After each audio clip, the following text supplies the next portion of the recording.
castle. It was all black stone, with towers and slit windows, and a big set of wooden double doors.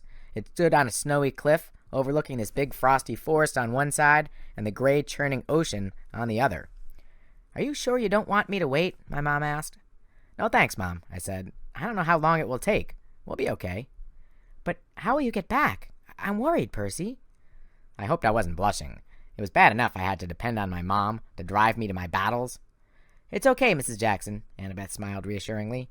Her blonde hair was tucked into a ski cap, and her gray eyes were the same color as the ocean. "We'll keep him out of trouble."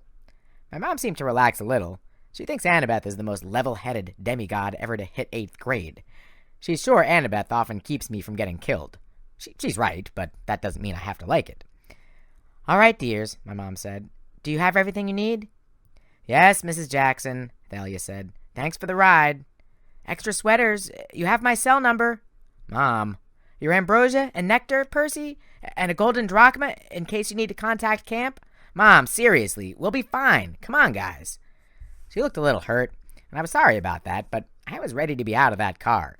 If my mom told one more story about how cute I looked in the bathtub when I was 3 years old, I was going to burrow into the snow and freeze myself to death. Annabeth and Thalia followed me outside. The wind blew straight through my coat like ice daggers. Once my mother's car was out of sight, Thalia said, "Your mom is so cool, Percy." She's pretty okay," I admitted. "What about you? You ever get in touch with your mom?" As soon as I said it, I wished I hadn't. Thalia was great at giving evil looks, what with the punk clothes she was always wearing, the ripped-up army jacket, black leather pants and chain jewelry, the black eyeliner, and those intense blue eyes. But the look she gave me now was a perfect evil 10. As if that was any of your business, Percy. "We'd better get inside," Annabeth interrupted. "Grover will be watching." Thalia looked at the castle and shivered. "You're right. I wondered what he found here that made him send the distress call." I stared up at the dark towers of Westover Hall. "Nothing good," I guessed. The oak doors groaned, and the three of us stepped into the entry hall in a swirl of snow. All I could say was, "Whoa." The place was huge. The walls were lined with battle flags and weapon displays, antique rifles, battle axes, and a bunch of other stuff. I mean, I knew Westover was a military school and all, but the decoration seemed like overkill. Literally. My hand went to my pocket, where I kept my lethal ballpoint pen, riptide. I could already sense something wrong in this place. Something dangerous. Thalia was rubbing her silver bracelet, her favorite magic item. I knew we were thinking the same thing. A fight was coming. Annabeth started to say, "I wonder where—" The door slammed shut behind us. "Okay," I mumbled, "guess we'll stay a while." I could hear music echoing from the other end of the hall. It sounded like dance music. We stashed our overnight bags behind a pillar and started down the hall. We hadn't gone very far when I heard footsteps on the stone floor, and a man and woman marched out of the shadows to intercept us. They both had short gray hair and black, military-style uniforms with red trim. The woman had a wispy mustache, and the guy was clean-shaven, which seemed kind of backward to me. They both walked stiffly, like they had broomsticks taped to their spines. "Well," the woman demanded, "what are you doing here?" I realized I hadn't planned for this. I'd been so focused on getting to Grover and finding out what was wrong, I hadn't considered that someone might question 3 kids sneaking into the school at night. We hadn't talked at all in the car about how we would get inside. I said, "Ma'am, we're just—" "Ha!" the man snapped, which made me jump. "Visitors are not allowed at the dance. You shall be ejected." He had an accent, French maybe. He pronounced his J like in Jacques. He was tall, with a hawkish face. His nostrils flared when he spoke, which made it really hard not to stare up his nose, and his 2 eyes were 2 different colors, one brown, one blue, like an alley cat's. I figured he was about to toss us into the snow, but then Thalia stepped forward and did something very weird. She snapped her fingers. The sound was sharp and loud. Maybe it was just my imagination, but I felt a gust of wind ripple out from her hand across the room. It washed out over all of us, making the banners rustle on the walls. But we're not visitors, sir," Thalia said. "We go to school here. You remember? I'm Thalia, and this is Annabeth and Percy. We're in the 8th grade." The male teacher narrowed his 2 colored eyes. I didn't know what Thalia was thinking. Now we'd probably get punished for lying and thrown into the snow. But the man seemed to be hesitating. He looked at his colleague. Miss Gottenschock, do you know these students? Despite the danger we were in, I had to bite my tongue to keep from laughing. A teacher named Gottschalk? He had to be kidding. The woman blinked, like someone who had just woken up from a trance. Yes, I believe I do, sir. She frowned at us. Annabeth? Thalia? Percy? What are you doing away from the gymnasium? Before we could answer, I heard more footsteps, and Grover ran up, breathless. You made it, you... He stopped short when he saw the teachers. Oh, Mrs. Gottschalk, Dr. Thorne, What is it, Mr. Underwood? Said the man. His tone made it clear that he detested Grover. What do you want? What do you mean they made it? These students live here? Grover swallowed. Yes, sir. Of course, Dr. Thorne. I just meant... I'm so glad they made... The punch for the dance. The punch is great. And they made it. Dr. Thorne glared at us. I decided one of his eyes had to be fake. The brown one? The blue one? He looked like he wanted to pitch us off the castle's highest tower. But then Mrs. Gottschalk said dreamily, Yes, the punch is excellent. Now run along, all of you. You are not to leave the gymnasium again. We didn't wait to be told twice. We left with a lot of yes ma'ams and yes sirs and a couple of salutes just because it seemed the thing to do. Grover hustled us down the hall in the direction of the music. I could feel the teacher's eyes on my back, but I walked closely to Thalia and asked in a low voice, How did you do that finger snap thing? You mean the mist? Hasn't Chiron shown you yet how to do that? An uncomfortable lump formed in my throat. Chiron was our head trainer at camp, but he'd never shown me anything like that. Why had he shown Thalia and not me? Grover hurried us toward a door that had gym written on the glass. Even with my dyslexia, I could read that much. That was close, Grover said. Thank the gods you're here. Annabeth and Thalia both hugged Grover. I gave him a big high five. It was good to see him after so many months. He'd gotten a little taller and had sprouted a few more whiskers, but otherwise, he looked like he always did when he passed for human. A red cap on his curly brown hair to hide his goat horns, baggy jeans, and sneakers with fake feet to hide his furry legs and hooves. He was wearing a black t-shirt that took me a few seconds to read. It read, Westover Hall, Grunt. I wasn't sure whether that was like Grover's rank or maybe just the school motto. So what's the emergency? I asked. Grover took a deep breath. I found 2. 2 half-bloods? Thalia asked. Amazed. Here? Grover nodded. Finding 1 half-blood was rare enough.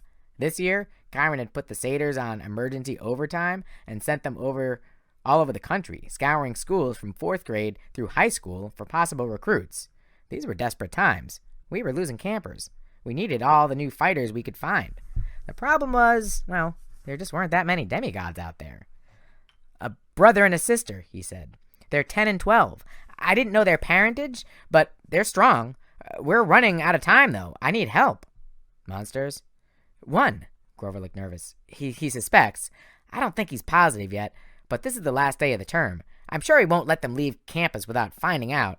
It may be our last chance. Every time I try to get close to them, he's always there, blocking me. I don't know what to do.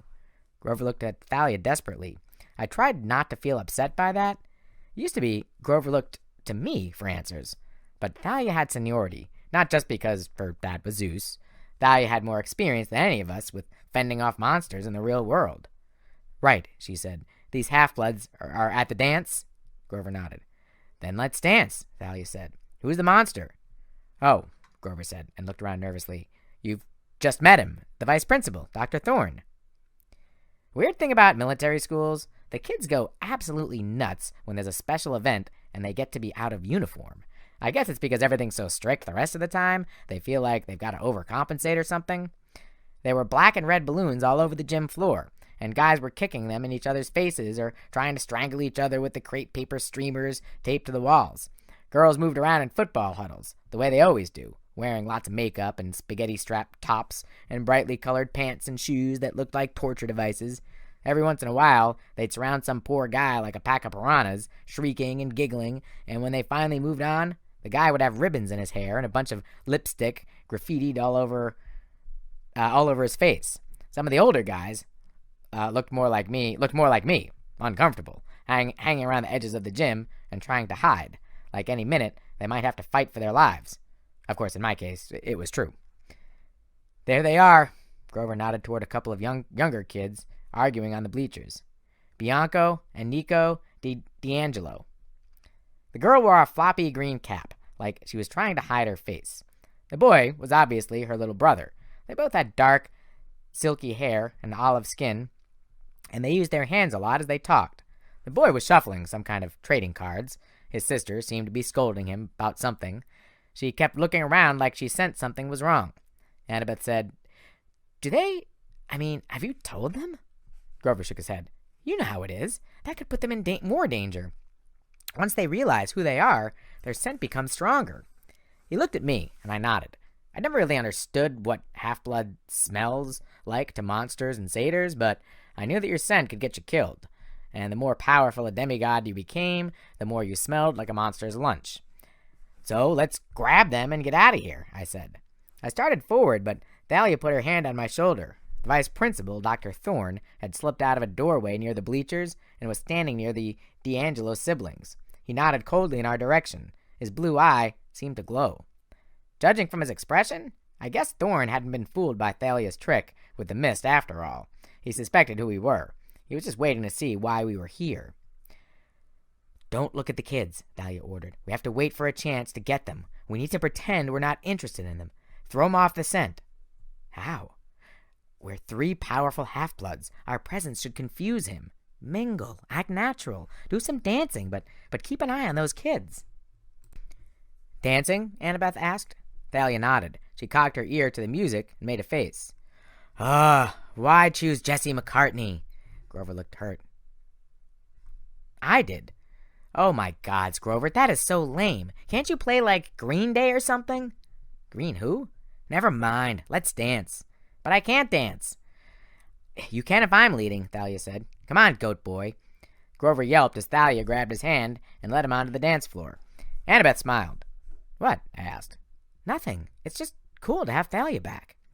Annabeth had grown taller than me since last summer, which I found kind of disturbing.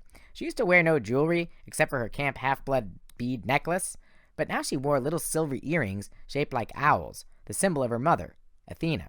She pulled off her ski cap, and her long blonde hair tumbled down her shoulders. It made her look older for some reason. So, I tried to think of something to say. Act natural, Thalia had told us. When you're a half-blood on a dangerous mission, what the heck is natural? Design any good buildings lately? Annabeth's eyes lit up the way they always did when she talked about architecture. Oh my gods, Percy, at my new school, I get to take 3D design as an elective, and there's this cool computer program. She went on to explain how she'd designed this huge monument that she wanted to build at Ground Zero in Manhattan. She talked about structural supports and facades and stuff, and I tried to listen. I knew she wanted to be a super architect when she grew up. She loves math and historical buildings and all that, but I hardly understood a word she was saying. The truth was, I was kind of disappointed to hear that she liked her new school so much. It was the first time she'd gone to school in New York. I'd been hoping to see her more often. It was a boarding school in Brooklyn, and she and Thalia were both attending, close enough to Camp Half-Blood that Chiron could help if they got in any trouble. Because it was an all-girls school, and I was going to MS 5-4 in Manhattan, I hardly ever saw them. Yeah, cool, I said. So, you're staying there the rest of the year, huh? Her face got dark. Well, maybe, if I don't...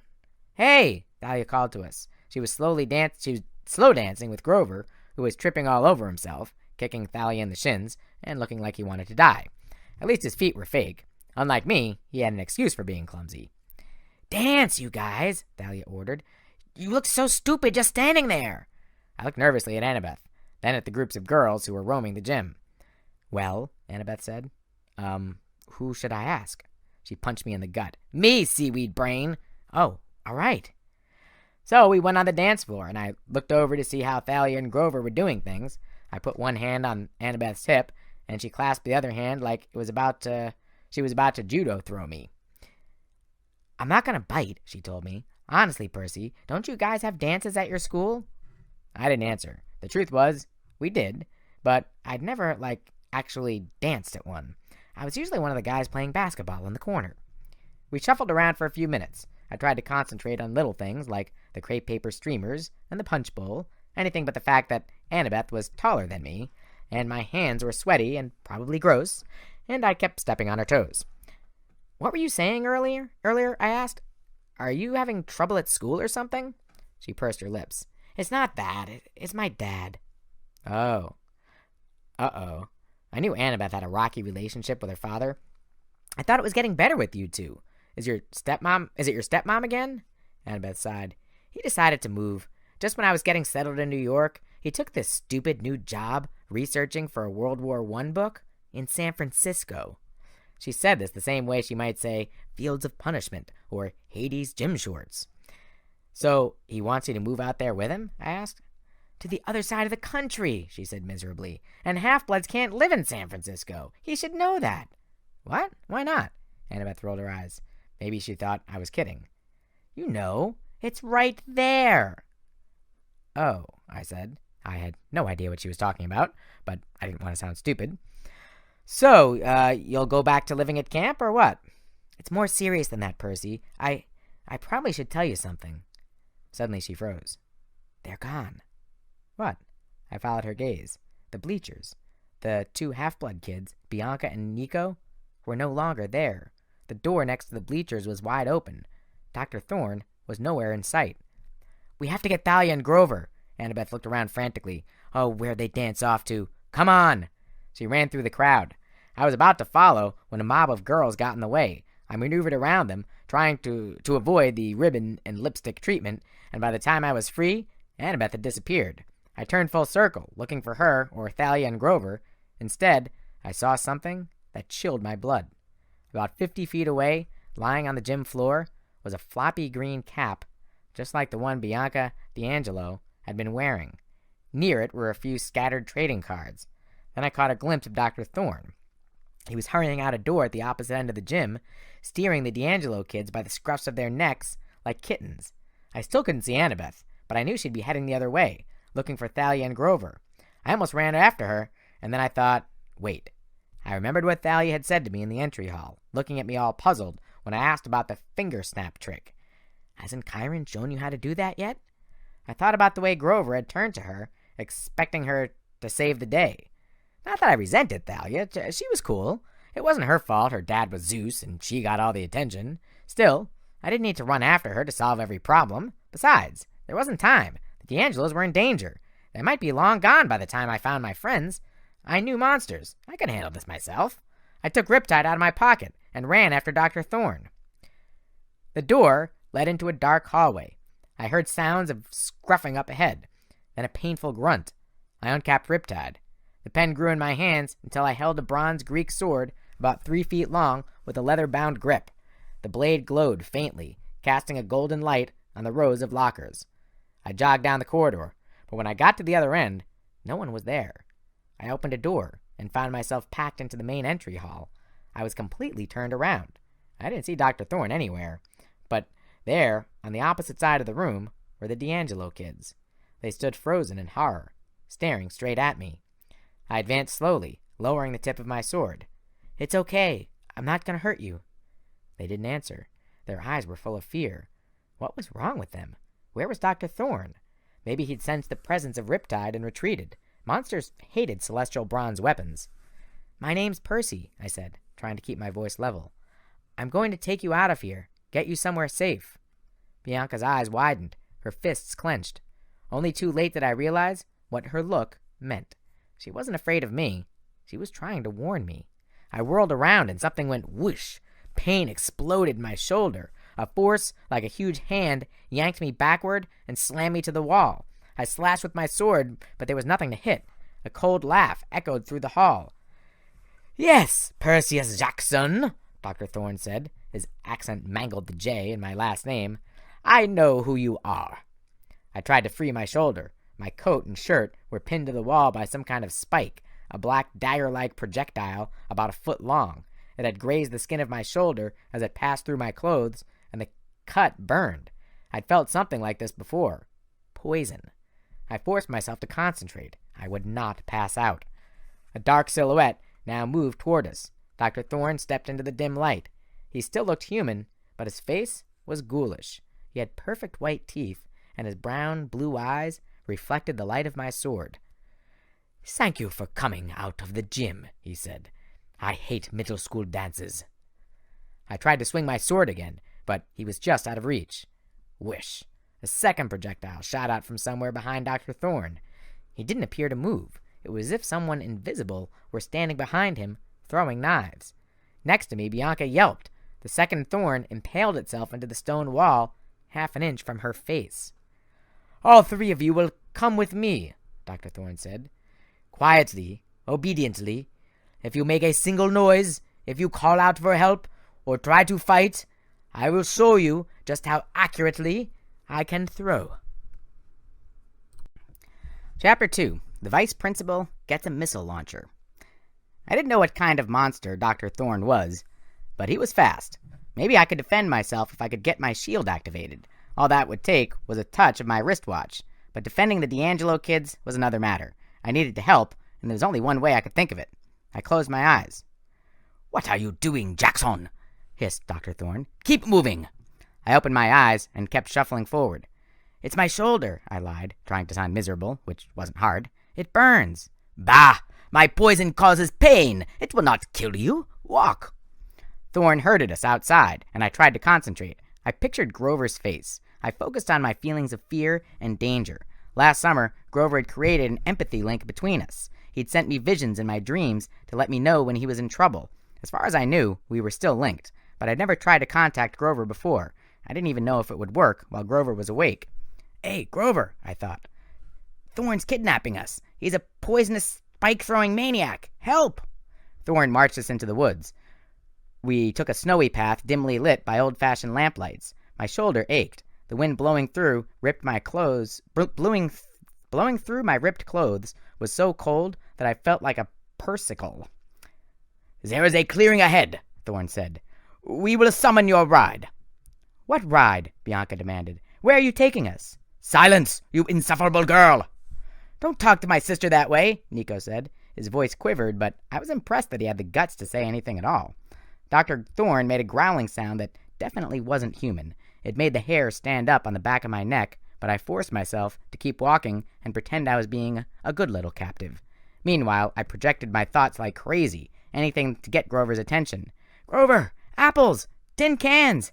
Get your furry goat behind out here, and bring some heavily armed friends!" "Halt!" Thorne said. The woods had opened up. We'd reached a cliff overlooking the sea. At least I sensed the sea was down there, hundreds of feet below. I could hear the waves churning, and I could smell the cold, salty broth. But all I could see was mist and darkness. Dr. Thorne pushed us toward the edge. I stumbled, and Bianca caught me. "Thanks," I murmured. "What is he?" she whispered. "How do we fight him?" I'm working on it." "I'm scared," Nico mumbled. He was fiddling with something, a little metal toy soldier of some kind. "Stop talking," Dr. Thorne said. "Face me." We turned. Thorne's two-tone eyes glittered hungrily. He pulled something from under his coat. At first I thought it was a switchblade, but it was only a phone. He pressed the side button and said, "The package. It is ready to deliver." There was a garbled reply, and I realized Thorne was in walkie-talkie mode. This seemed way too modern and creepy, a monster using a mobile phone. I glanced behind me, wondering how far the drop was. Dr. Thorne laughed. "By all means, son of Poseidon, jump! There is the sea. Save yourself."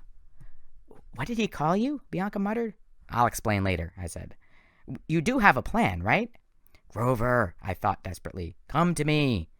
Maybe I could get both the D'Angelos to jump with me into the ocean. If we survived the fall, I could use the water to protect us. I'd done things like that before. If my dad was in a good mood and listening, he might help. Maybe. "I would kill you before you ever reached the water," Dr. Thorne said, as if reading my thoughts. "You do not realize who I am, do you?" A flicker of movement behind him, and another missile whistled so close to me that it nicked my ear. Something had sprung up behind Dr. Thorne, like a catapult, but more flexible, almost like a tail. "Unfortunately," Thorne said, "you are wanted alive, if possible. Otherwise, you would already be dead." "Who wants us?" Bianca demanded. "Because if you think you'll get ransom, you're wrong. We don't have any family. Nico and I—" Her voice broke a little. "We've got no one but each other." "Oh," Dr. Thorne said. "Do not worry, little brats. You will be meeting my employer soon enough." Then you will have a brand new family." "Luke," I said. "You work for Luke." Dr. Thorne's mouth twisted with distaste when I said the name of my old enemy, a former friend who tried to kill me several times. "You have no idea what is happening, Perseus Jackson. I will let the general enlighten you. You're going to do him a great service tonight. He's looking forward to meeting you." "The general?" I asked. Then I realized I'd said it with a French accent. Who's the general?" Thorne looked toward the horizon. "Ah, here we are. Your transportation." I turned and saw a light in the distance, a searchlight over the sea. Then I heard the chopping of helicopter blades getting louder and closer. "Where are you taking us?" Nico said. "You should be honored, my boy. You will have the great opportunity to join a great army, just like that silly game you play with the cards and dolls." "They're not dolls, they're figurines. And you can take your great army and—" Now, Dr. Thorne warned. "You will change your mind about joining us, my boy.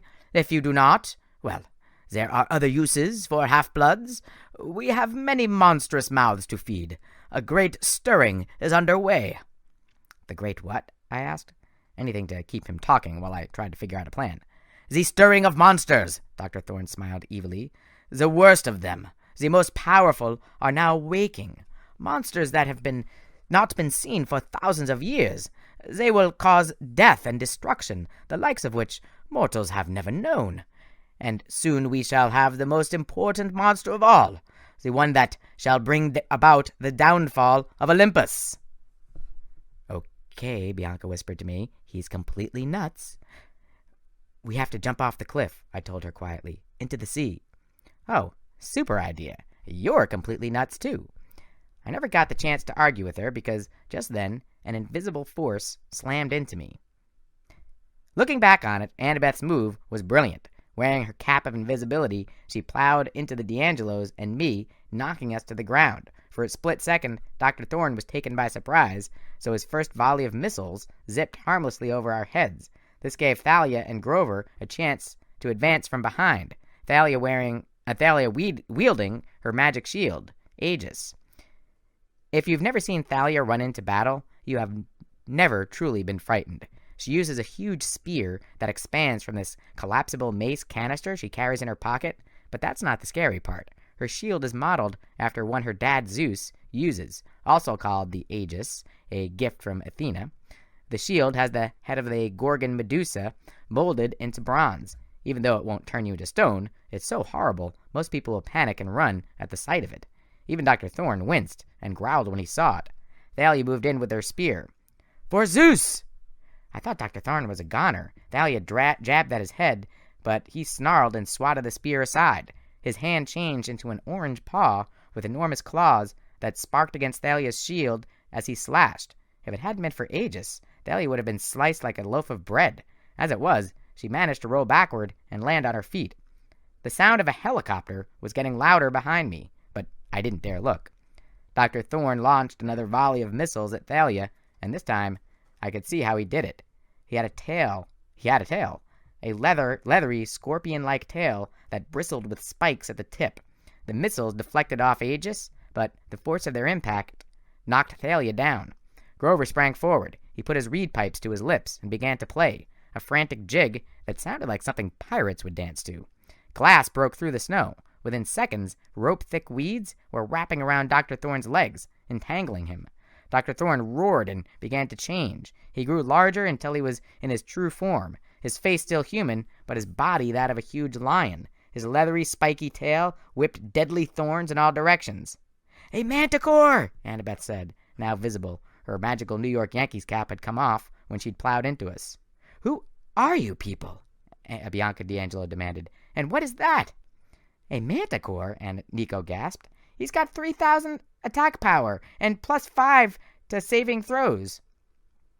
I didn't know what he was talking about, but I didn't have time to worry about it. The manticore clawed Grover's magic weeds to shreds, then turned toward us with a snarl. "Get down!" Annabeth pushed the D'Angelos flat into the snow. At the last second, I remembered my own shield. I hit my wristwatch, and metal plating spiraled out into the thick bronze shield. Not a moment too soon. The thorns impacted against it with such force they dented the metal. The beautiful shield, a gift from my brother, was badly damaged. I wasn't sure it would even stop a second volley.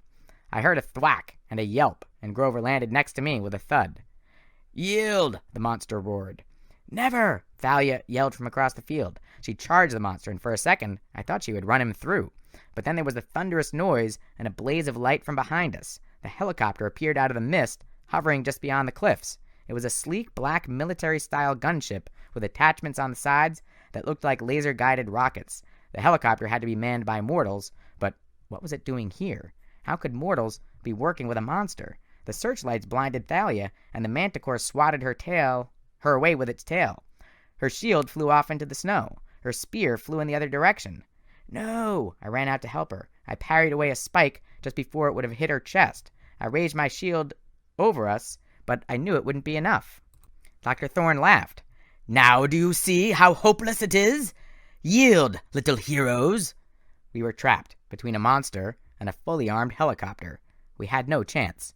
Then I heard a clear, piercing sound, the call of a hunting horn blowing in the woods. The manticle froze. For a moment, no one moved. There was only the swirl of snow and wind and the chopping of the helicopter blades. "No," Dr. Thorne said. "It cannot be." His sentence was cut short when something shot past me like a streak of moonlight. A glowing silver arrow sprouted from Dr. Thorne's shoulder. He staggered backward, wailing in agony. "Curse you!" Dr. Thorne cried. He unleashed his spikes, dozens of them at once, into the woods where the arrow had come from, but just as fast, silvery arrows shot back in reply. It almost looked like the arrows had intercepted the thorns in midair and sliced them in two, but my eyes must have been playing tricks on me. No one, not even Apollo's kids at camp, could shoot with that much accuracy. The manticore pulled the arrow out of his shoulder with a howl of pain. His breathing was heavy. I tried to swipe at him with my sword, but he wasn't injured, as injured as he looked.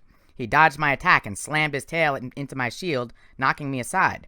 When the archers came from the woods, they were girls, about a dozen of them. The youngest was maybe 10, the oldest about 14, like me. They wore silvery ski parkas and jeans, and they were all armed with bows. They advanced on the manticore with determined expressions. "The hunters!" Annabeth cried. Next to me, Thalia muttered, "Oh, wonderful."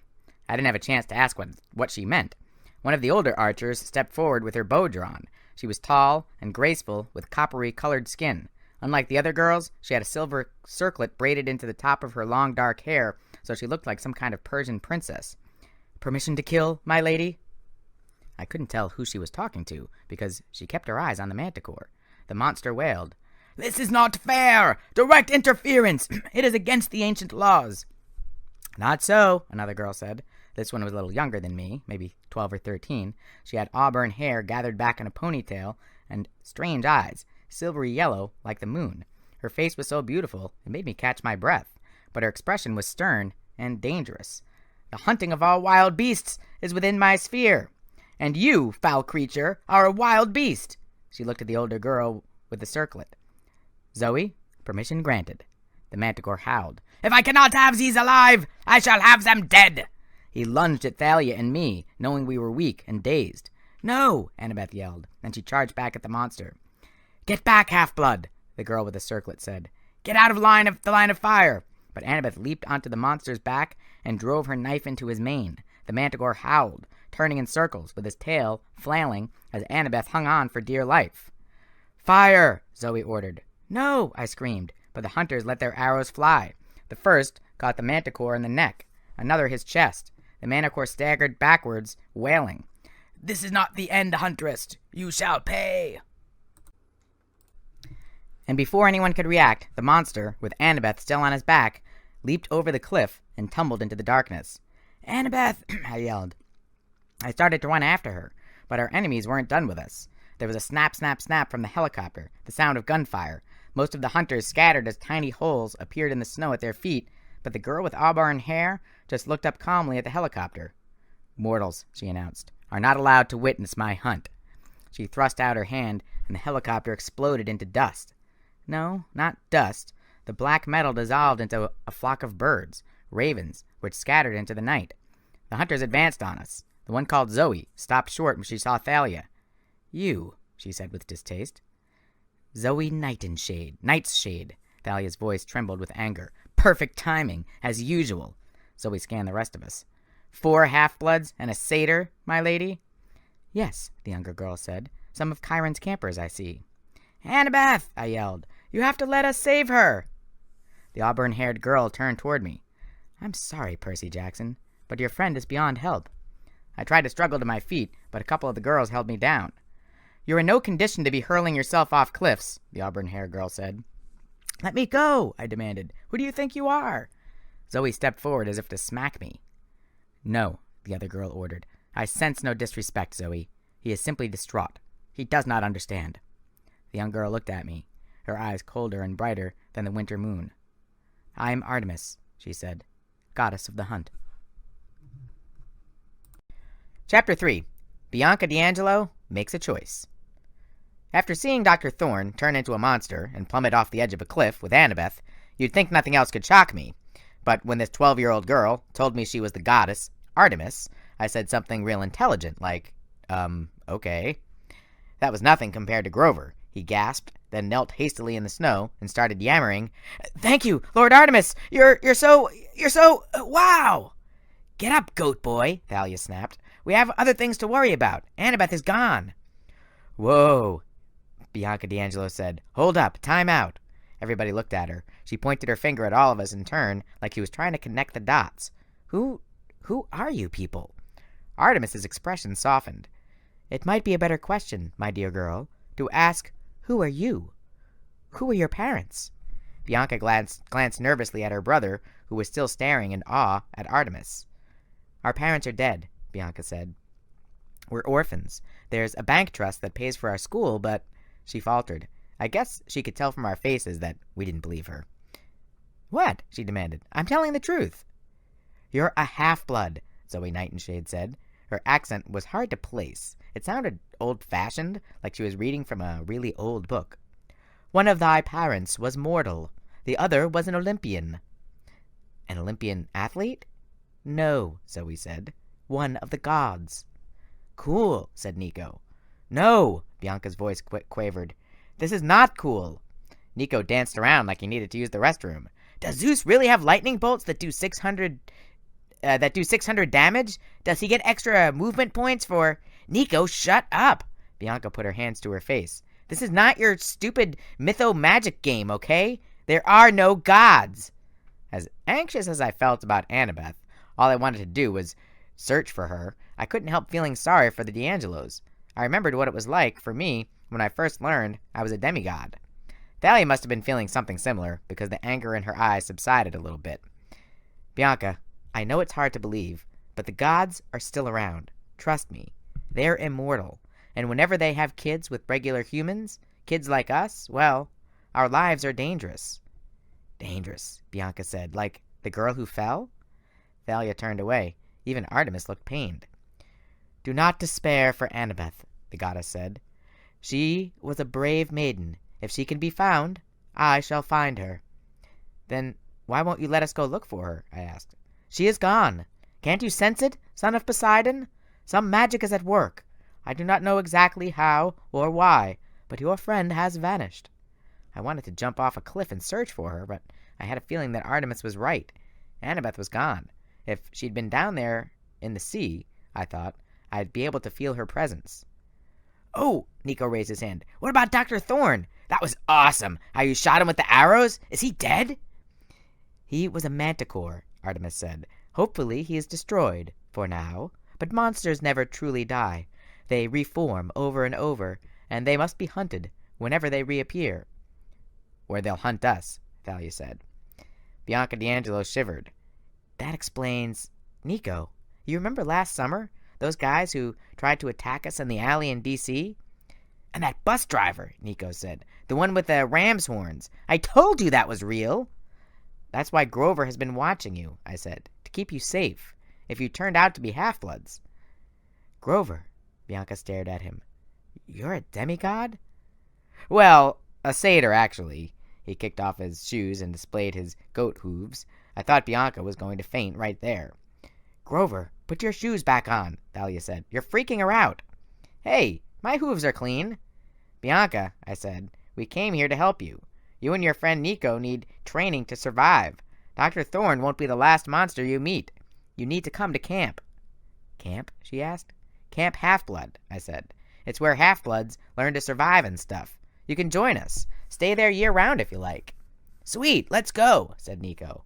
"Wait," Bianca shook her head. "I don't—" "There is another option," Zoe said. "No, there isn't," Thalia said. Thalia and Zoe glared at each other. I didn't know what they were talking about, but I could tell there was bad history between them. For some reason, they seriously hated each other. "We've burdened these children enough," Artemis announced. "Zoe, we will rest here for a few hours, raise the tents, treat the wounded, retrieve our guests' belongings from the school." "Yes, my lady. And Bianca, come with me. I would like to speak with you." "What about me?" Nico asked. Artemis considered the boy. "Perhaps you can show Grover how you play that card game you enjoy. I'm sure Grover would be happy to entertain you for a while, as a favor to me." Grover just about tripped over himself getting up. "You bet! Come on, Nico!" Nico and Grover walked over toward the woods, talking about hit points and armor ratings and a bunch of other geeky stuff. Artemis led a confused-looking Bianca along the cliff. The hunters began unpacking their knapsacks and making camp.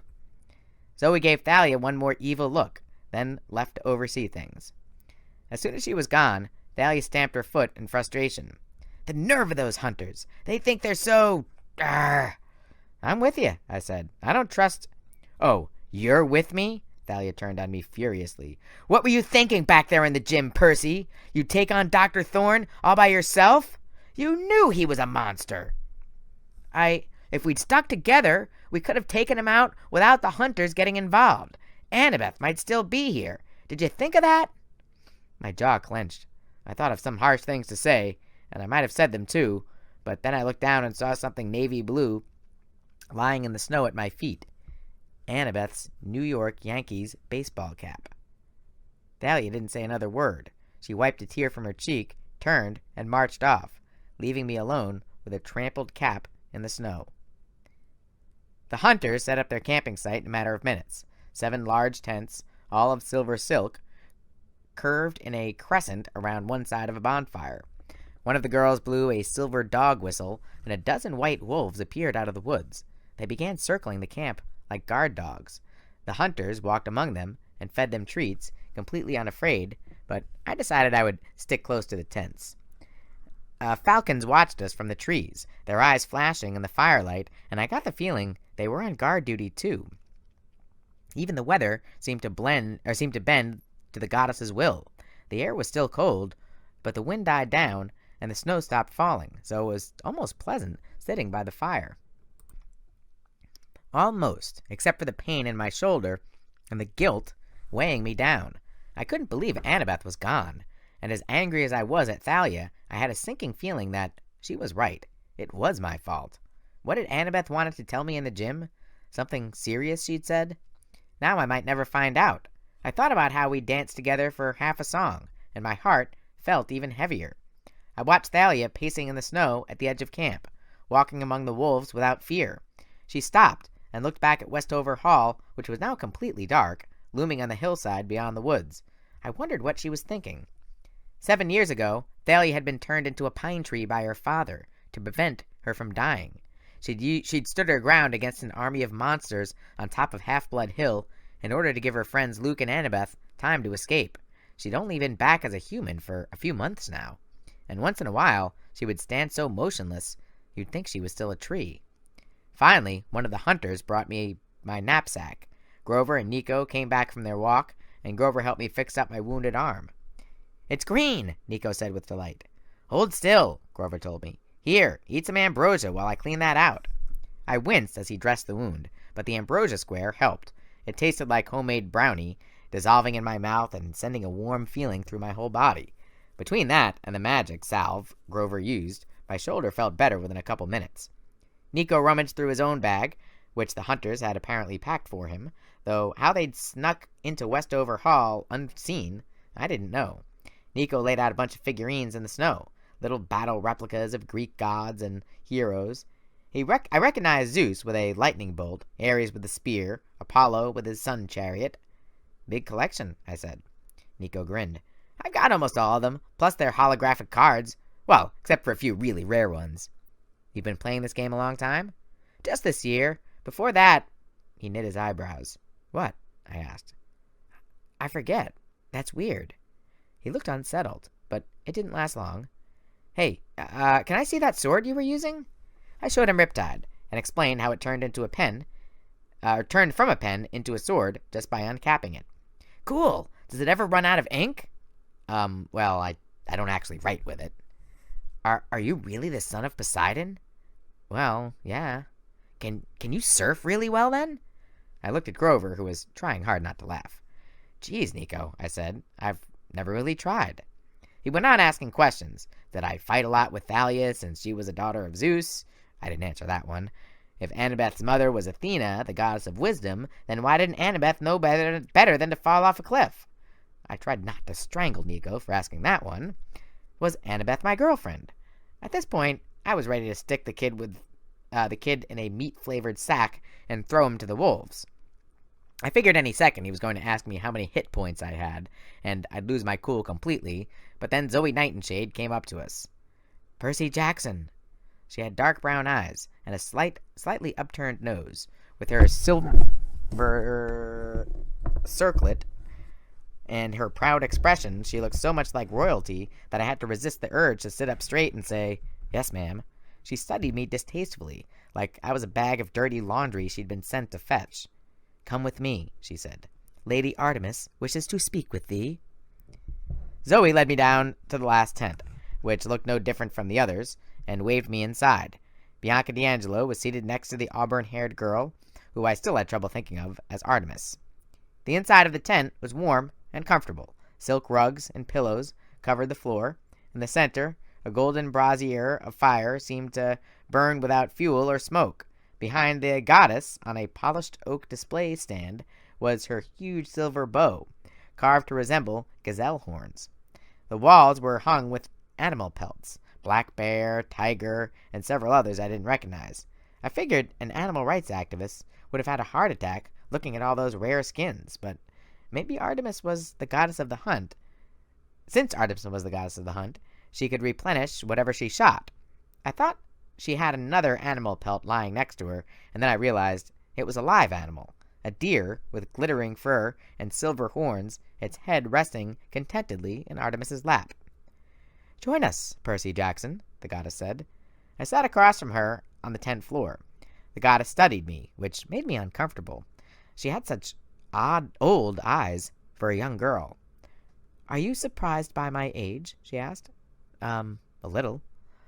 I could appear as a grown woman, or a blazing fire, or anything else I want, but this is what I prefer. This is the average age of my hunters, and all young maidens for whom I am patron before they go astray. Go astray? I asked. Grow up. Before they grow up, become smitten with boys, become silly, preoccupied, insecure, forget themselves. Oh. Zoe sat at Artemis's right. She glared at me as if all the stuff Artemis had just said was my fault, like I'd invented the idea of being a guy.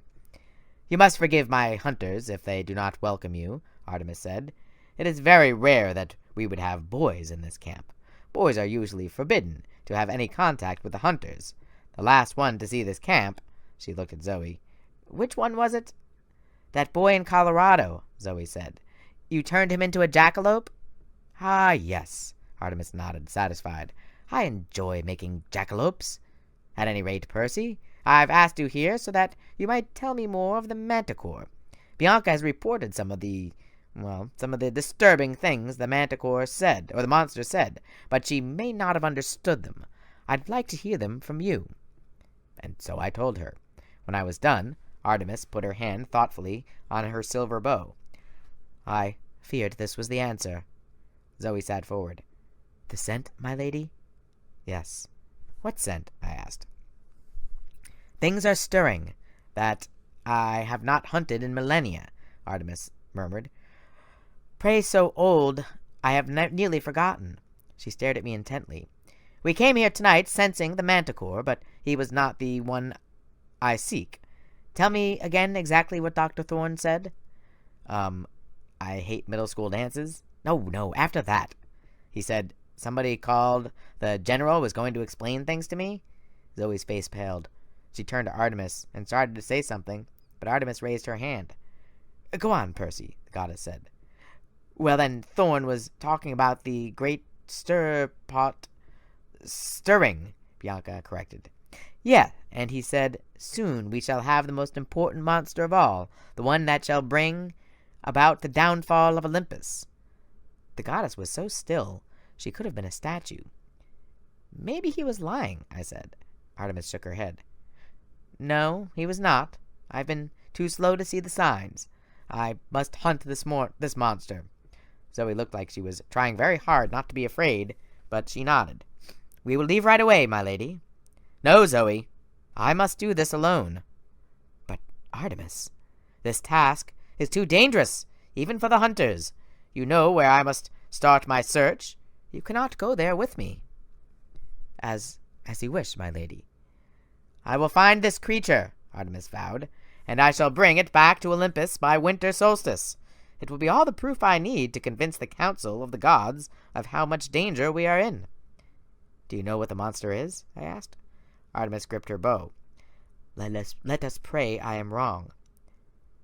Can goddesses pray? I asked, because I never really thought about that. A flicker of a smile played across Artemis's lips. Before I go, Percy Jackson, I have a small task for you. Does it involve getting turned into a jackalope? Sadly, no. I want to escort the hunters back to Camp Half-Blood. They can stay there in safety until I return. What? Zoe blurted out. But, Artemis, we hate that place. The last time we stayed there... Yes, I know, Artemis said. But I'm sure Dionysus would not hold a grudge just because of a little misunderstanding. It's your right to use Cabin 8 whenever you are in need. Besides, I hear they rebuilt the cabins you burned down. Zoe muttered something about foolish campers. And now there is one last decision to make. Artemis turned to Bianca. Have you made up your mind, my girl? Bianca hesitated. I'm still thinking about it. Wait, I said. Thinking about what? They've invited me to join the hunt. What? But you can't. You have to come to Camp Half-Blood so Chiron can train you. It's the only way you can learn to survive. It's not the only way for a girl, Zoe said. I couldn't believe I was hearing this. Bianca, camp is cool. It's got a Pegasus stable and a sword-fighting arena, and, what do you get by joining the hunters? To begin with, Zoe said, immortality. I stared at her, then at Artemis. She's kidding, right? Zoe rarely kids about anything, Artemis said. My hunters follow me on my adventures. They are my maid servants, my companions, my sisters in arms. Once they swear loyalty to me, they are indeed immortal, unless they fall in battle, which is unlikely, or break their oath. What oath? I said. To forswear romantic love forever, Artemis said. To never grow up, never get married, to be a maiden eternally. Like you? The goddess nodded. I tried to imagine what she was saying. Being immortal, hanging out with only middle school girls forever. I couldn't get my mind around it. So you just go around the country recruiting half-bloods? Not just half-bloods, Zoe interrupted. Lady Artemis does not discriminate by birth. All who honor the goddess may join. Half-bloods, nymphs, mortals. Which are you, then? Anger flashed in Zoe's eyes. That is not thy concern, boy. The point is, Bianca may join if she wishes. It is her choice. Bianca, this is crazy, I said. What about your brother? Nico can't be a hunter. Certainly not, Artemis agreed. He will go to camp. Unfortunately, that's the best boys can do. Hey, I protested. You can see him from time to time, Artemis assured Bianca. But you will grow up. You will be free of responsibility. He will have the camp counselors to take care of him, and you will have a new family, us. A new family, Bianca repeated dreamily. Free of responsibility. Bianca, you can't do this, I said. It's nuts. She looked at Zoe. Is it worth it? Zoe nodded. It is. What do I have to do? Say this, Zoe told her. I pledge myself to the goddess Artemis. I pledge myself to the goddess Artemis. I turn my back on the company of men, accept eternal maidenhood, and join the hunt. Bianca repeated the lines. That's it? Zoe nodded. If Lady Artemis accepts thy pledge, then it is binding. I accept it, Artemis said. The flames in the brazier brightened, casting a silver glow over the room. Bianca looked no different, but she took a deep breath and opened her eyes wide. I feel stronger. Welcome, sister, Zoe said. Remember your pledge, Artemis said. It is now your life. I couldn't speak. I felt like a trespasser and a complete failure.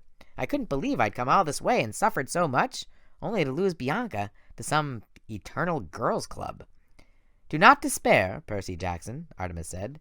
You will still get to show the D'Angelos your camp, and if Nico so chooses, he can stay there. Great, I said, trying not to sound surly. How are we supposed to get there? Artemis closed her eyes. Dawn is approaching. Zoe, break camp. You must get to Long Island quickly and safely. I shall summon a ride from my brother. Zoe didn't look real happy about this idea, but she nodded and told Bianca to follow her. As she was leaving, Bianca paused in front of me.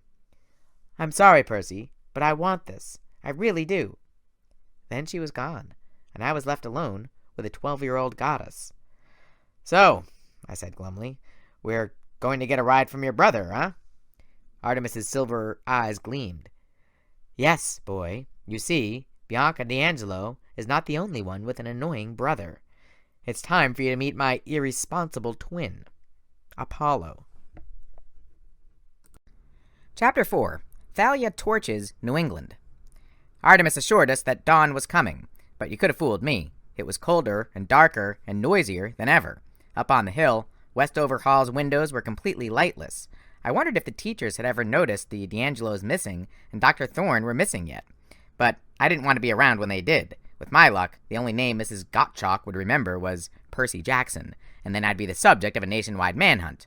Again. The hunters broke camp as quickly as they'd set it up. I stood shivering in the snow, unlike the hunters, who didn't seem to feel at all uncomfortable, and Artemis stared into the east, like she was expecting something. Bianca sat off to one side, talking with Nico. I could tell from his gloomy face that she was explaining her decision to join the hunt. I couldn't help thinking how selfish it was of her, abandoning her brother like that. Thalia and Grover came up and huddled around me, anxious to hear what had happened in my audience with the goddess. When I told them, Grover turned pale. The last time the hunters visited camp, it didn't go well. How'd they even show up here? I wondered. I mean, they just appeared out of nowhere. And Bianca joined them, Thalia said, disgusted. It's all Zoe's fault. That stuck-up, no-good. Who can blame her? Grover said. Eternity with Artemis? He heaved a big sigh. Thalia rolled her eyes. You satyrs, you're all in love with Artemis. Don't you get that she'll never love you back? But she's so into nature, Grover swooned. You're nuts, said Thalia. Nuts and berries, Grover said, dreamily. Yeah. Finally, the sky began to lighten. Artemis muttered, About time. He's so lazy during the winter. You're, waiting for sunrise? I asked. For my brother, yes. I didn't want to be rude. I mean, I knew the legends about Apollo, or sometimes Helios, driving a big sun chariot across the sky, but I also knew that the sun was really a star about a zillion miles away. I'd gotten used to some of the Greek myths being true, but still, I didn't see how Apollo could drive the sun. It's not exactly as you think, Artemis said, like she was reading my mind. Oh, okay. I started to relax. So, it's not like he'll be pulling up in a... There was a sudden burst of light on the horizon, a blast of warmth. Don't look, Artemis advised. Not until he parks. Parks? I averted my eyes and saw that the other kids were doing the same. The light and warmth intensified until my winter coat felt like it was melting off of me. Then suddenly, the light died. I looked, and I couldn't believe it.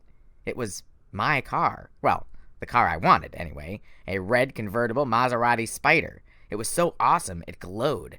Then I realized it was glowing because the metal was hot. The snow had melted around the Maserati in a perfect circle, which explained why I was now standing on green grass and my shoes were wet. The driver got out, smiling. He looked about 17 or 18, and for a second I had the uneasy feeling it was Luke, my old enemy. This guy had the same sandy hair and outdoorsy good looks, but it wasn't Luke. This guy was taller, with no scar on his face like Luke's. His smile was brighter and more playful. Luke didn't do much more than scowl and sneer these days. The Maserati driver wore jeans and loafers and a sleeveless t-shirt. "Wow," Thalia muttered. "Apollo is hot." "He's the sun god," I said. "That's not what I meant." "Little sister," Apollo called. If his teeth were any whiter, he could have blinded us with the sun car. "What's up? You never call. You never write. I was getting worried." Artemis sighed. "I'm fine, Apollo, and I am not your little sister." "Hey, I was born first." "We're twins. How many millennia do we have to argue?" "So what's up?" he interrupted. "Got the girls with you, I see. Y'all need some tips on archery?" Artemis grit her teeth.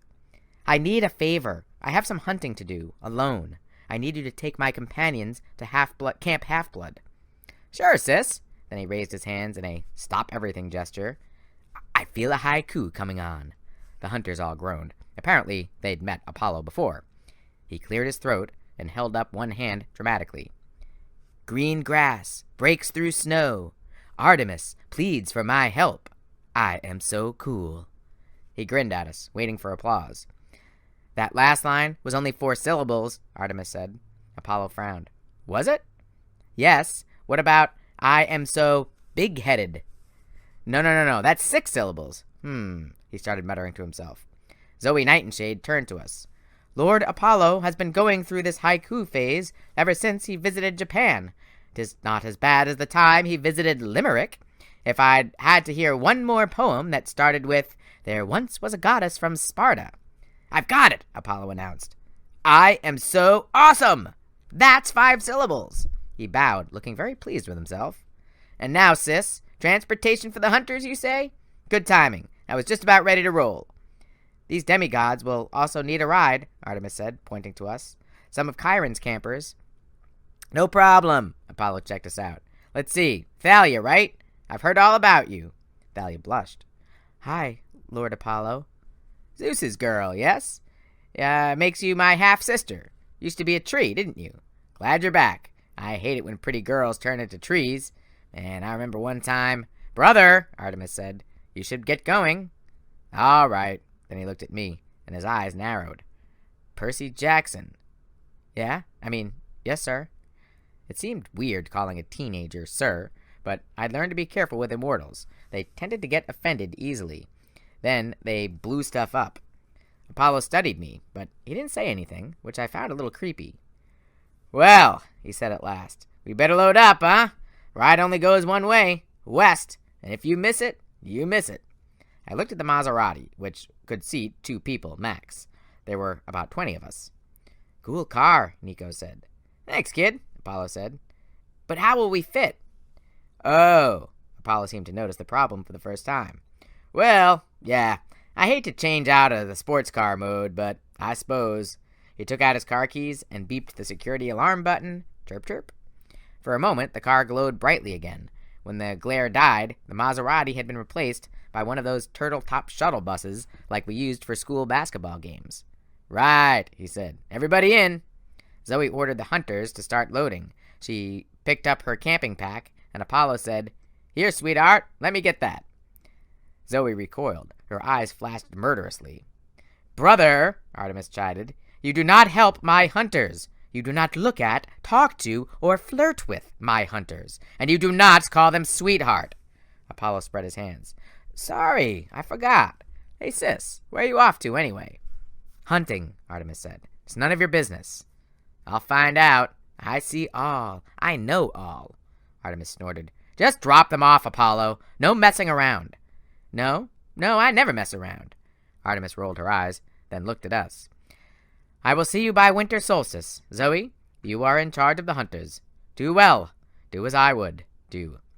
Zoe straightened. "Yes, my lady." Artemis knelt and touched the ground as if she were looking for tracks. When she rose, she stood, she looked troubled. "So much danger. The beast must be found." She sprinted toward the woods and melted into the snow and shadows. Apollo turned and grinned, jangling the car keys on his fingers. "So," he said, "who wants to drive?" The hunters piled into the van. They all crammed into the back so they'd be as far as possible away from Apollo and the rest of us highly infectious males. Bianca sat with them, leaving her little brother to hang in the front with us, which seemed cold to me, but Nico didn't seem to mind. "This is so cool," Nico said, jumping up and down in the driver's seat. "Is this really the sun? I thought Helios and Selene were the sun and moon gods. How come sometimes it's them, and sometimes it's you and Artemis?" "Downsizing," Apollo said.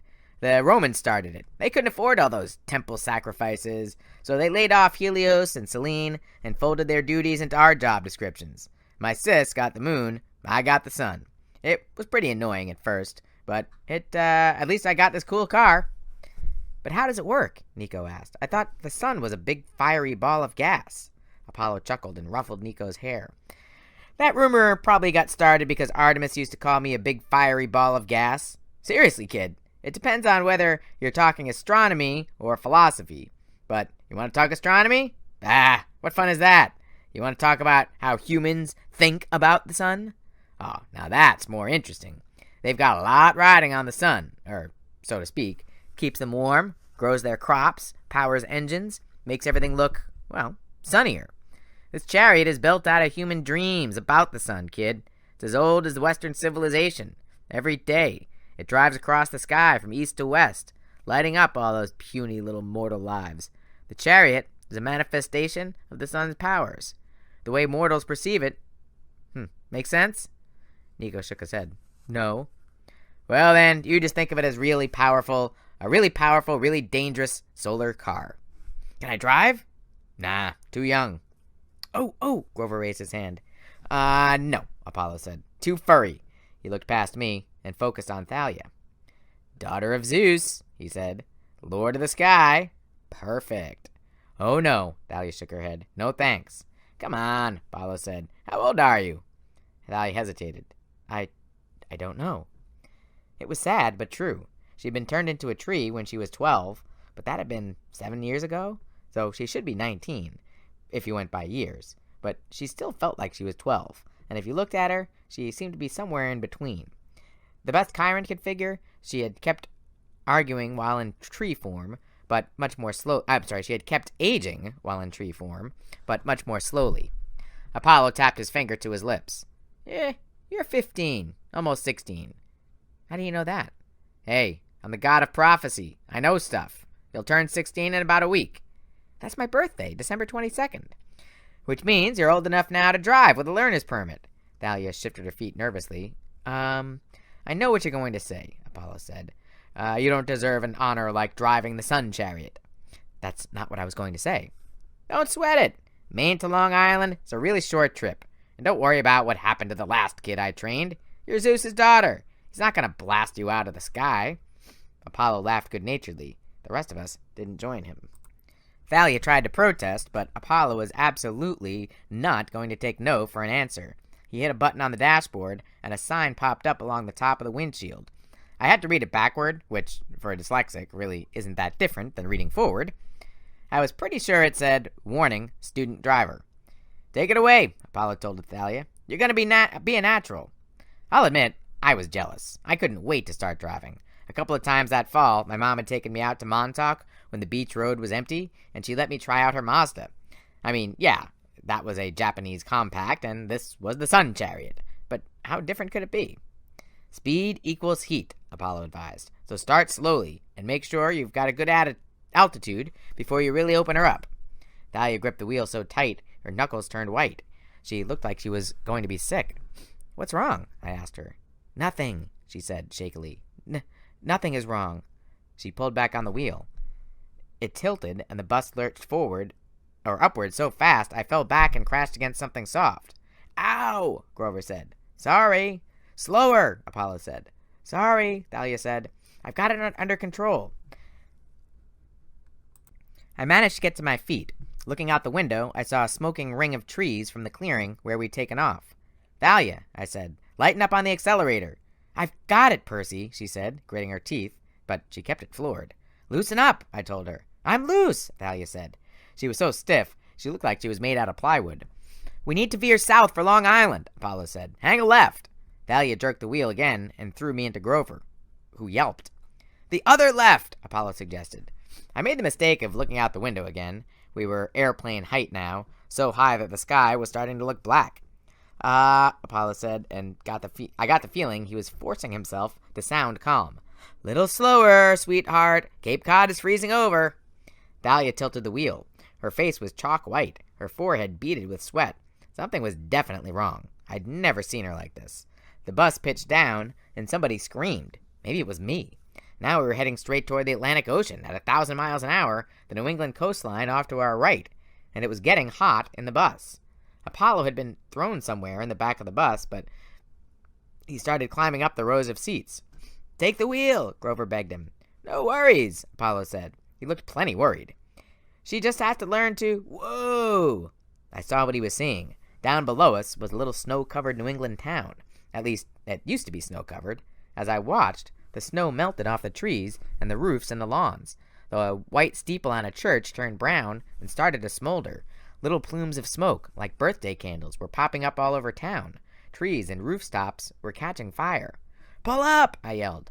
There was a wild light in Thalia's eyes. She yanked back on the wheel and I held on this time.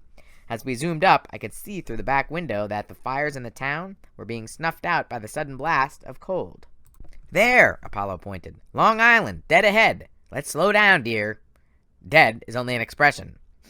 Thalia was thundering toward the coastline of northern Long Island. There was Camp Half-Blood, the valley, the woods, the beach. I could see the dining pavilion and the cabins and the amphitheater. I'm under control, Thalia muttered. I'm under control. We were only a few hundred yards away now. Brake, Apollo said. I can do this. Brake. Thalia slammed her foot on the brake, and the sun bus pitched forward at a 45-degree angle, slamming into Camp Half-Blood canoe lake with a huge flosh. Steam billowed up, sending several frightened naiads scrambling out of the water with half-woven wicker baskets. The bus bobbed to the surface, along with a couple of capsized, half-melted canoes. Well, said Apollo with a brave smile, you were right, my dear. You had everything under control. Let's go see if we boiled anyone important, shall we? Chapter 5. I place an underwater phone call. I'd never seen Camp Half-Blood in winter before, and the snow surprised me. See, the camp has the ultimate magic climate control. Nothing gets inside the borders unless the director, Mr. D, wants it to. I thought it would be warm and sunny, but instead, the snow had been allowed to fall lightly. Frost covered the chariot track and the strawberry fields. The cabins were decorated with tiny flickering lights, like Christmas lights, except they seemed to be balls of real fire.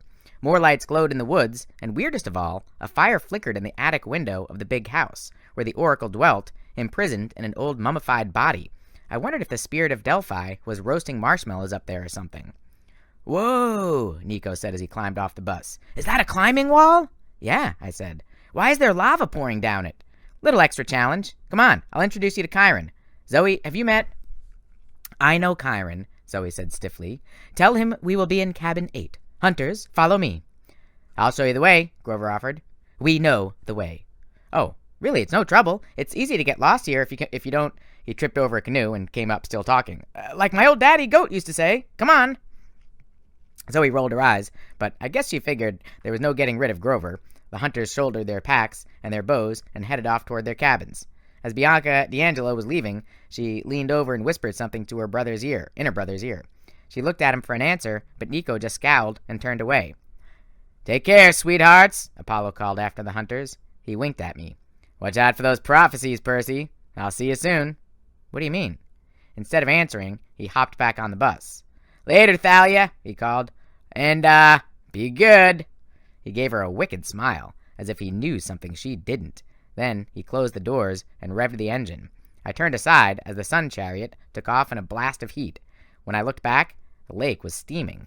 A red Maserati soared over the woods, glowing brighter and climbing higher until it disappeared in a ray of sunlight. Nico was still looking grumpy. I wondered what his sister had told him. Who's Chiron? He asked. I don't have his figurine. Our activities director, I said. Well, you'll see. If those hunter girls don't like him, Nico grumbled, that's good enough for me. Let's go. The second thing that surprised me about camp was how empty it was.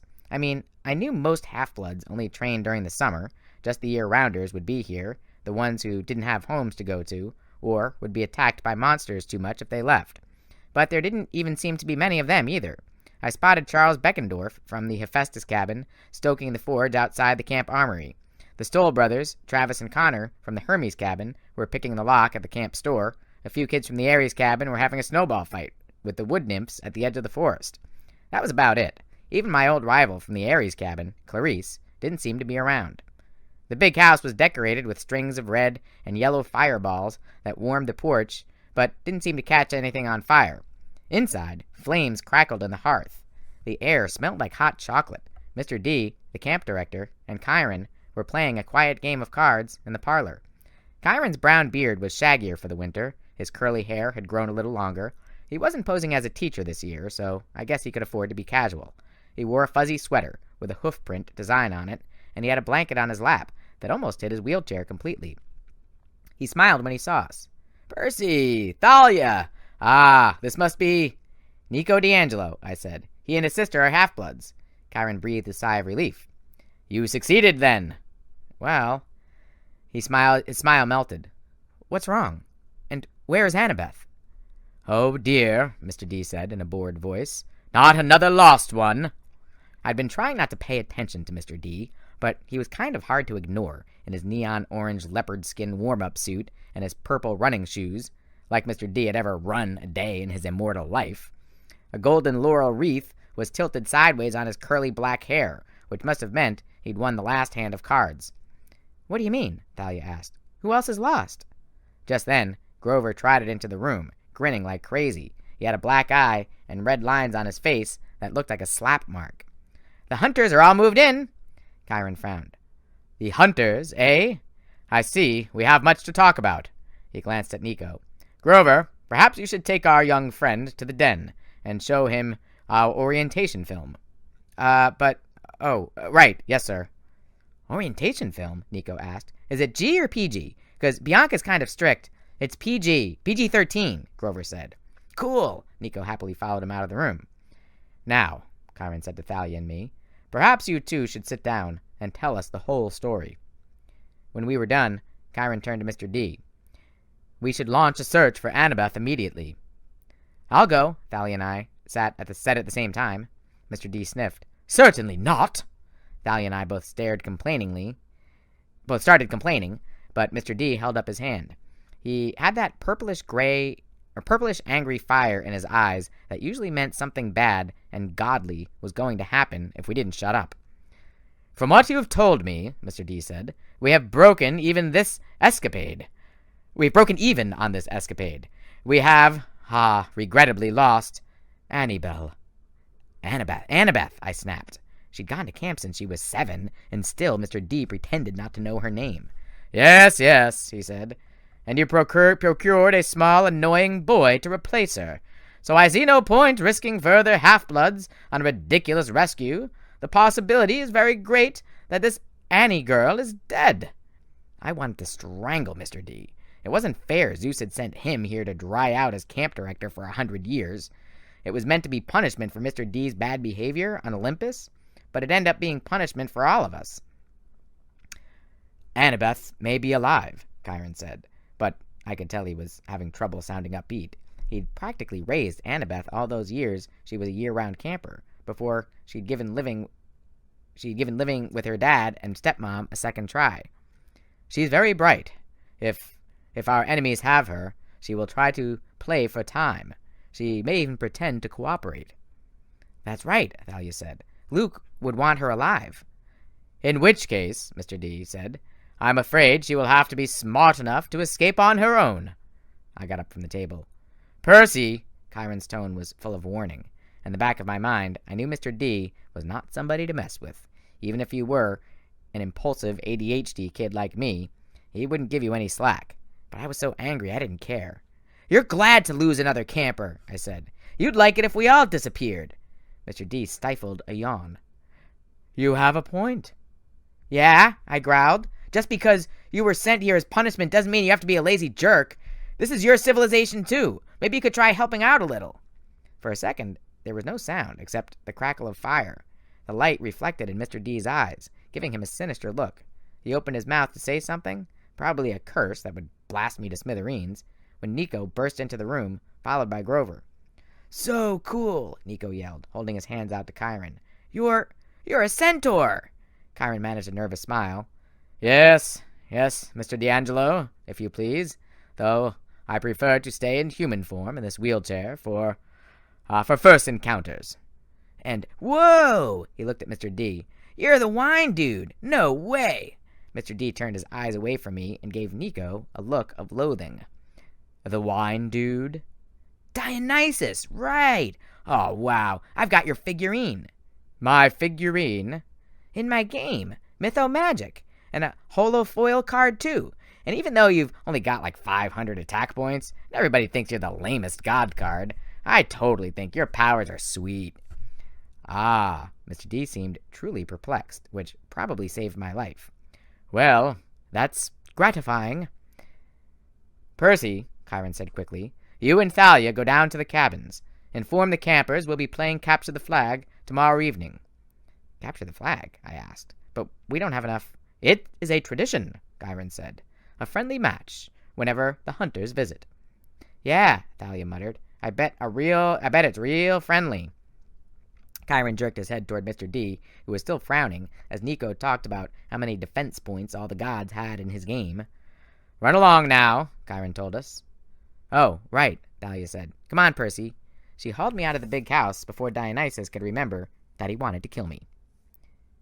You've already got Ares on your bad side, Thalia reminded me as we trudged toward the cabins. You need another immortal enemy? She was right. My first summer as camper, I'd gotten in a fight with Ares, and now he and all his children wanted to kill me. I didn't need to make Dionysus mad, too. Sorry, I said. I couldn't help it. It's just so unfair. She stopped by the armory and looked out across the valley toward the top of Half-Blood Hill. Her pine tree was still there, the golden fleece glittering in its lowest branch. The tree's magic still protected the borders of camp, but it no longer used Thalia's spirit for power. Percy, everything is unfair, Thalia muttered. Sometimes I wish... She didn't finish, but her tone was so sad, I felt sorry for her. With her ragged black hair and her black punk clothes and an old wool overcoat wrapped around her, she looked like some kind of huge raven, completely out of place in the white landscape. We'll get Annabeth back, I promised. I just don't know how yet. First, I found out that Luke is lost, she said. Now Annabeth? Don't think like that. You're right, she straightened up. We'll find a way. Over at the basketball court, a few of the hunters were shooting hoops. One of them was arguing with a guy from the Ares cabin. The Ares kid had his hand on his sword, and the hunter girl looked like she was going to exchange her basketball for a bow and an arrow any second. I'll break that up, Thalia said. You circulate around the cabins. Tell everybody about Capture the Flag tomorrow. All right. You should be team captain. No, she said. You've been at camp longer. You do it. We can, co-captain or something. She looked about as comfortable with that as I felt, but she nodded. As she headed for the court, I said, Hey, Thalia? Yeah? I'm sorry about what happened at Westover. I should have waited for you guys. It's okay, Percy. I probably would have done the same thing. She shifted from foot to foot, like she was trying to decide whether or not to say more. You know, you asked about my mom, and I kind of snapped at you. It's just, I went back to find her after 7 years, and I found out she died in Los Angeles. She was a heavy drinker, and apparently she was out driving late one night, about 2 years ago, and Thalia blinked hard. I'm sorry. Yeah, well, it's not like we were ever close. I ran away when I was 10. Best 2 years of my life were when I was running around with Luke and Annabeth. But still, that's why you had trouble with the sun van? She gave me a wary look. What do you mean? The way you stiffened up. You must have been thinking about your mom, not wanting to get behind the wheel. I was sorry I'd said anything. Thalia's expression was dangerously close to Zeus's. The one time I'd seen him get angry, like any minute, her eyes would shoot 1,000,000 volts. Yeah, she muttered. Yeah, that must have been it. She trudged off toward the court, where the Ares camper and the hunter were trying to kill each other with a sword and a basketball. The cabins were the weirdest collection of buildings you've ever seen. Zeus and Hera's big white-columned buildings, cabins 1 and 2, stood in the middle, with 5 gods' cabins on the left and 5 goddesses' cabins on the right. So they all made a U around the central green, and the barbecue hearth. I made the rounds, telling everybody about Capture the Flag. I woke up some Aries kid from his midday nap, and he yelled at me to go away. When I asked him where Clarice was, he said, "Went on a quest for Chiron. Top secret." "Is she okay?" "Haven't heard from her in a month. She's missing in action. Like your butt's gonna be if you don't get out of here." I decided to let him go back to sleep. Finally, I got to cabin 3, the cabin of Poseidon. It was a low gray building hewn from sea stone, with shells and coral fossils imprinted on the rock. Inside, it was just as empty as always, except for my bunk. A minotaur horn hung on the wall next to my pillow. I took Annabeth's baseball cap out of my backpack and set it on my nightstand. I'd give it to her when I found her, and I would find her. I took off my wristwatch and activated the shield. It creaked noisily as it spiraled out. Dr. Thorne's spikes had dented the brass in a dozen places. One gash kept the shield from opening all the way, so it looked like a pizza with 2 slices missing. The beautiful metal pictures that my brother had crafted were all banged up, and the picture of me and Annabeth fighting the Hydra, it looked like a meteor had made a crater in my head. I hung the shield on its hook next to the Minotaur horn, but it was painful to look at now. Maybe Beckendorf from the Hephaestus cabin could fix it for me. He was the best armor smith in the camp. I'd ask him at dinner. I was staring at the shield when I noticed a strange sound, water gurgling, and I realized there was something new in the room. At the back of the cabin was a big basin of gray sea rock with a spout like the head of a fish carved in stone. Out of its mouth burst a stream of water, a saltwater spring that trickled into the pool. The water must have been hot because it sent mist into the cold winter air like a sauna. It made the room feel warm and summery, fresh with the smell of the sea. I stepped up to the pool. There was no note attached or anything, but I knew it could only be a gift from Poseidon. I looked into the water and said, "Thanks, Dad." The surface rippled. At the bottom of the pool, coins shimmered, a dozen or so golden drachma. I realized what the fountain was for. It was a reminder to keep in touch with my family. I opened the nearest window, and the wintry sunlight made a rainbow in the mist. Then I fished a coin out of the hot water. "Iris, O goddess of the rainbow," I said, "accept my offering." I tossed a coin into the mist, and it disappeared. Then I realized I didn't know who to contact first. My mom? That would have been the good son thing to do, but she would have been worried about me. But she wouldn't be worried about me yet. She was used to me disappearing for days or weeks at a time. My father? It had been way too long, almost 2 years since I'd actually talked to him. But could you even send an iris message to a god? I'd never tried. Would it make them mad, like a sales call or something? I hesitated. Then I made up my mind. "Show me Tyson," I requested, "at the forges of the Cyclops." The mist shimmered, and the image of my half-brother appeared. He was surrounded in fire, which would have been a problem if he weren't a Cyclops. He was bent over an anvil, hammering a red-hot sword blade. Sparks flew and flames swirled around his body. There was a marble-framed window behind him, and it looked out onto dark blue water, the bottom of the ocean. "Tyson!" I yelled. He didn't hear me at first because of the hammering and the roar of the flames. "Tyson!" He turned, and his one enormous eye widened. His face broke into a crooked yellow grin. "Percy!" He dropped the sword blade and ran at me, trying to give me a hug. The vision blurred, and I instinctively lurched back. "Tyson, it's an iris message. I'm not really here." "Oh." He came back into view, looking embarrassed. "Oh, I knew that. Yes?" "How are you?" I asked. "How's the job?" His eyes lit up. "Love the job.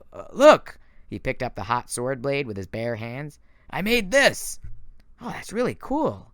"I wrote my name on it. Right there." "Awesome. Listen, do you talk to Dad much?" Tyson's smile faded. "Not much. Daddy's busy. He's worried about the war." "What do you mean?" Tyson sighed. He stuck the sword blade out of the window, where it made a cloud of boiling bubbles. When Tyson brought it back in, the metal was cool. "Old sea spirits making trouble. Aegeus, Oceanus, those guys." I sort of knew what he was talking about. He meant the immortals who ruled the oceans back in the days of the Titans, before the Olympians took over. The fact that they were back now, with the Titan Lord Kronos and his allies gaining strength, was not good. "Is there anything else I can do?" I asked. Tyson shook his head sadly. We're arming the mermaids. They need 1,000 more swords by tomorrow. He looked at his sword blade and sighed. Old spirits are protecting the bad boat. The Princess Andromeda? I said. Luke's boat? Yes. They make it hard to find. Protect it from Daddy's storms. Otherwise, he would smash it. Smashing it would be good. Tyson perked up as if he'd just had another thought. Annabeth, is she there? Oh, well, my heart felt like a bowling ball. Tyson thought Annabeth was just about the coolest thing since peanut butter, and he seriously loved peanut butter. I didn't have the heart to tell him that she was missing. He'd start crying so bad, he'd probably put out his fires. Well, no, she's not here right now. Tell her hello, he beamed. Hello to Annabeth. Okay, I fought back a lump in my throat. I'll do that. And Percy, don't worry about the bad boat. It is going away. What do you mean? Panama Canal, very far away. I frowned. Why would Luke take his demon-infested cruise ship all the way down there? The last time we'd seen him, he'd been cruising along the East Coast, recruiting half-bloods and training his monstrous army. All right, I said, not feeling reassured. That's good, I guess. In the forges, a deep voice bellowed something I couldn't make out. Tyson flinched. Got to get back to work. Boss will get mad. Good luck, brother. Okay, tell Dad. But before I could finish, the vision shimmered and faded, and I was alone again in my cabin, feeling even more lonesome than before. I was pretty miserable at dinner that night. I mean, the food was excellent, as usual. You can't go wrong with barbecue, pizza, and never-empty soda goblets. The torches and braziers kept the outdoor pavilion warm, but we all had to sit with our cabin mates, which meant I was alone in the Poseidon table. Thalia sat alone at the Zeus table, but we couldn't sit together. Camp rules. At least the Hephaestus, Ares, and Hermes cabins had a few people each. Nico sat with the Stoll brothers, since new campers always got stuck in the Hermes cabin if their Olympian parent was unknown. The Stoll brothers seemed to be trying to convince Nico that poker was a much better game than mytho-magic. I hope Nico didn't have any money to lose. The only table that really seemed to be having a good time was the Artemis table. The hunters drank and ate and laughed like one big happy family. Zoe sat at the head like she was the mama. She didn't laugh as much as the others, but she did smile from time to time. Her silver lieutenant's band glittered in the dark braids of her hair. I thought she looked a lot nicer when she smiled. Bianca D'Angelo seemed to be having a great time. She was trying to learn how to arm wrestle from the big girl who'd picked a fight with the Ares kid on the basketball court. The bigger girl was beating her every time, but Bianca didn't seem to mind. When we'd finished eating, Chiron made the customary toast to the gods and formally welcomed the hunters of Artemis. The clapping was pretty half-hearted. Then he announced that the Goodwill captured the flag game for tomorrow night, which got a lot better reception. Afterward, we all trailed back to our cabins for an early winter lights out. I was exhausted, which meant I fell asleep easily. That was the good part. The bad part was I had a nightmare, and even by my standards, it was a whopper. Annabeth was on a dark hillside, shrouded in fog. It almost seemed like the underworld because I immediately felt claustrophobic and I couldn't see the sky above. Just a close, heavy darkness, as if I were in a cave. Annabeth struggled up the hill. Old, broken Greek columns of black marble were scattered around, as though something had blasted a huge building to ruins. "Thorn!" Annabeth cried. "Where are you? Why did you bring me here?" She scrambled over a section of broken wall and came to the crest of the hill. She gasped. There was Luke, and he was in pain. He was crumpled on a rocky ground, trying to rise. The blackness seemed to be thicker around him, fog swirling hungrily. His clothes were in tatters, and his face was scratched and drenched with sweat. "Annabeth!" he called. "Help me, please!" She ran forward. I tried to cry out, "He's a traitor! Don't trust him!" But my voice didn't work in the dream. Annabeth had tears in her eyes. She reached down like she wanted to touch Luke's face, but at the last second, she hesitated. "What happened?" she asked. "They left me here," Luke groaned. "Please, it's killing me."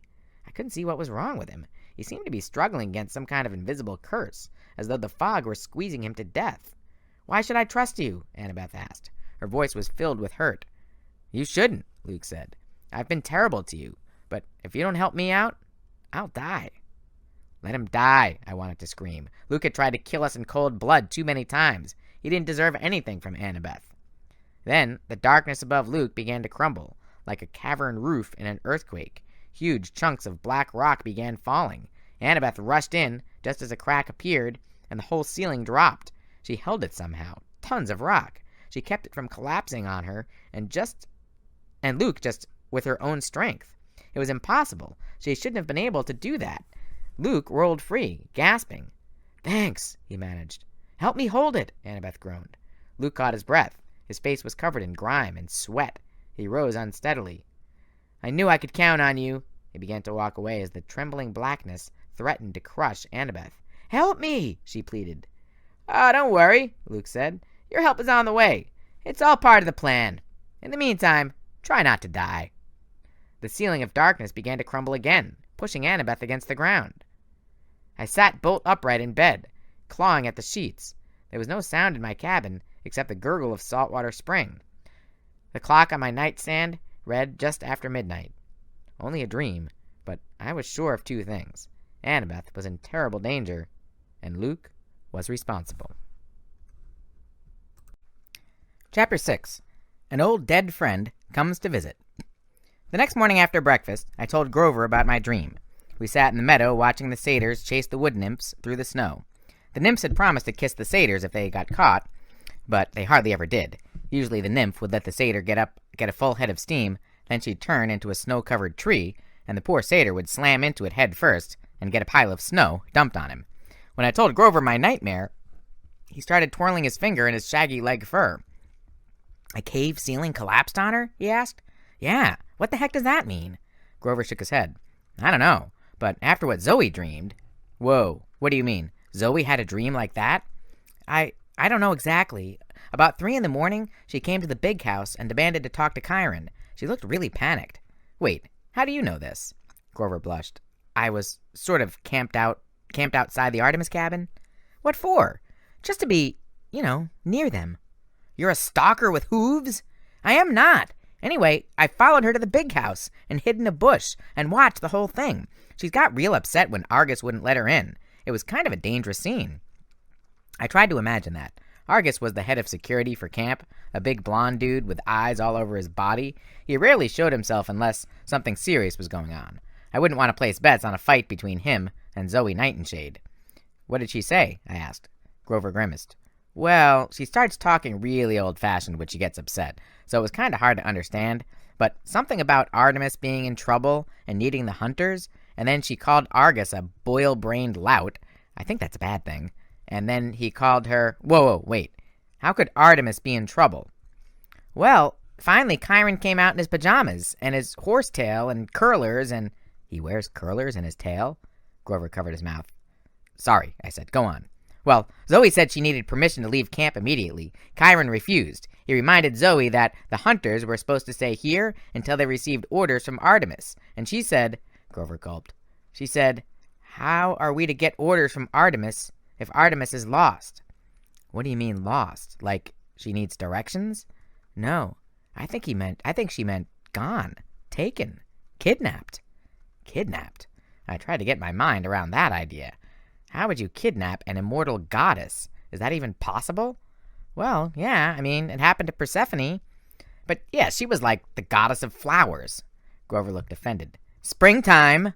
"Whatever. Artemis is a lot more powerful than that. Who could kidnap her? And why?" Grover shook his head miserably. "I don't know. Kronos? He can't be that powerful already, can he? The last time we'd seen Kronos, he'd been in tiny pieces. Well, we hadn't actually seen him. Thousands of years ago, after the big god-titan war, the gods had sliced him to bits with his own scythe and scattered his remains in Tartarus, which is like the gods' bottomless recycling bin for their enemies. 2 summers ago, Kronos had tricked us to the very edge of the pit and almost pulled us in. Then last summer, on board Luke's demon cruise ship, we'd seen a golden coffin where Luke claimed he was summoning the Titan Lord out of the abyss, bit by bit. Every time someone new joined their cause. Kronos could influence people with dreams and trick them, but I didn't see how he could physically overcome Artemis if he was still like a pile of evil bark mulch. "I don't know," Grover said. "I think somebody would know if Kronos had reformed. The gods would be more nervous. But still, it's weird. You having a nightmare the same night as Zoe? It's almost like—" They're connected, I said. Over in the frozen meadow, a satyr skidded on his hooves as he chased after a red-headed tree nymph. She giggled and held out her arms as he ran toward her. Pop! She turned into a Scotch pine, and he kissed the trunk at top speed. Ah, love, Grover said dreamily. I thought about Zoe's nightmare, which she'd had only a few hours after mine. I've got to talk to Zoe, I said. Before you do, Grover took something out of his coat pocket. It was a threefold display, like a travel brochure. You remember what you said about how it was weird the hunters just happened to show up at Westover Hall? I think they might have been scouting us. Scouting us? What do you mean? He gave me the brochure. It was about the hunters of Artemis. The front read, "A wise choice for your future." Inside were pictures of young maidens doing hunter stuff, chasing monsters, shooting bows. There were captions like health benefits, immortality, and what it means for you, and a boy free tomorrow. I found that in Annabeth's backpack, Grover said. I stared at him. I don't understand. Well, it seems to me maybe Annabeth was thinking about joining. I'd like to say I took the news well. The truth was, I wanted to strangle the hunters of Artemis, one eternal maiden at a time. The rest of the day, I tried to keep busy, but I was worried sick about Annabeth. I went to javelin throwing class, but the Ares camper in charge chewed me out after I got distracted and threw the javelin at the target before he got out of the way. I apologized for the hole in his pants, but he still sent me packing. I visited the Pegasus stables, but Selena Beauregard from the Aphrodite cabin was having an argument with one of the hunters, and I decided I'd better not get involved. After that, I sat in the empty chariot stands and sulked. Down at the archery fields, Chiron was conducting target practice. I knew he'd be the best person to talk to. Maybe he could give me some advice. But something held me back. I had a feeling Chiron would try to protect me, like he always did. He might not tell me everything he knew. I looked the other direction. At the top of Half-Blood Hill, Mr. D and Argus were feeding the baby dragon that guarded the Golden Fleece. Then it occurred to me, no one would be in the big house. There was someone else, something else, I could ask for guidance. My blood was humming in my ears as I ran into the house and took the stairs. I'd only done this once before, and I still had nightmares about it. I opened the trap door and stepped into the attic. The room was dark and dusty and cluttered with junk, just like I remembered. There were shields with monster bites out of them, and swords bent in the shapes of daemon heads, and a bunch of taxidermy like stuffed harpy and a bright orange python. Over by the window, sitting on the three-legged stool, was the shriveled-up mummy of an old lady in tie-dyed hippie dress. The Oracle. I made myself walk toward her. I waited for the green mist to billow from the mummy's mouth, like it had before, but nothing happened. "Hi," I said. What's up?" I winced at how stupid that sounded. Not much could be up when you're dead and stuck in the attic. But I knew the spirit of the Oracle was in there somewhere. I could feel a cold presence in the room, like a coiled sleeping snake. "I have a question," I said, a little louder. "I need to know about Annabeth.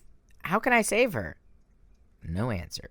The sun slanted through the dirty attic window, lighting the dust motes dancing in the air. I waited longer. Then I got angry. I was being stonewalled by a corpse. "All right," I said. "Fine. I'll figure it out myself." I turned and bumped into a big table full of souvenirs. It seemed more cluttered than the last time I was here.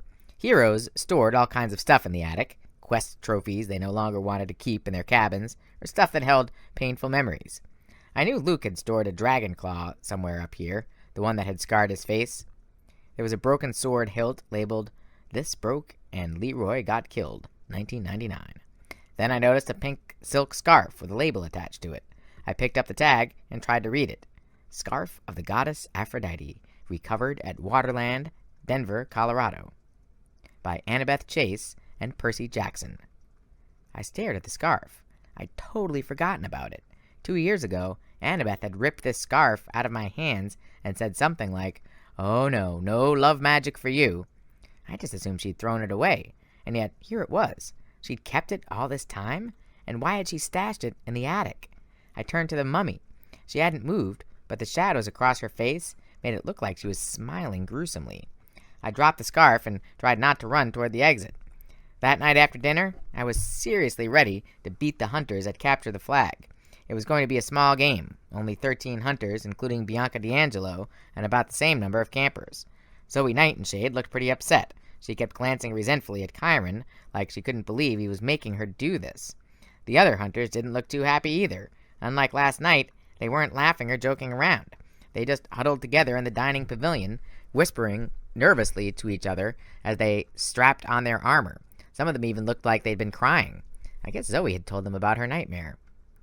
On our team, we had Beckendorf and 2 other Hephaestus guys, a few from the Ares cabin, though it still seemed strange that Clarice wasn't around, and Stoll brothers and Nico from the Hermes cabin, and a few of the Aphrodite's kids.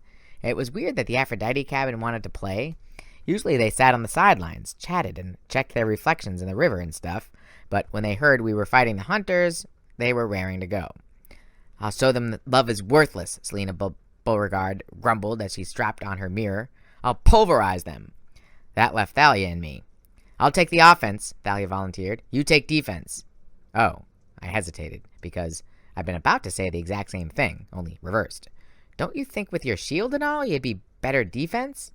Thalia already had Aegis on her arm, and even though our own teammates were giving her a wide berth, trying not to cower before the bronze head of Medusa, well, I was thinking it would make a better offense, Thalia said. "Besides, you've had more practice at defense." I wasn't sure if she was teasing me. I'd had some pretty bad experiences with defense on Capture the Flag. My first year, Annabeth had put me out as a kind of bait, and I'd almost been gored to death with spears and killed by a hellhound. "Yeah, no problem," I lied. "Cool." Thalia turned to help some of the Aphrodite kids who were having trouble suiting up their armor without breaking their nails. Nico D'Angelo ran up to me with a big grin on his face. "Percy, awesome! This is awesome!" His blue-feathered bronze helmet was falling in his eyes, and his big breastplate was about 6 sizes too big. I wondered if there was any way I'd looked that ridiculous when I'd first arrived. Unfortunately, I probably had. Nico lifted his sword with effort. "Do we get to kill the other team?" "Well, no. But the hunters are immortal, right?" "That's only if they don't fall in battle. Besides, it would be awesome if we just, resurrected as soon as we were killed so we could keep fighting and—" "Nico, this is serious. Real swords. These can hurt." He stared at me, a little disappointed, and I realized that I just sounded like my mother. Whoa, not a good sign. I patted Nico on the shoulder. "Hey, it's cool. Just follow the team. Stay out of Zoe's way. We'll have a blast." Chiron's hoof thundered on the pavilion floor. "Heroes," he called. "You know the rules. The creek is the boundary line. Blue team, Camp Half-Blood, shall take the West Woods. Hunters of Artemis, Red team, shall take the East Woods. I will serve as referee and battlefield medic. No intentional maiming, please. All magic items are allowed. To your positions." "Sweet," Nico whispered next to me. "What kind of magic items? Do I get one?" I was about to break it to him that he didn't, when Thalia said, "Blue team, follow me." They cheered and followed. I had to run to catch up, and tripped over somebody's shield, so I didn't look much like a co-captain, more like an idiot. We set our flag at the top of Zeus's fist. It's this cluster of boulders in the middle of the West Woods that, if you look at it just the right way, looks like a huge fist sticking out of the ground. If you look at it from any other side, it looks like a pile of enormous deer droppings. But Chiron wouldn't let us call the place the poop pile, especially after it had been named for Zeus, who doesn't have much of a sense of humor. Anyway, it was a good place to set the flag. The top boulder was 20 feet tall and really hard to climb, so the flag was clearly visible, like the rules said it had to be, and it didn't matter that the guards weren't allowed to stand within 10 yards of it. I set Nico on guard duty with Beckendorf and the Stoll brothers, figuring he'd be safely out of the way. "We'll send out a decoy to the left," Thalia told the team. "Selena, you lead that." "Got it. Take Laurel and Jason. They're good runners. Make a wide arc around the hunters. Attract as many as you can. I'll take the main raiding party around to the right and catch them by surprise." Everybody nodded. It sounded good. And Thalia said it with such confidence you couldn't help but believe it would work. Thalia looked at me. "Anything to add, Percy?" Yeah. Keep sharp on defense. We've got 4 guards, 2 scouts. That's not much of a big forest. I'll be roving. Yell if you need me, if you need help." "And don't leave your post," Thalia said. "Unless you see a golden opportunity," I added. Thalia scowled. "Just don't leave your post." "Right, unless Percy!" She touched my arm and shocked me. I mean, everybody can give static shocks in the winter, but when Thalia does, it hurts. I guess it's because her dad is the god of lightning. She's been known to fry off people's eyebrows. Sorry, Thalia said, though she didn't sound particularly sorry. Now, is everybody clear? Everybody nodded. We broke into our smaller groups. The horn sounded, and the game began. Selena's group disappeared into the woods on the left. Thalia's group gave it a few seconds, then darted off toward the right. I waited for something to happen. I climbed Zeus's fist and had a good view over the forest. I remembered how the hunters had stormed out of the woods when they fought the manticore, and I was prepared for something like that, one huge charge that could overwhelm us, but nothing happened. I caught a glimpse of Selena and her 2 scouts. They ran through a clearing, followed by 5 of the hunters, leading them deep into the woods and away from Thalia. The plan seemed to be working. Then I spotted another clump of the hunters, heading to the right, bows ready. They must have spotted Thalia. "What's happening?" Nico demanded, trying to climb up next to me. My mind was racing. Thalia would never get through, but the hunters were divided. With that many on either flank, their center had to be wide open. If I moved fast...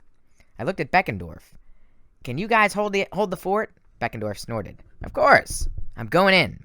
The Stoll brothers and Nico cheered as I raced toward the boundary line. I was running at top speed, and I felt great. I leaped over the creek into enemy territory. I could see their silver flag up ahead, only one guard, who wasn't even looking in my direction. I heard fighting to my left and right, somewhere in the woods. I had it made. The guard turned at the last minute. It was Bianca D'Angelo. Her eyes widened, and I slammed into her, and she went sprawling in the snow.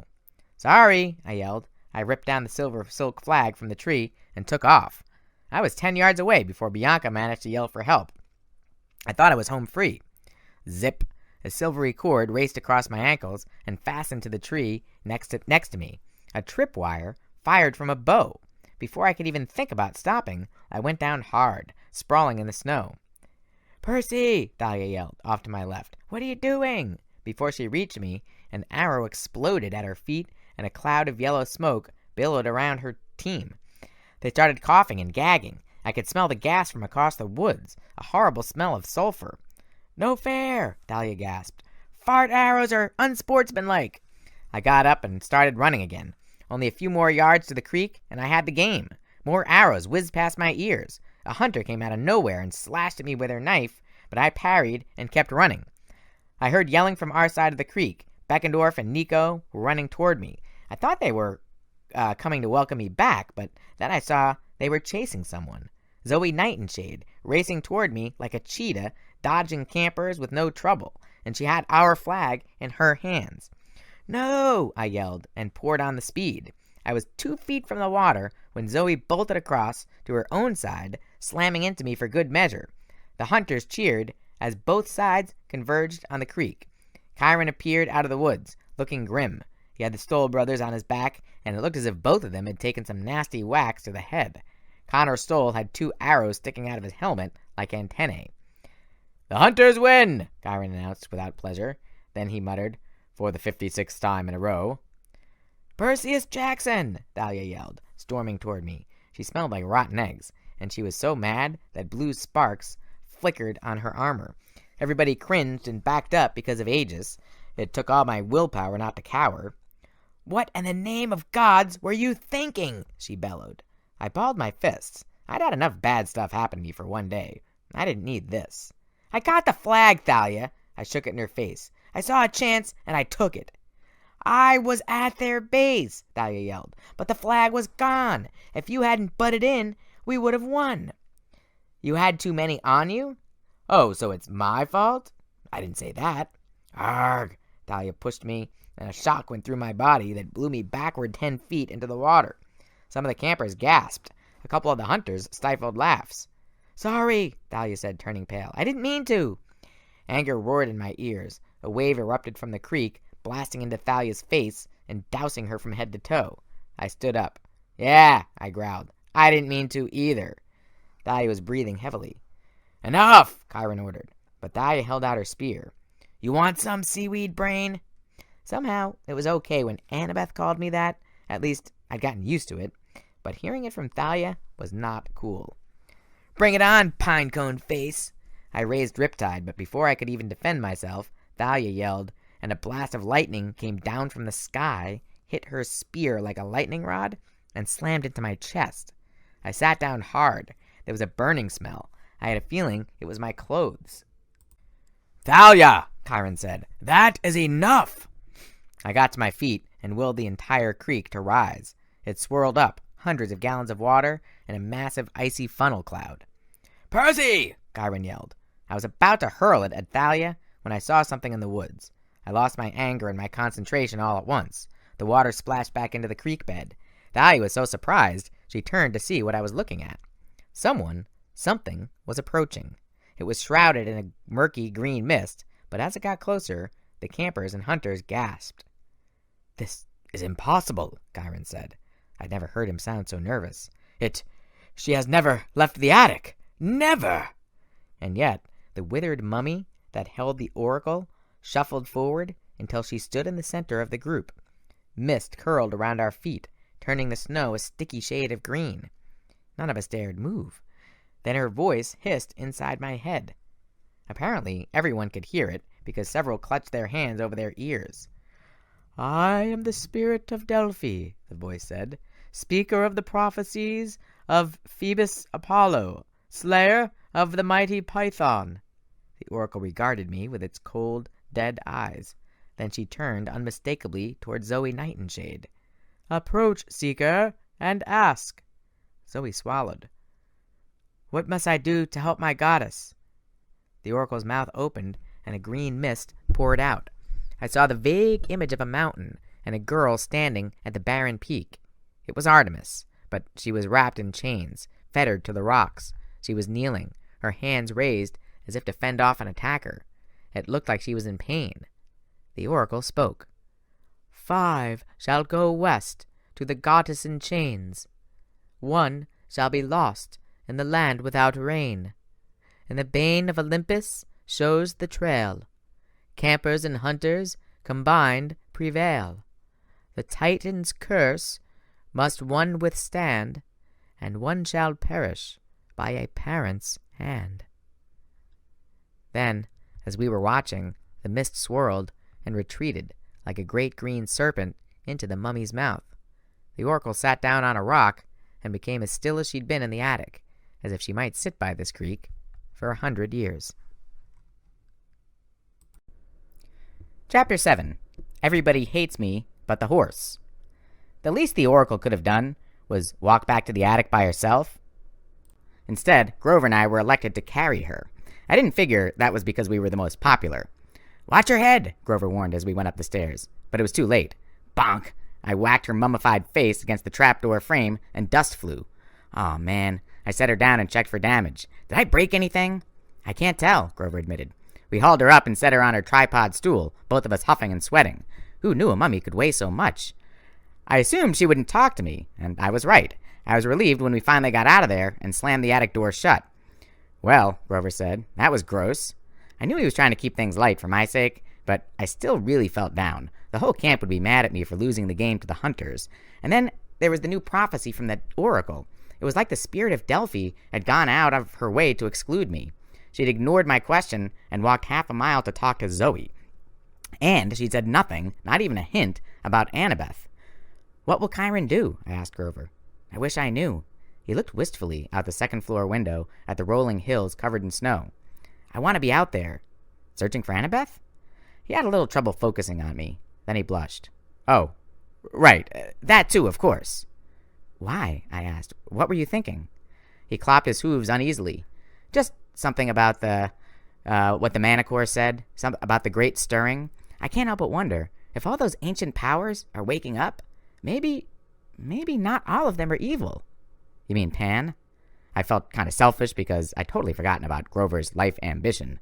The nature god had gone missing 2,000 years ago. He was rumored to have died, but the satyrs didn't believe that. They were determined to find him. They'd been searching in vain for centuries, and Grover was convinced he'd be the one to succeed. This year, with Chiron putting all the satyrs on emergency duty to find half-bloods, Grover hadn't been able to continue his search. It must have been driving him nuts. I've let the trail go cold, he said. I feel restless, like I'm missing something really important. He's out there somewhere. I can just feel it. I didn't know what to say to him. I wanted to encourage him, but I didn't know how. My optimism had pretty much been trampled into the snow out there in the woods, along with our capture the flag hopes. Before I could respond, Thalia tromped up the stairs. She was officially not talking to me now, but she looked at Grover and said, "Tell Percy to get his butt downstairs." "Why?" I asked. "Did he say something?" Thalia asked Grover. He asked why. "Dionysus is calling a council of cabin leaders to discuss the prophecy," she said. "Unfortunately, that includes Percy." The council was held around a ping-pong table in the rec room. Dionysus waved his hand and supplied snacks, Cheese Whiz, crackers, and several bottles of red wine. Then Chiron reminded him that wine was against his restrictions, and most of us were underage. Mr. D sighed. With a snap of his fingers, the wine turned to Diet Coke. Nobody drank that either. Mr. D and Chiron, in wheelchair form, sat at one end of the table. Zoe and Bianca D'Angelo, who had kind of become Zoe's personal assistant, took the other end. Thalia and Grover and I sat along the right, and the other head counselors, Beckendorf, Selena Beauregard, and the Stoll brothers, sat on the left. The Aries kids were supposed to send a representative too, but all of them had gotten broken limbs, accidentally, during the capture of the flag, courtesy of the hunters. They were resting up in the infirmary. Zoe started the meeting off on a positive note. "This is pointless." "Cheese Whiz!" Grover gasped. He had been scooping up crackers and ping-pong balls and spraying them with the topping. "There's no time for talk," Zoe continued. "Our goddess needs us. The hunters must leave immediately." "And go where?" Chiron asked. "West," Bianca said. I was amazed at how different she looked after just a few days with the hunters. Her dark hair was braided like Zoe's now, so you could actually see her face. She had a splash of freckles across her nose, and her dark eyes vaguely reminded me of someone famous, but I couldn't think who. She looked like she'd been working out, and her skin glowed faintly, like the other hunters, as if she'd been taking showers in liquid moonlight. "You heard the prophecy. 5 shall go west to the goddess in chains. We can get 5 hunters and go." "Yes," Zoe agreed. "Artemis is being held hostage. We must find her and free her." "You're missing something, as usual," Thalia said. "Campers and hunters combined prevail. We're supposed to do this together." "No," Zoe said. "The hunters do not need thy help." "Your," Thalia grumbled. "Nobody said thy in like 300 years, Zoe. Get with the times." Zoe hesitated, like she was trying to form the word correctly. "Your. We do not need your help." Thalia rolled her eyes. "Forget it." "I fear the prophecy says you do need our help," Chiron said. "Campers and hunters must cooperate." "Or do they?" Mr. D abused, swirling his Diet Coke under his nose like it had a fine bouquet. "One shall be lost, one shall perish. That sounds rather nasty to me, doesn't it? What if you fail because you try to cooperate?" "Mr. D," Chiron sighed, "with all due respect, whose side are you on?" Dionysus raised his eyebrows. "Sorry, my dear centaur. Just trying to be helpful." "We're supposed to work together," Thalia said stubbornly. "I don't like it either, Zoe, but you know prophecies. You want to fight against one?" Zoe grimaced, but I could tell Thalia had scored a point. "We must not delay," Chiron warned. "Today is Sunday. This very Friday, December 21st, is the winter solstice." "Oh, joy," Dionysus muttered. "Another dull annual meeting." "Artemis must be present at the solstice," Zoe said. "She has been one of the most vocal on the council, arguing for action against Kronos' minions. If she is absent, the gods will decide nothing. We will lose another year of war preparations." "Are you suggesting that the gods have trouble acting together, young lady?" Dionysus asked. "Yes, Lord Dionysus." Mr. D nodded. "Just checking. You're right, of course. Carry on." "I must agree with Zoe," said Chiron. "Artemis's presence at the Winter Council is critical. We have only a week to find her, and possibly even more important, to locate the monster she was hunting. Now, we must decide who goes on this quest." 3 and 2, I said. Everybody looked at me. Thalia even forgot to ignore me. "We're supposed to have 5, I said, feeling self-conscious. 3 hunters, 2 from Camp Half-Blood. That's more than fair." Thalia and Zoe exchanged looks. "Well," Thalia said, "does make sense." Zoe grunted. "I would prefer to take all the hunters. We will need strength of numbers." "You'll be retracting the goddess's path," Chiron reminded her. "Moving quickly. No doubt Artemis tracked the scent of this rare monster, whatever it is, as she moved west. You will have to do the same. The prophecy was clear. The bane of Olympus shows the trail. What would your mistress say? Too many hunters spoiled the scent? A small group is best." Zoe picked up a ping-pong paddle and studied it like she was deciding who she wanted to whack first. "This monster, the bane of Olympus, I have hunted at Lady Artemis's side for many years, yet I have no idea what this beast might be." Everybody looked at Dionysus. I guess because he was the only god present, and gods are supposed to know things. He was flipping through a wine magazine, but when everybody got silent, he glanced up. "Well, don't look at me. I'm a young god, remember? I don't keep track of those ancient monsters and dusty titans. They make a terrible party conversation." "Chiron," I said, "you don't have any ideas about the monster?" Chiron pursed his lips. "I have several ideas, none of them good, and none of them quite make sense. Typhon, for instance, could fit this description. He was truly a bane of Olympus, or the sea monster Cato. But if either of these were stirring, we would know it. They are ocean monsters the size of skyscrapers. Your father, Poseidon, would already have sounded the alarm. I fear this monster may be more elusive, perhaps even more powerful." "That's some serious danger you're facing," Connor Stoll said. I liked how he said you and not we. "It sounds like at least 2 of the 5 of us, 5 are going to die." "One shall be lost in the land without rain," Beckendorf said. "If I were you, I'd stay out of the desert." There was a muttering of agreement. "And the Titan's curse must one withstand," Selena said. "What could that mean?" I saw Chiron and Zoe exchange a nervous look, but whatever they were thinking, they didn't share it. "One shall perish by a parent's hand," Grover said, in between bites of Cheese Whiz and ping-pong balls. "How is that possible? Whose parent could kill them?" There was a heavy silence around the table. I glanced at Thalia and wondered if she was thinking the same thing I was. Years ago, Chiron had had a prophecy about the next child of the big 3, Zeus, Poseidon, or Hades, who turned 16. Supposedly, that kid would make a decision that would save or destroy the gods forever. Because of that, the big 3 had taken an oath after World War II not to have any more kids. But Thalia and I, been born anyway, and now we were both getting close to 16. I remembered a conversation I'd had last year with Annabeth. I'd asked her if I was so potentially dangerous, why the gods didn't just kill me. "Some of the gods would like to kill you," she'd said, "but they're afraid of offending Poseidon."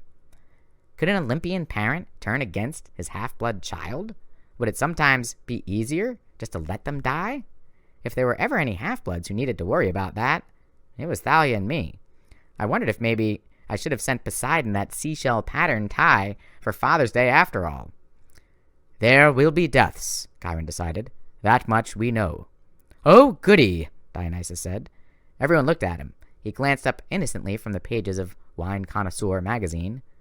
"Ah, Pinot Noir is making a comeback. Don't mind me." "Percy's right," Selena Beauregard said. 2 campers should go." "Oh, I see," Zoe said sarcastically. "And I suppose you wish to volunteer." Selena blushed. "I'm not going anywhere with the hunters. Don't look at me." "A daughter of Aphrodite does not wish to be looked at," Zoe scoffed. "What would thy mother say?" Selena started to get out of her chair, but the Stoll brothers pulled her back. "Stop it," Beckendorf said. He was a big guy with a bigger voice. He didn't talk much, but when he did, people tended to listen. "Let's start with the hunters. Which 3 of you will go?" Zoe stood. "I shall go, of course, and I will take Phoebe. She is our best tracker." "The big girl who likes to hit people on the head?" Travis Stoll asked cautiously. Zoe nodded. "The one who put arrows in my helmet?" Connor added. "Yes," Zoe snapped. "Why?" "Oh, nothing," Travis said. "Just that we have a t-shirt for her from the camp store." He held up a big silver t-shirt that said, "Artemis the Moon Goddess, Fall Hunting Tour 2002, with a huge list of national parks and stuff underneath. It's a collector's item. She was admiring it. You want to give it to her?" I knew the Stolls were up to something. They always were. But I guess Zoe didn't know them as well as I did. She just sighed and took the t-shirt. "As I was saying, I will take Phoebe, and I wish Bianca to go." Bianca looked stunned. "Me? But I'm so new. I wouldn't be any good." "You will do fine," Zoe insisted. "There's no better way to prove thyself." Bianca closed her mouth. I kind of felt sorry for her. I remembered my first quest when I was 12. I had felt totally unprepared. A little honored, maybe, but a lot resentful and plenty scared. I figured the same things were running around in Bianca's head right now. "And for campers?" Chiron asked. His eyes met mine, but I couldn't tell what he was thinking. "Me!" Grover stood up so fast he bumped the ping-pong table. He brushed cracker crumbs and the ping-pong ball scraps off his lap. "Anything to help with Artemis!" Zoe wrinkled her nose. "I think not, satyr. You're not even a half-blood." "But he is a camper," Thalia said, "and he's got a satyr's senses and woodland magic. Can you play a tracker song yet, Grover?" "Absolutely." Zoe wavered. I didn't know what a tracker's song was, but apparently Zoe thought it was a good thing. "Very well," Zoe said. "And the second camper?" "I'll go." Thalia stood and looked around, daring anyone to question her. Now, okay, maybe my math skills weren't the best, but it suddenly occurred to me that we'd reached the number 5, and I wasn't in the group. "Whoa, wait a sec," I said. "I want to go too." Thalia said nothing. Chiron was still studying me, his eyes sad. "Oh," Grover said, suddenly aware of the problem. "Whoa, yeah, I forgot. Percy has to go. I'll say, Percy should go in my place." "He cannot," Zoe said. "He is a boy. I won't have hunters traveling with a boy." "You traveled here with me," I reminded her. "That was a short-term emergency, and it was ordered by the goddess. I will not go across country and fight many dangers in the company of a boy." "What about Grover?" I demanded. Zoe shook her head. "He does not count. He is a satyr. He is not technically a boy." "Hey," Grover protested. "I have to go," I said. "I need to be on this quest." "Why?" Zoe asked. "Because of thy friend, Annabeth?" I felt myself blushing. I hated that everyone was looking at me. "No. Partly. I just feel like I'm supposed to go." Nobody rose to my defense. Mr. D looked bored, still reading his magazine. Selena, the Stoll brothers, and Beckendorf were staring at the table. Bianca gave me a look of pity. "No," Zoe said flatly. "I insist upon this. I will take a satyr if I must, but not a male hero." Chiron sighed. "The quest is for Artemis. The hunters should be allowed to approve their companions." My ears were ringing as I sat down. I knew Grover and some of the others were looking at me sympathetically, but I couldn't meet their eyes. I just sat there as Chiron concluded the council. "So be it," he said. "Thalia and Grover will accompany Zoe, Bianca, and Phoebe. You shall leave at first light, and may the gods," he glanced at Dionysus, "present company included, we hope, be with you." I didn't show up for dinner that night, which was a mistake, because Chiron and Grover came looking for me. "Percy, I'm so sorry," Grover said, sitting next to me on the bunk. "I didn't know honest." He started to sniffle, and I figured if I didn't cheer him up, he'd either start bawling or chewing up on my mattress.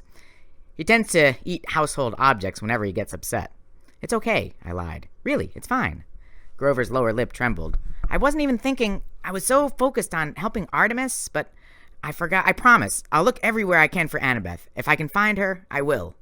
I nodded and tried to ignore the big crater that was opening in my chest. "Grover," Chiron said, "perhaps you'd let me have a word with Percy." "Sure," he sniffled. Chiron waited. Oh, Grover said. "You mean alone?" "Sure, Chiron." He looked at me miserably. "See? Nobody needs a goat." He trotted out the door, blowing his nose on his sleeve. Chiron sighed and knelt on his horse legs. "Percy, I don't pretend to understand prophecies." "Yeah," I said. "Well, maybe that's because they don't make any sense." Chiron gazed at the saltwater spring gurgling in the corner of the room. "Thalia would not have been my first choice to go on this quest. She's too impetuous. She acts without thinking. She's too sure of herself." "Would you have chosen me?" "Frankly, no," he said. "You and Thalia are much alike." "Thanks a lot," he smiled. "The difference is that you are less sure of yourself than Thalia. That could be good or bad, but one thing I can say, both of you together would be a dangerous thing." "We could handle it." "The way you handled it at the creek tonight?" I didn't answer. He'd nailed me. "Perhaps it is for the best," Chiron mused. "You can go home to your mother for the holidays. If we need you, we can call." "Yeah," I said, "maybe." I pulled Riptide out of my pocket and set it on my nightstand. It didn't seem that I'd be using it for anything but writing Christmas cards. When he saw the pen, Chiron grimaced. "It's no wonder Zoe doesn't want you along, I suppose. Not while you're carrying that particular weapon." I didn't understand what he meant. Then I remembered something he'd told me a long time ago, when he first gave me the magic sword. It has a long and tragic history, which we need not go into. I wanted to ask him about that, but then he pulled a golden drachma from his saddlebag and tossed it to me. "Call your mother, Percy. Let her know you're coming home in the morning. And, for what it's worth, I almost volunteered for this quest myself. I would have gone, if not for the last line. One shall perish by a parent's hand." Yeah. I didn't need to ask. I knew Chiron's dad was Kronos, the evil Titan Lord himself. The line would make perfect sense if Chiron went on the quest. Kronos didn't care for anyone, including his own children. "Chiron," I said, "you know what this Titan's curse is, don't you?" His face darkened. He made a claw over his heart and pushed outward, an ancient gesture for warding off evil. "Let us hope the prophecy does not mean what I think. Now, good night, Percy, and your time will come. I'm convinced of that. There's no need to rush." He had said your time, the way people did when they meant your death. I didn't know if Chiron meant it that way, but the look in his eyes made me scared to ask. I stood at the saltwater spring, rubbing Chiron's coin in my hands and trying to figure out what to say to my mom. I really wasn't in the mood to have one more adult tell me that nothing was the greatest thing I could do, but I figured my mom deserved an update. Finally, I took a deep breath and threw in the coin. "Oh, goddess, accept my offering." The mist shimmered. The light from the bathroom was just enough to make a faint rainbow. "Show me Sally Jackson," I said. "Upper East Side, Manhattan." And in the mist was a scene I did not expect. My mom was sitting at our kitchen table with some guy. They were laughing hysterically. There was a big stack of textbooks between them. The man was, 30-something, with longish salt and pepper hair and a brown jacket over a black t-shirt. He looked like an actor, like a guy who might play an undercover cop on television. I was too stunned to say anything, and fortunately, my mom and the guy were too busy laughing to notice my iris message. The guy said, "Sally, you're a riot." "You want some more wine?" "Oh, I shouldn't. You go ahead if you want." "Actually, I'd better use your bathroom. May I?" "Down the hall," she said, trying not to laugh. The actor dude smiled and got up and left. "Mom," I said. She jumped so hard, she almost knocked her textbooks off the table. Finally, she focused on me. "Percy, oh, honey, is everything okay?" "What are you doing?" I demanded. She blinked. "Homework." Then she seemed to understand the look in my face. "Oh, honey, that's just Paul. Mr. Bloffice. He's in my writing seminar." "Mr. Blowfish?" "Bloffice. He'll be back in a minute. Percy, tell me what's wrong." She always knew when something was wrong. I told her about Annabeth, the other stuff too, but mostly it boiled down to Annabeth. My mother's eyes teared up. I could tell she was trying hard to keep it together for my sake. "Oh, Percy." "Yeah, so they tell me there's nothing I can do. I guess I'll be coming home." She turned her pencil around in her fingers. "Percy, as much as I want you to come home," she sighed like she was mad at herself, "as much as I want you to be safe, I want you to understand something. You need to do whatever you think you have to." I stared at her. "What do you mean?" "I mean, do you really, deep down, believe that you have to help save her? Do you think it's the right thing to do? Because I know one thing about you, Percy. Your heart is always in the right place. Listen to it." You're telling me to go?" My mother pursed her lips. "I'm telling you that you're getting too old for me to tell you what to do. I'm telling you that I'll support you, even if what you decide to do is dangerous. I can't believe I'm saying this." "Mom." The toilet flushed down the hall in our apartment. "I don't have much time," my mom said. "Percy, whatever you decide, I love you, and I know you'll do what's best for Annabeth." "How can you be sure?" "Because she'd do the same for you." And with that, my mother waved her hand over the mist, and the connection dissolved, leaving me with one final image of her new friend, Mr. Blowfish, smiling down at her. I don't remember falling asleep, but I remember the dream. I was back in the barren cave, the ceiling heavy and low above me. Annabeth was kneeling under the weight of the dark mass that looked like a pile of boulders. She was too tired even to cry out. Her legs trembled. Any second, I knew she would run out of strength, and the cavern ceiling would collapse on top of her. "How is our mortal guest?" a male voice boomed. It wasn't Kronos. Kronos' voice was raspy and metallic, like a knife scraped across stone. I had heard it taunting me many times before in my dreams. But this voice was deeper and lower, like a bass guitar. Its force made the ground vibrate. Luke emerged from the shadows. He ran to Annabeth, knelt beside her, then looked back at the unseen man. "She's fading. We must hurry." The hypocrite, like he really cared what happened to her. The deep voice chuckled. It belonged to someone in the shadows, at the edge of my dream. Then a meaty hand thrust someone forward into the light. Artemis, her hands and feet bound in celestial bronze chains. I gasped. Her silvery dress was torn and tattered. Her face and arms were cut in several places, and she was bleeding ichor, the golden blood of the gods. "You heard the boy," said the man in the shadows. "Decide." Artemis's eyes flashed with anger. I didn't know why she didn't just will the chains to burst or make herself disappear, but she didn't seem able to. Maybe the chains prevented her, or some magic about this dark, horrible place. The goddess looked at Annabeth, and her expression changed to concern and outrage. "How dare you torture a maiden like this?" "She will die soon," Luke said. "You can save her." Annabeth made a weak sound of protest. My heart felt like it was being twisted into a knot. I wanted to run to her, but I couldn't move. "Free my hands," Artemis said. Luke brought out his sword, Backbiter. With one expert strike, he broke the goddess's handcuffs. Artemis ran to Annabeth and took the burden from her shoulders. Annabeth collapsed on the ground and lay there shivering. Artemis staggered, trying to support the weight of the black rocks. The man in the shadows chuckled. "You're as predictable as you were easy to beat, Artemis." "You surprised me," the goddess said, straining under her burden. "It will not happen again." "Indeed it will not," the man said. "Now you're out of the way for good. I knew you could not resist helping a young maiden. That is, after all, your specialty, my dear." Artemis groaned. "You know nothing of mercy, you swine." "On that," the man said, "we can agree. Luke, you may kill the girl now." "No," Artemis shouted. Luke hesitated. She may yet be useful, sir. Further bait." "Ah, you truly believe that?" "Yes, General. They will come for her, I'm sure." The man considered. "Then the Dracanae can guard her here. Assuming she does not die from her injuries, you may keep her alive until winter solstice. After that, if our sacrifice goes as planned, her life will be meaningless. The lives of all mortals will be meaningless."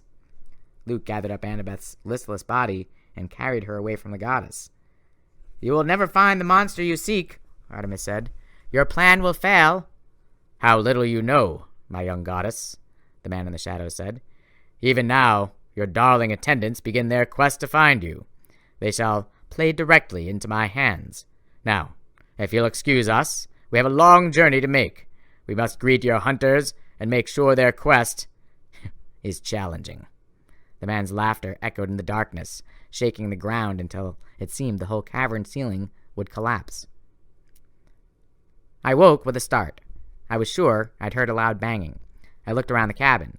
It was dark outside. The salt spring still gurgled. No other sounds but the hoot of an owl in the woods and the distant surf on the beach.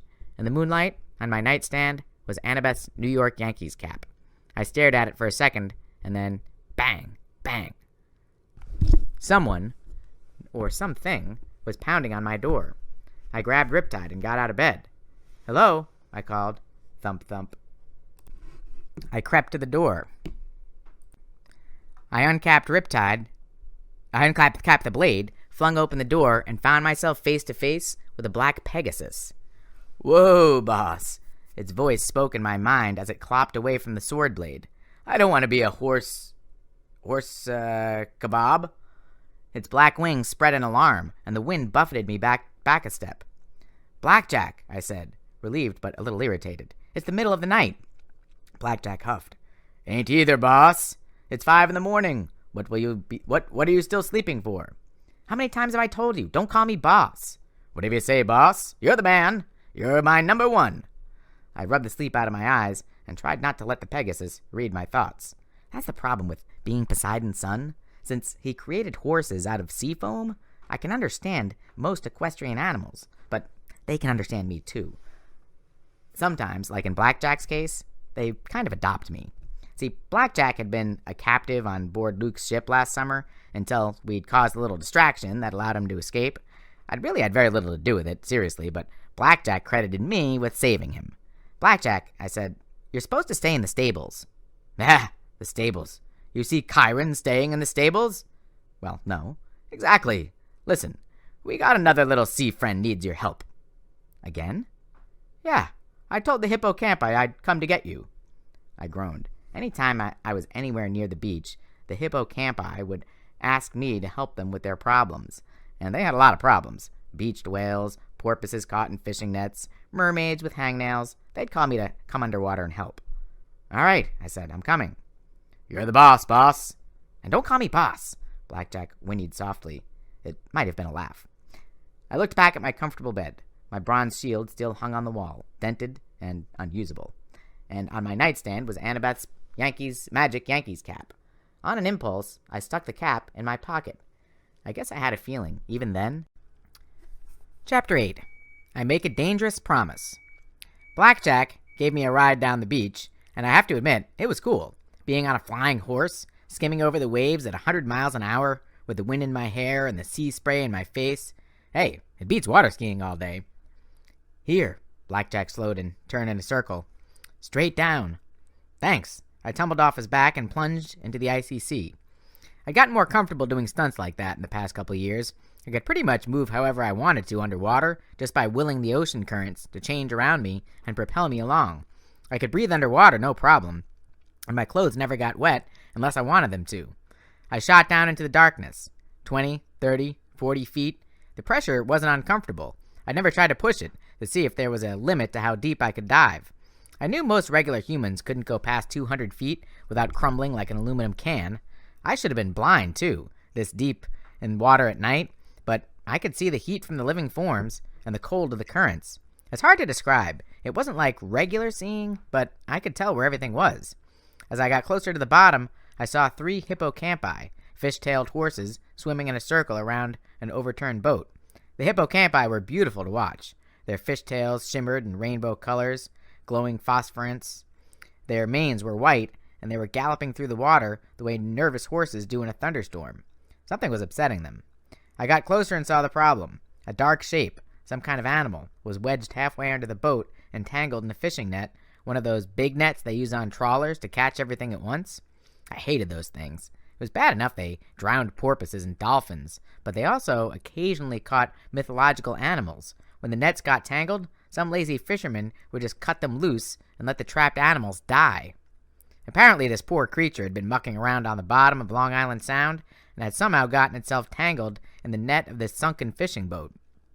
It had tried to get out and managed to get even more hopelessly stuck, shifting the boat in the process.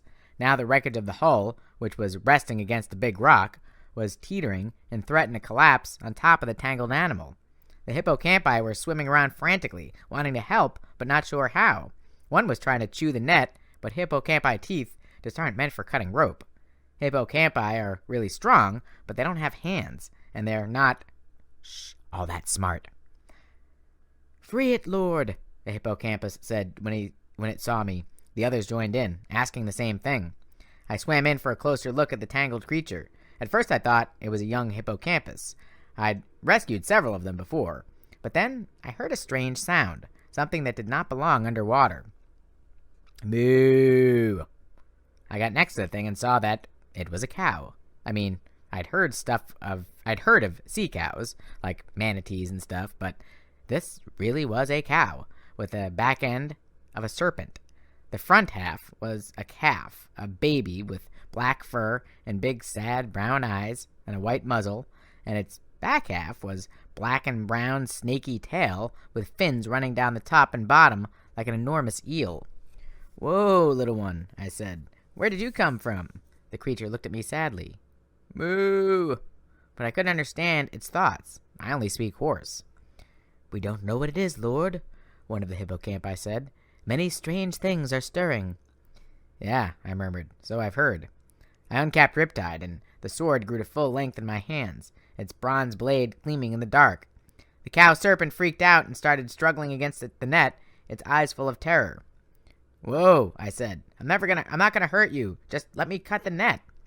But the cow serpent thrashed around and got even more tangled. The boat started to tilt, stirring up the muck on the sea bottom and threatening to topple onto the cow serpent. The hippocampi whinnied in a panic and thrashed in the water, which didn't help. Okay, I said. I put away the sword and started speaking as calmly as I could so the hippocampi and the cow serpent would stop panicking.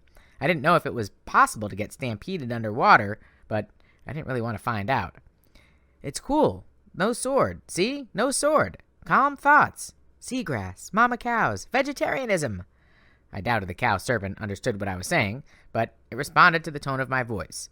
The hippocampi were still skittish, but they stopped swirling around me quite so fast. "Free it, Lord," they pleaded. "Yeah," I said. "I got that part. I'm thinking." But how could I free the cow serpent when she, I decided it was probably a she, panicked at the sight of a blade? It was like she'd seen swords before and knew how dangerous they were. "All right," I told the hippocampi. "I need all of you to push exactly the way I tell you." First, we started with the boat.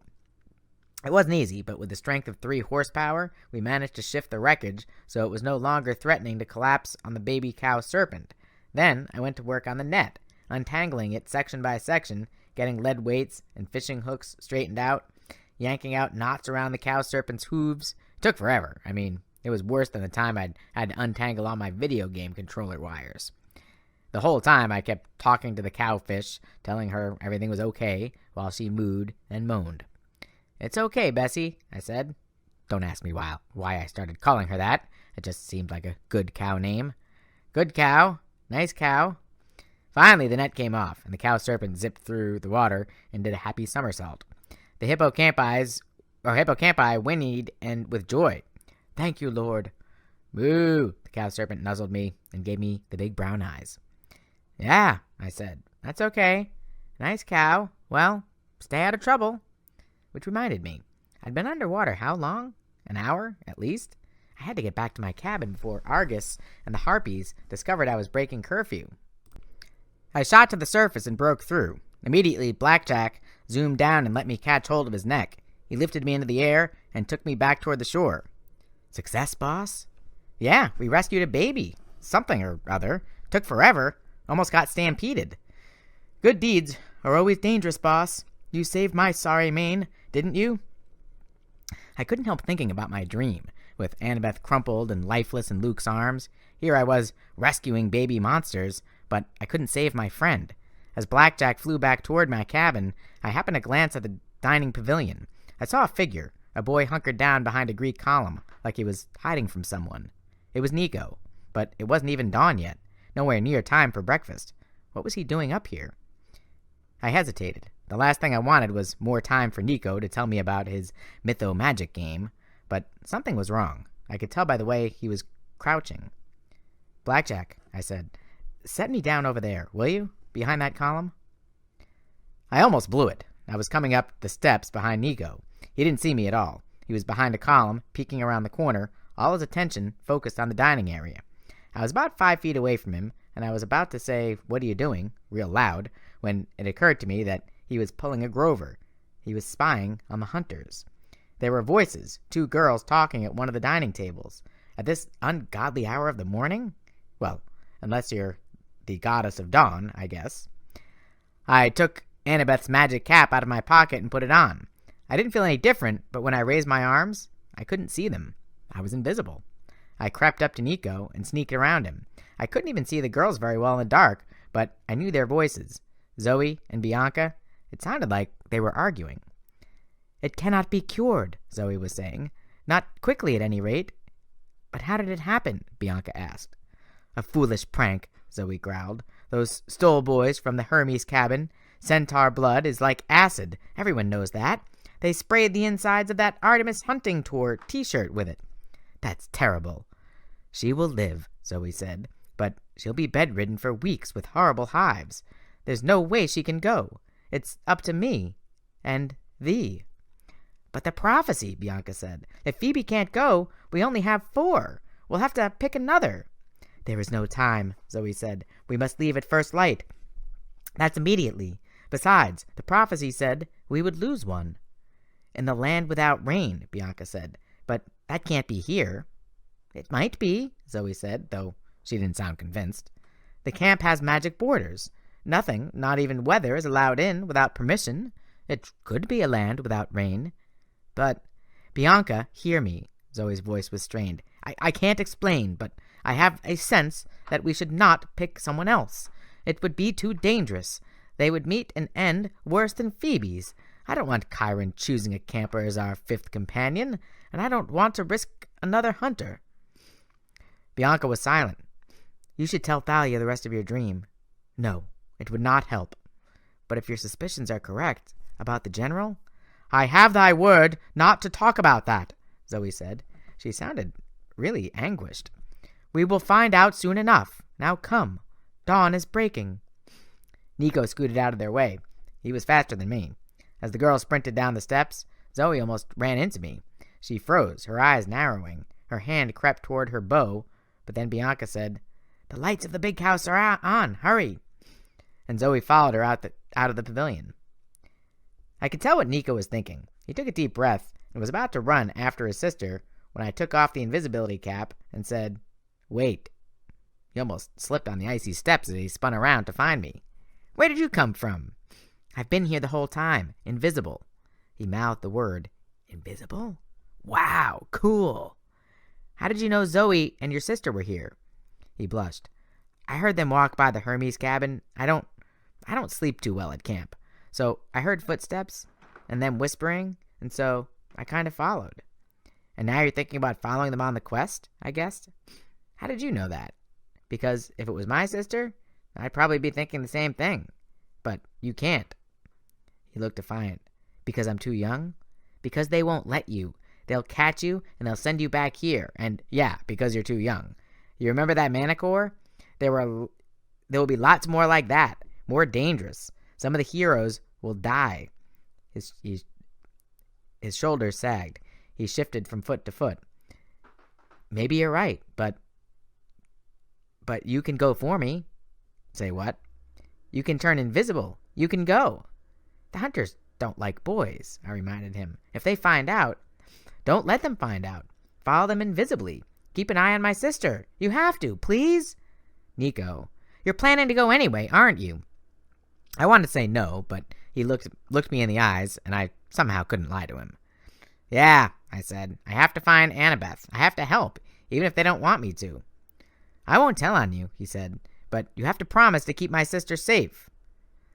That's a big thing to promise, Nico, on a trip like this. Besides, she's got Zoe, Grover, and Thalia. Promise, he insisted. I'll do my best. I promise that. Get going then, he said. Good luck.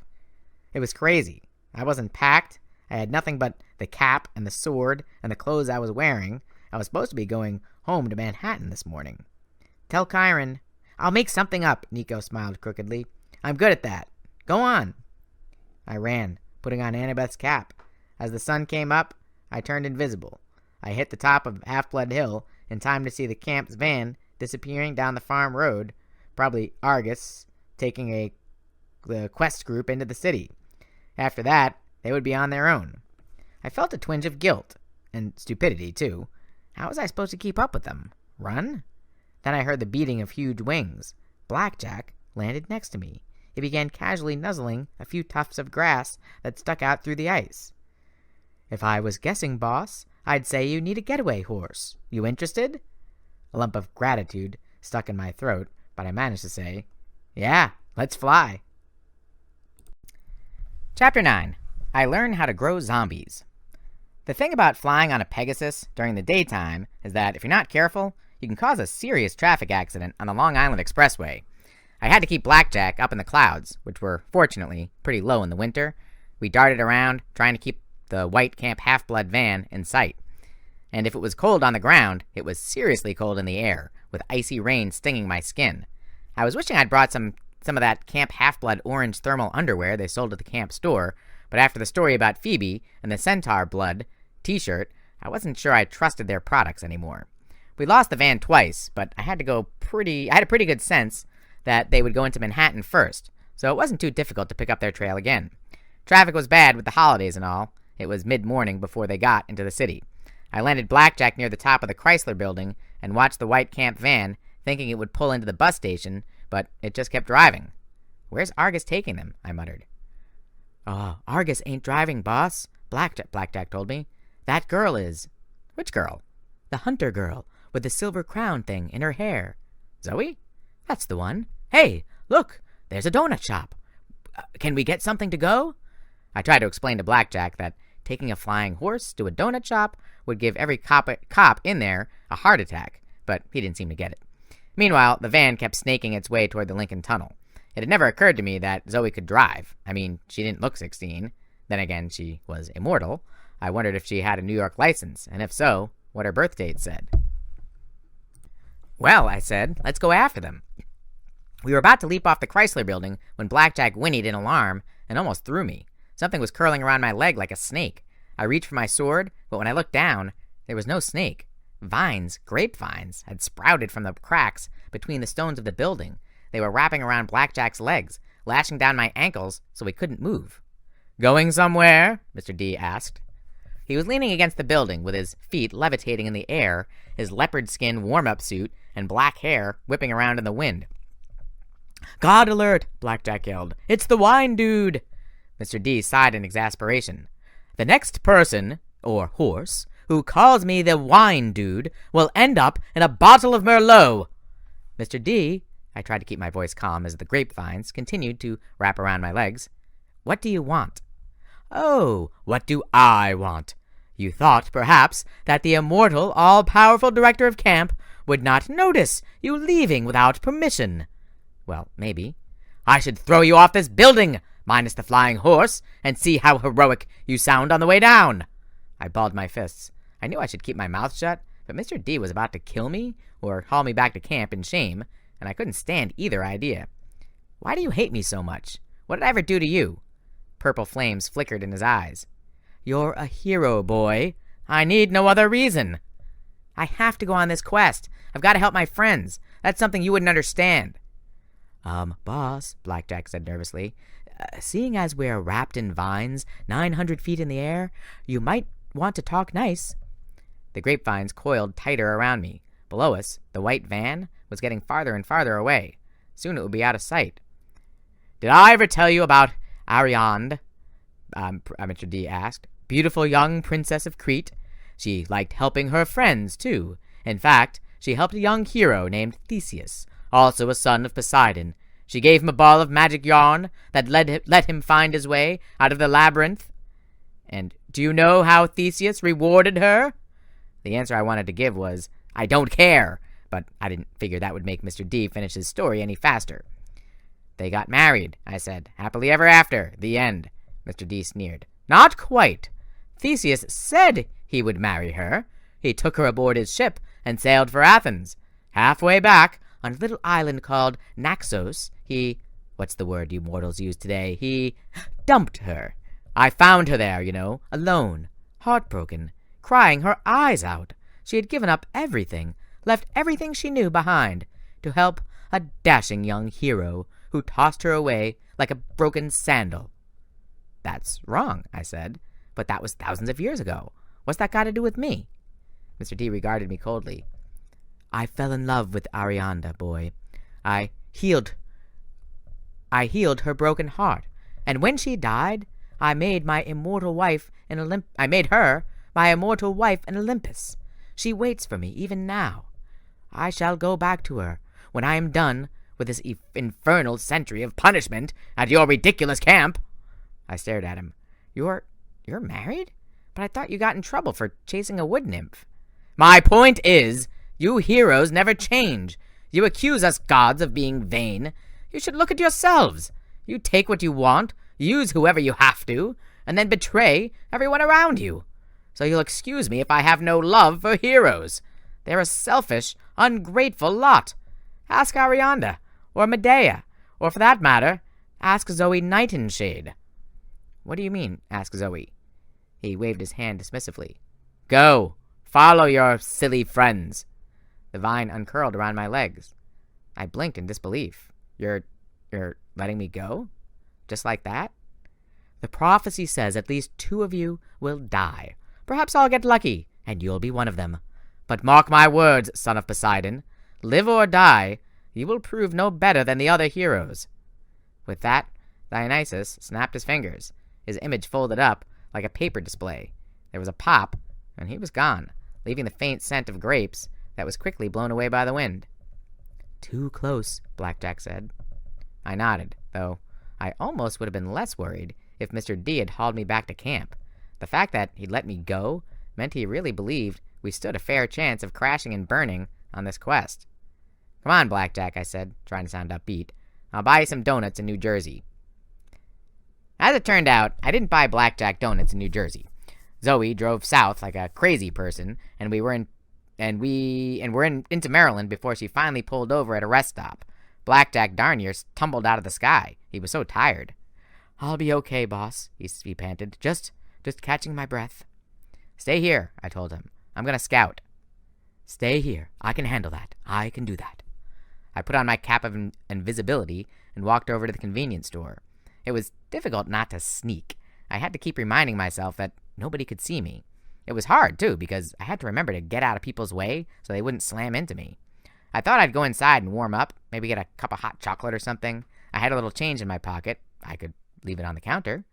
I was wondering if the cup would turn invisible when I picked it up, or if I'd have to deal with a floating hot chocolate problem, when my whole plan was ruined by Zoe, Thalia, Bianca, and Grover all coming out of the store.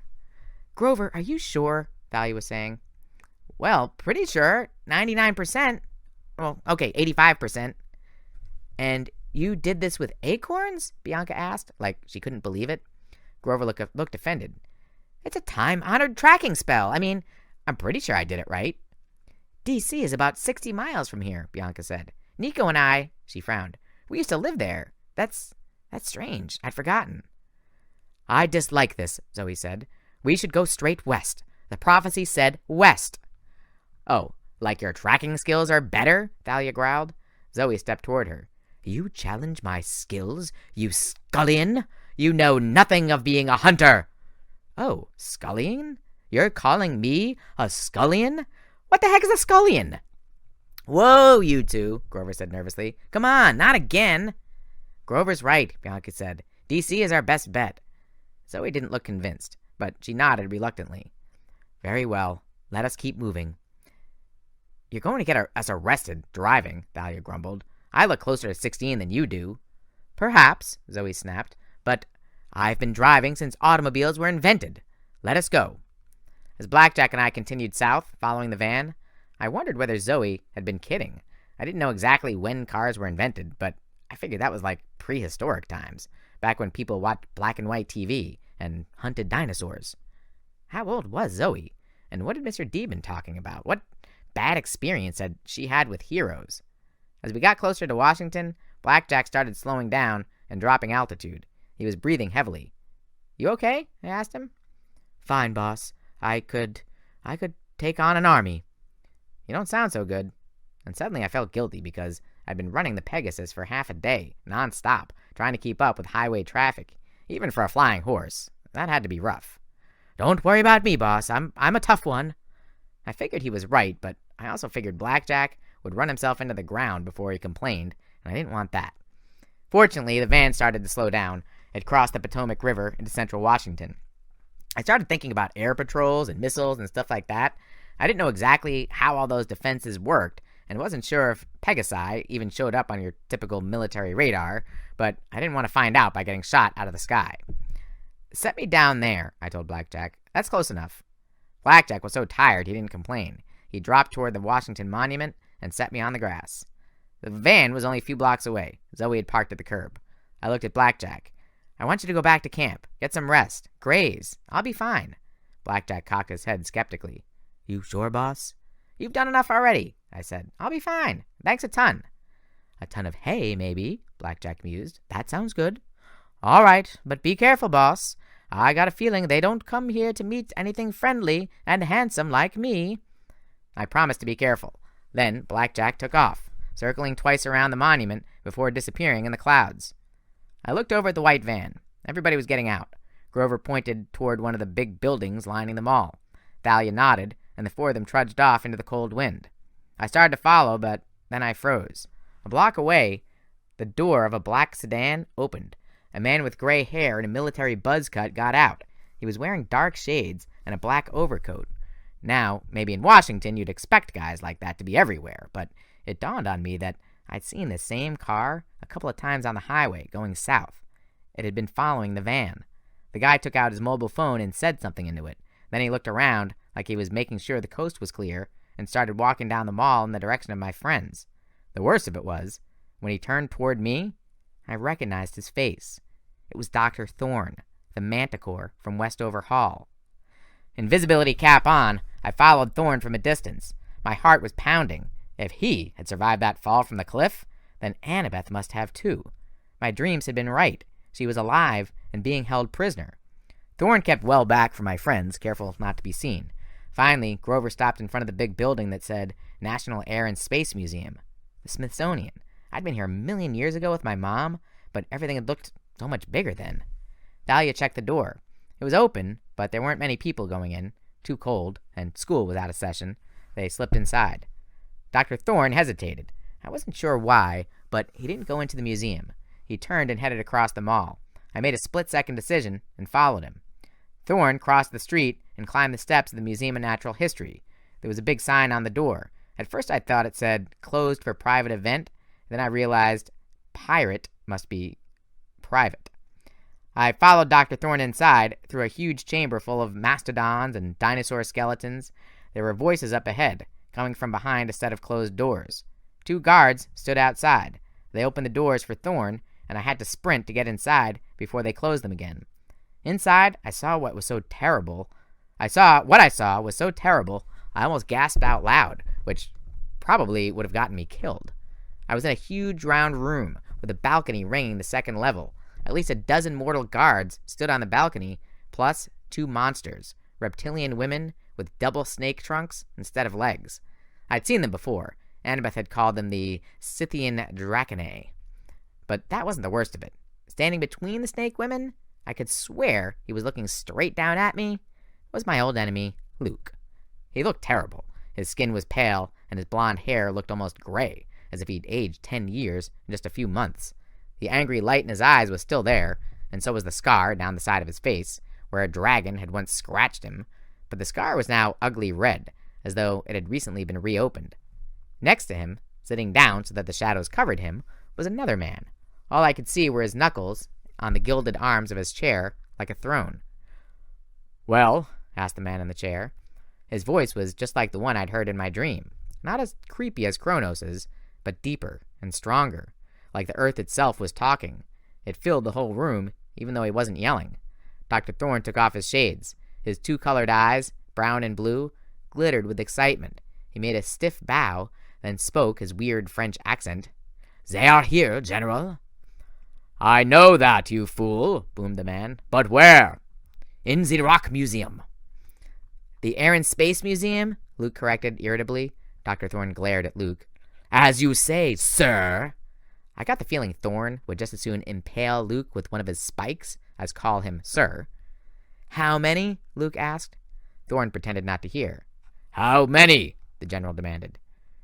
"4, General," Thorne said. "The satyr, Grover Underwood, and the girl with the spiky black hair, and the, how do you say it, the punk clothes, and the horrible shield." "Thalia," Luke said. "And 2 other girls, hunters. One wears a silver circlet." "That one I know," the general growled. Everyone in the room shifted uncomfortably. "Let me take them," Luke said to the general. "We have more than enough—" "Patience," the general said.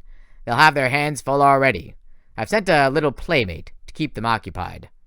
But we cannot risk you, my boy." "Yes, boy," Dr. Thorne said with a cruel smile. "You are much too fragile to risk. Let me finish them off." "No." The general rose from his chair, and I got my first look at him. He was tall and muscular, with light brown skin and slicked back dark hair. He wore an expensive brown silk suit like the guys on Wall Street wear, but you'd never mistake this dude for a broker. He had a brutal face, huge shoulders, and hands that could snap a flagpole in half. His eyes were like stone. I felt as if I were looking at a living statue. It was amazing he could even move. "You have already failed me, Thorn," he said. "But, General, no excuses." Thorn flinched. I'd thought Thorn was scary when I first saw him in his black uniform at the military academy. But now, standing before the general, Thorn looked like a silly wannabe soldier. The general was the real deal. He didn't need a uniform. He was a born commander.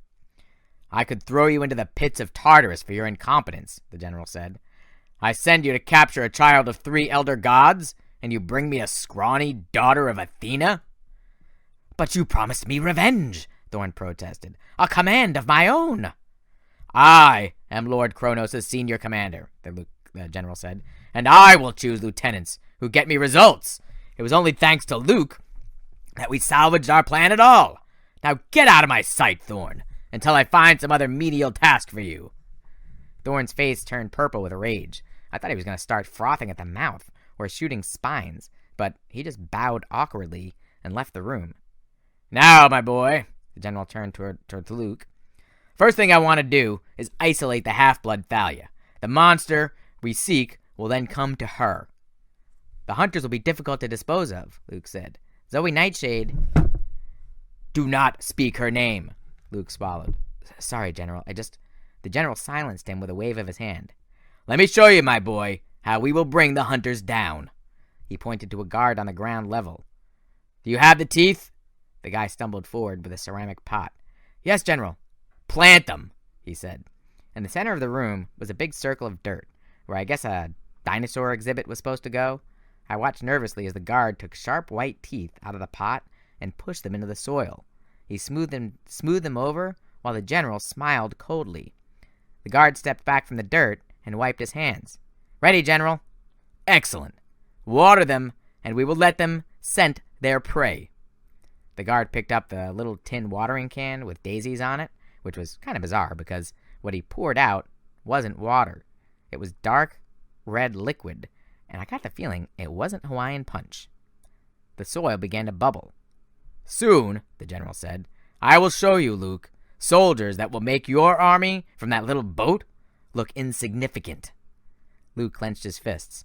"I spent a year training my forces. When the Princess Andromeda arrives at the mountain, they'll be the best—" "Pah!" the general said. "I don't deny your troops will make a fine honor guard for Lord Kronos, and you, of course, will have a role to play." I thought Luke turned paler when the general said that. "But under my leadership, the forces of Lord Kronos will increase 100-fold. We will be unstoppable. Behold my ultimate killing machines." The soil erupted. I stepped back nervously. In each spot where a tooth had been planted, a creature was struggling out of the dirt. The first of them said, "Mew?" It was a kitten, a little orange tabby with stripes like a tiger. Then another appeared, until there were a dozen rolling around and playing in the dirt. Everyone stared at them in disbelief. The general roared, "What is this? Cute, cuddly kittens? Where did you find those teeth?" The guard who'd brought the teeth cowered in fear. "From the exhibit, sir. Just like you said. The saber-toothed tiger?" "No, you idiot. I said the Tyrannosaurus. Gather up those infernal fuzzy little beasts and take them outside and never let me see your face again." The terrified guard dropped his watering can. He gathered up the kittens and scampered out of the room. "You," the general pointed to another guard, "get me the right teeth, now." The new guard ran off to carry out his orders. "Imbeciles," muttered the general. "This is why I don't use mortals," Luke said. "They're unreliable." "They are weak-minded, easily bought, and violent," the general said. "I love them." A minute later, the guard hustled into the room with his hands full of large, pointy teeth. "Excellent," the general said. He climbed into the balcony railing and jumped down 20 feet. Where he landed, the marble floor cracked under his leather shoes. He stood, wincing, and rubbed his shoulders. "Curse my stiff neck." "Another hot pad, sir?" guard asked. "More Tylenol?" "No, it will pass." The general brushed off his silk suit, then snatched up the teeth.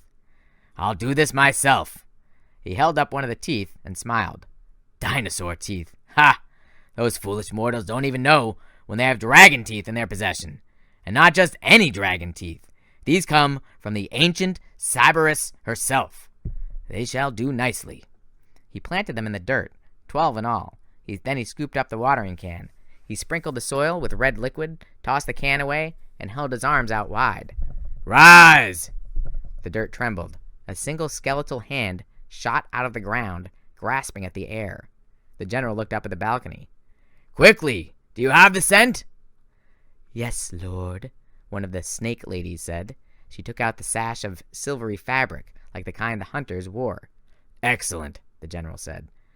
"Once my warriors catch its scent, they will pursue its owner relentlessly. Nothing can stop them, no weapons known to half-blood or hunter. They will tear the hunters and their allies to shreds. Toss it here." As he said that, the skeletons erupted from the ground. There were 12 of them, one for each tooth the general had planted. They were nothing like Halloween skeletons, or the kind you might see in cheesy movies. These were growing flesh as I watched, turning into men, but men with dull gray skin, yellow eyes, and modern clothes, gray muscle shirts, camo pants, and combat boots. If you didn't look too closely, you could almost believe they were human, but their flesh was transparent, and their bones shimmered underneath, like X-ray images. One of them looked straight at me, regarding me coldly, and I knew that no cap of invisibility would fool it. The snake lady released the scarf, and it fluttered down toward the general's hand. As soon as he gave it to the warriors, they would hunt Zoe and the other hunters until they were extinct.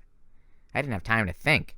I ran and jumped with all my might, plowing into the warriors and snatching the scarf out of the air. "What's this?" bellowed the general. I landed at the feet of a skeleton warrior who hissed. "An intruder!" the general growled. "One cloaked in darkness! Seal the doors!" "It's Percy Jackson!" Luke yelled. "It has to be!" I sprinted for the exit, but heard a ripping sound and realized the skeleton warrior had taken a chunk out of my sleeve. When I glanced back, he was holding the fabric up to his nose, sniffing the scent, handing it around to his friends. I wanted to scream, but I couldn't. I squeezed through the door just as the guard slammed it shut behind me. And then I ran. Chapter 10. I break a few rocket ships. I tore across the mall, not daring to look behind me. I burst into the Air and Space Museum and took off my invisibility cap once I was through the admissions area. The main part of the museum was one huge room with rockets and airplanes hanging from the ceiling. 3 levels of balconies curled around so you could look at the exhibits from all different angles and heights.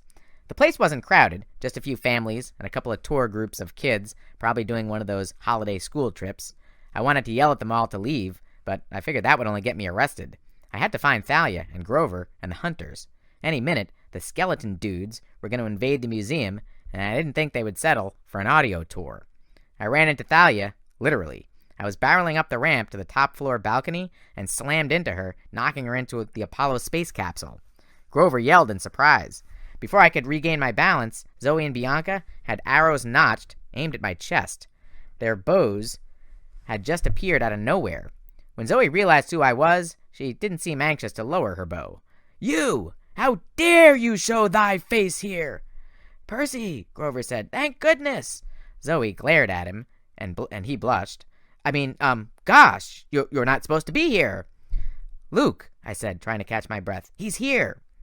The anger in Thalia's eyes immediately melted. She put her hand on her silver bracelet. "Where?" I told them about the Natural History Museum, Dr. Thorne, Luke, and the General. "The General is here?" Zoe looked stunned. "That's impossible! You lie!" "Why would I lie? Look, there's no time. Skeleton warriors—" "What?" Thalia demanded. "How many?" 12, I said. "And that's not all. That guy, the General, he said he was sending me something. A playmate to distract you over here. A monster." Thalia and Grover exchanged looks. "We were following Artemis's trail," Grover said. "I was pretty sure it led here. Some powerful monster sent. She must have stopped here looking for the mystery monster. But we haven't found anything yet." "Zoe," Bianca said nervously, "if it is the General—" "It cannot be," Zoe snapped. "Percy must have an iris message, must have seen an iris message, or some other illusion." "Illusions don't crack marble floors," I told her. Zoe took her deep breath, trying to calm herself. I didn't know why she was taking it so personally, or how she knew this General guy, but I figured now was not the time to ask. "If Percy is telling the truth about the skeleton warriors," she said, "we have no time to argue. They are the worst, the most horrible. We must leave now." "Good idea," I said. "I was not including thee, boy," Zoe said. "You are not part of this quest." "Hey, I'm trying to save your lives." "You shouldn't have come, Percy," Dahlia said grimly. "But you're here now. Come on, let's get back to the van." "That is not thy decision," Zoe snapped. Dahlia scowled at her. "You're not the boss here, Zoe. I don't care how old you are. You're still a conceited little brat." "You never had any wisdom when it came to boys," Zoe growled. "You never could leave them behind." Dahlia looked like she was about to hit Zoe. Then everyone froze. I heard a growl so loud I thought one of the rocket engines was starting up. Below us, a few adults screamed. A little kid's voice screeched with delight. "Kitty!" Something enormous bounded up the ramp. It was the size of a pickup truck, with silver claws and golden glittering fur. I'd seen this monster once before, 2 years ago. I'd glimpsed it briefly from a train. Now, up close and personal, it looked even bigger. "The Nemean lion," Dahlia said. "Don't move." The lion roared so loudly it parted my hair. Its fangs gleamed like stainless steel. "Separate on my mark," Zoe said. "Try to keep it distracted." "Until when?" Grover asked. "Until I think of a way to kill it. Go!" I uncapped Riptide and rolled to the left. Arrows whistled past me, and Grover played a sharp tweet-tweet cadence on his reed pipes. I turned and saw Zoe and Bianca climbing the Apollo capsule. They were firing arrows, one after the other, all shattering harmlessly against the lion's metallic fur. The lion swiped the capsule and tipped it on its side, spilling the hunters off the back. Grover played a frantic, horrible tune, and the lion turned toward him. But Thalia stepped into its path, holding up Aegis, and the lion recoiled. "Roar!" "Hi-ya!" Thalia said. "Back!" The lion growled and clawed the air, but it retreated as if the shield were a blazing fire. For a second, I thought Thalia had it under control. Then I saw the lion crouching, its leg muscles tensing. I'd seen enough catfights in the alleys around my apartment in New York. I knew the lion was going to pounce. "Hey!" I yelled. I didn't know what I was thinking, but I charged the beast. I just wanted to get it away from my friends. I slashed with Riptide, a good strike to the flank that should have cut the monster into meow mix, but the blade just clanked against its fur and a burst of sparks. The lion raked me with its claws, ripping off a chunk of my coat.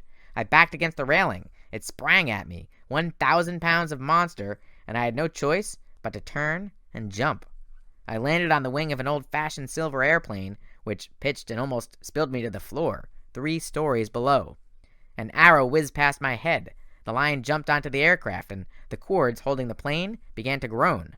The lion swiped at me, and I dropped onto the next exhibit, a weird-looking spacecraft with blades like a helicopter. I looked up and saw the lion roar, inside its maw, a pink tongue and throat. Its mouth, I thought. Its fur was completely invulnerable, but if I could strike it in the mouth... The only problem was the monster moved too quickly. Between its claws and fangs, I couldn't get close without getting sliced to pieces. "Zoe!" I shouted. "Target the mouth!"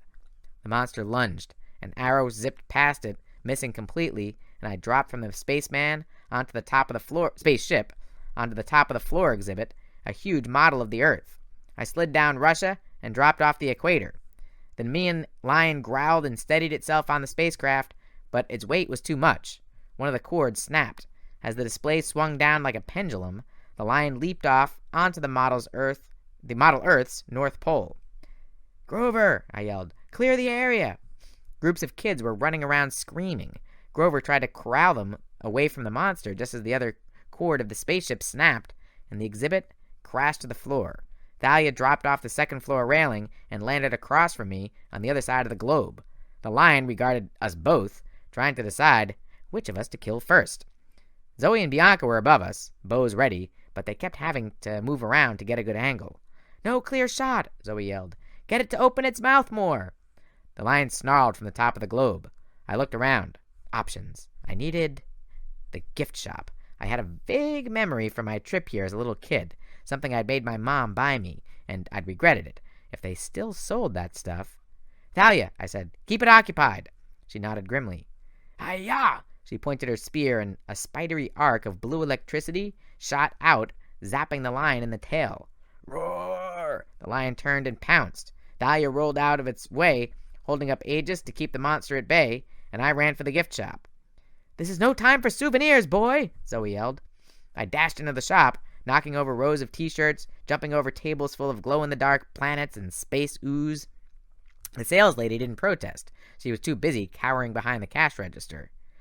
There, on the far wall, glittery silver packets, whole racks of them. I scooped up every kind I could find and ran out of the shop with an armful. Zoe and Bianca were still showering arrows at the monster, but it was no good. The lion seemed to know better than to open its mouth too much. It snapped at Thalia, slashing with its claws. It even kept its eyes narrowed to tiny slits. Thalia jabbed at the monster and backed up. The lion pressed her. "Percy," she called, "whatever you're going to do." The lion roared and swatted her like a cat toy, sending her flying into the side of a Titan rocket. Her head hit the metal, and she slid to the floor. "Hey!" I yelled at the lion. It was too far away to strike, so I took a risk. I hurled Riptide like a throwing knife. It bounced off the lion's side, but that was enough to get the monster's attention. It turned toward me and snarled. There was only one way to get close enough. I charged, and as the lion leaped to intercept me, I chucked a space food pouch into its maw, a chunk of cellophane-wrapped, freeze-dried strawberry parfait. The lion's eyes got wide, and it gagged like a cat with a hairball. I couldn't blame it. I remembered feeling the same way when I tried to eat space food as a kid. The stuff was just plain nasty. "Zoe, get ready!" I yelled. Behind me I could hear people screaming. Grover was playing another horrible song on his pipes. I scrambled away from the lion. It managed to choke down the space food packet and looked at me with pure hate. "Snack time!" I yelled. It made the mistake of roaring at me, and I got an ice cream sandwich in its throat. Fortunately, I always had been a pretty good pitcher, even though baseball wasn't my game. Before the lion could stop gagging, I shot in 2 more flavors of ice cream and a freeze-dried spaghetti dinner. The lion's eyes bugged. It opened its mouth wide and reared up on its back paws, trying to get away from me. "Now!" I yelled. Immediately the arrows pierced the lion's maw. 2, 4, 6.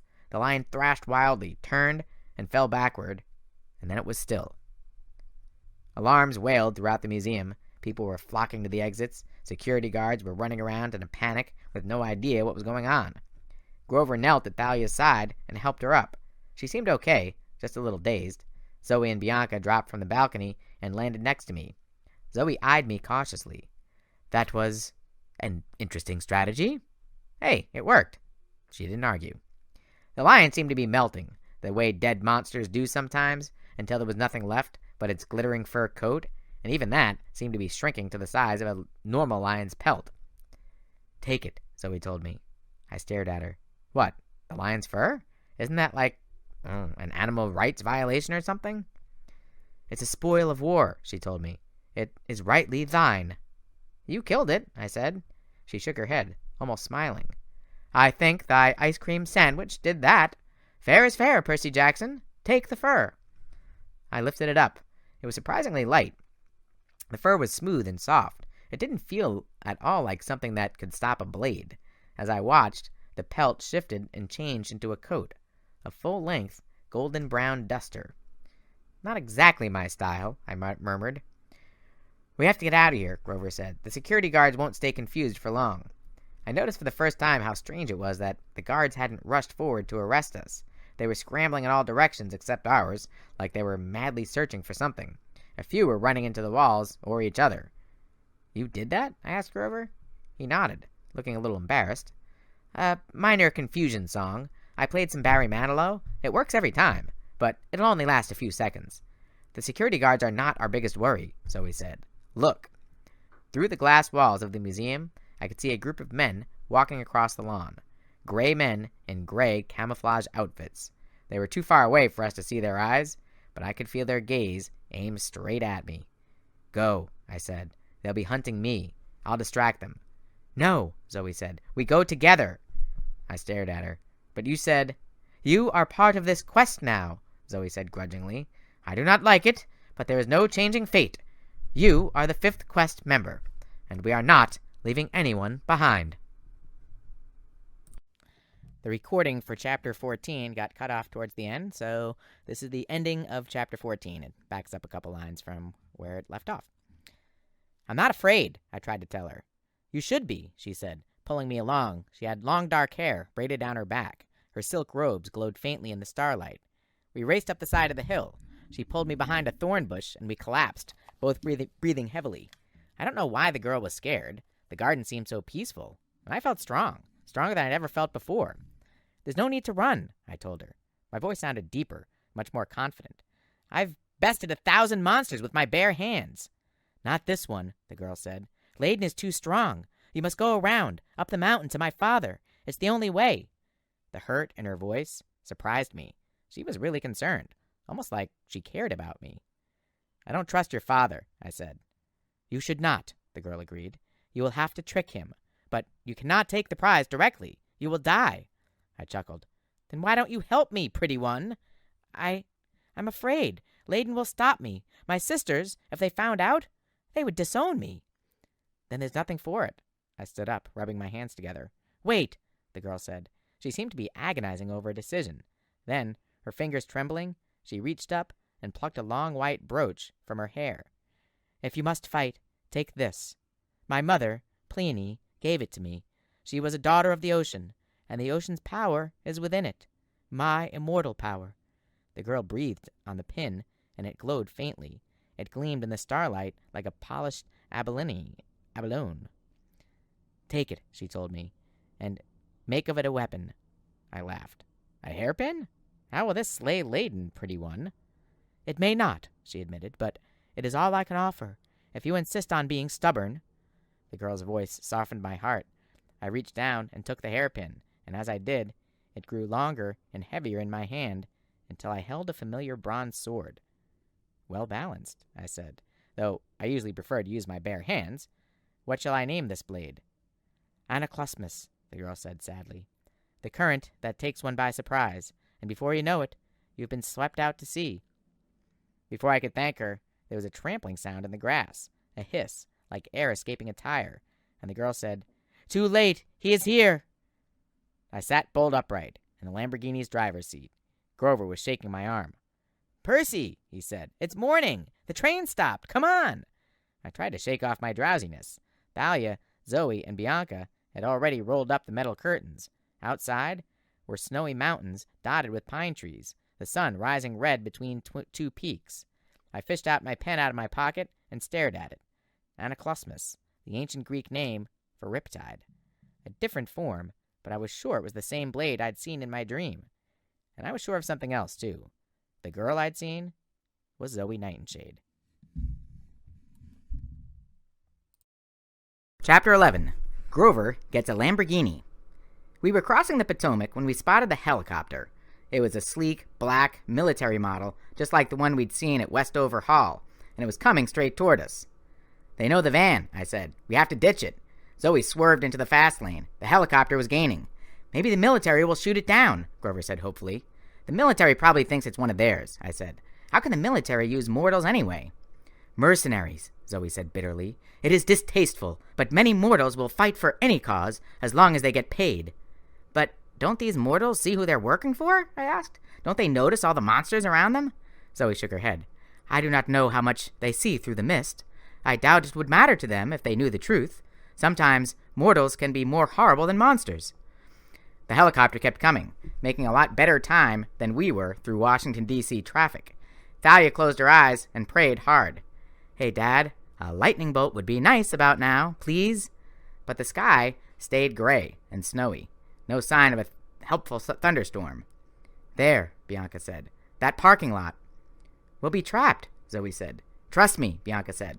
Zoe shot across 2 lanes of traffic and into a mall parking lot on the south bank of the river. We left the van and followed Bianca down some steps. Subway entrance, Bianca said. Let's go south. Alexandria. Anything, Thalia agreed. We bought tickets and got through the turnstiles, looking behind us for any signs of pursuit. A few miles later, we were safely aboard a southbound train riding away from D.C. As our train came above ground, we could see the helicopter circling the parking lot, but it didn't come after us. Grover let out a sigh. Nice job, Bianca. Thinking of the subway. Bianca looked pleased. Yeah, well, I saw that station when Nico and I came through last summer. I remember being really surprised to see it, because it wasn't there when we used to live in D.C. Grover frowned. New? But that station looked really old. I guess, Bianca said. But trust me, when we lived here as little kids, there was no subway. Thalia sat forward. Wait a minute. No subway at all? Bianca nodded. Now, I knew nothing about DC, but I didn't see how their whole subway system could be less than 12 years old. I'm guessing everyone else was thinking the same thing because they looked pretty confused. "Bianca," Zoe said, "how long ago?" Her voice faltered. The sound of the helicopter was getting louder again. "We need to change trains," I said. "Next station." Over the next half hour, all we thought about was getting away safely. We changed trains twice. I had no idea where we were going, but after a while, we lost the helicopter. Unfortunately, when we finally got off the train, we found ourselves at the end of the line, in an industrial area with nothing but warehouses and railway tracks. And snow. Lots of snow. It seemed much colder here. I was glad for my new lion's fur coat. We wandered through the railway yard, thinking there might be another passenger train somewhere, but there were just rows and rows of freight cars, most of which were covered in snow like they hadn't moved in years. A homeless guy was standing at a trash can fire. We must have looked pretty pathetic because he gave us a toothless grin and said, "Y'all need to get warmed up? Come on over." We huddled around his fire. Thalia's teeth were chattering. She said, "Well, this is great." "My hooves are frozen," Grover complained. "Feet," I corrected, for the sake of the homeless guy. "Maybe we should contact camp," Bianca said. "Kyron—" "No," Zoe said. "They cannot help us anymore. We must finish this quest ourselves." I gazed miserably around the rail yard. Somewhere, far to the west, Annabeth was in danger. Artemis was in chains. A doomsday monster was on the loose, and we were stuck on the outskirts of D.C., sharing a homeless person's fire. "You know," the homeless man said, "you're never completely without friends." His face was grimy and his beard tangled, but his expression seemed kindly. "You kids need a train going west?" "Yes, sir," I said. "You know of any?" He pointed one greasy hand. Suddenly, I noticed a freight train, gleaming and free of snow. It was one of those automobile carrier trains with steel mesh curtains and a triple deck of cars inside. The side of the freight train said, Sun West Line. "That's convenient," Thalia said. Thanks. She turned to the homeless guy, but he was gone. The trash can in front of us was cold and empty, as if he'd taken the flames with him. An hour later, we were rumbling west. There was no problem about who would drive now, because we all got our own luxury car. Zoe and Bianca were crashed out in a Lexus on the top deck. Grover was playing race car driver behind the wheel of a Lamborghini, and Thalia had hot-wired the radio and a black Mercedes SLK so she could pick up the alt-rock stations from D.C. "Join you?" I asked her. She shrugged, so I climbed in the shotgun seat. The radio was playing White Stripes. I knew the song because it was one of the only CDs I owned that Mom liked. She said it reminded her of Led Zeppelin. Thinking about my mom made me sad because it didn't seem likely I'd be home for Christmas. I might not live that long. "Nice coat," Thalia told me. I pulled the brown duster around me, thankful for the warmth. "Yeah, but the Nemean lion wasn't the monster we're looking for." "Not even close. We've got a long way to go. Whatever this mystery monster is, the general said it would come for you. They wanted to isolate you from the group, so the monster will appear and battle you one-on-one." "He said that?" "Well, something like that, yeah." "That's great. I love being used as bait." No idea what the monster might be?" She shook her head morosely. "But you know where we're going, don't you? San Francisco? That's where Artemis was heading." I remembered something Annabeth had said at the dance, how her dad was moving to San Francisco, and there was no way she could go. Half-bloods couldn't live there. "Why?" I asked. "What's so bad about San Francisco?" "The mist is really thick there because of the Mountain of Despair. It's so near. Titan magic, what's left of it, still lingers. Monsters are attracted to that area like you wouldn't believe." "What's the Mountain of Despair?" Thalia raised an eyebrow. "You really don't know? Ask stupid Zoe. She's the expert." She glared out the windshield. I wanted to ask her what she was talking about, but I also didn't want to sound like an idiot. I hated feeling like Thalia knew more than I did, so I kept my mouth shut. The afternoon sun shone through the steel mesh side of the freight car, casting a shadow across Thalia's face. I thought about how different she was from Zoe. Zoe all formal and aloof like a princess, Thalia with her ratty clothes and her rebel attitude, but there was something similar about them too, the same kind of toughness. Right now, sitting in the shadows with a gloomy expression, Thalia looked a lot like one of the hunters. Then suddenly it hit me. "That's why you don't get along with Zoe." Thalia frowned. "What?" The hunters tried to recruit you, I guessed. Her eyes got dangerously bright. I thought she was going to zap me out of the Mercedes, but she just sighed. I almost joined them, she admitted. Luke, Annabeth, and I ran into them once, and Zoe tried to convince me. She almost did, but... Thalia's fingers gripped the wheel. I would have had to leave Luke. Oh. Zoe and I got into a fight. She told me I was being stupid. She said I'd regret my choice. She said Luke would let me down someday. I watched the sun through the metal curtain. We seemed to be traveling faster each second, shadows flickering like an old movie projector. That's harsh, I said. Hard to admit Zoe was right. She wasn't right. Luke never let me down, never. We'll have to fight him, I said. There's no way around it. Thalia didn't answer. You haven't seen him lately? I warned. I know it's hard to believe, but I'll do what I have to. Even if it means killing him? Do me a favor, she said. Get out of my car. I felt so bad for her, I didn't argue. As I was about to leave, she said, Percy. When I looked back, her eyes were red, but I couldn't tell if it was from anger or sadness. Annabeth wanted to join the hunters too. Maybe you should think about why. Before I could respond, she raised the power windows and shut me out. I sat in the driver's seat of Grover's Lamborghini. Grover was asleep in the back.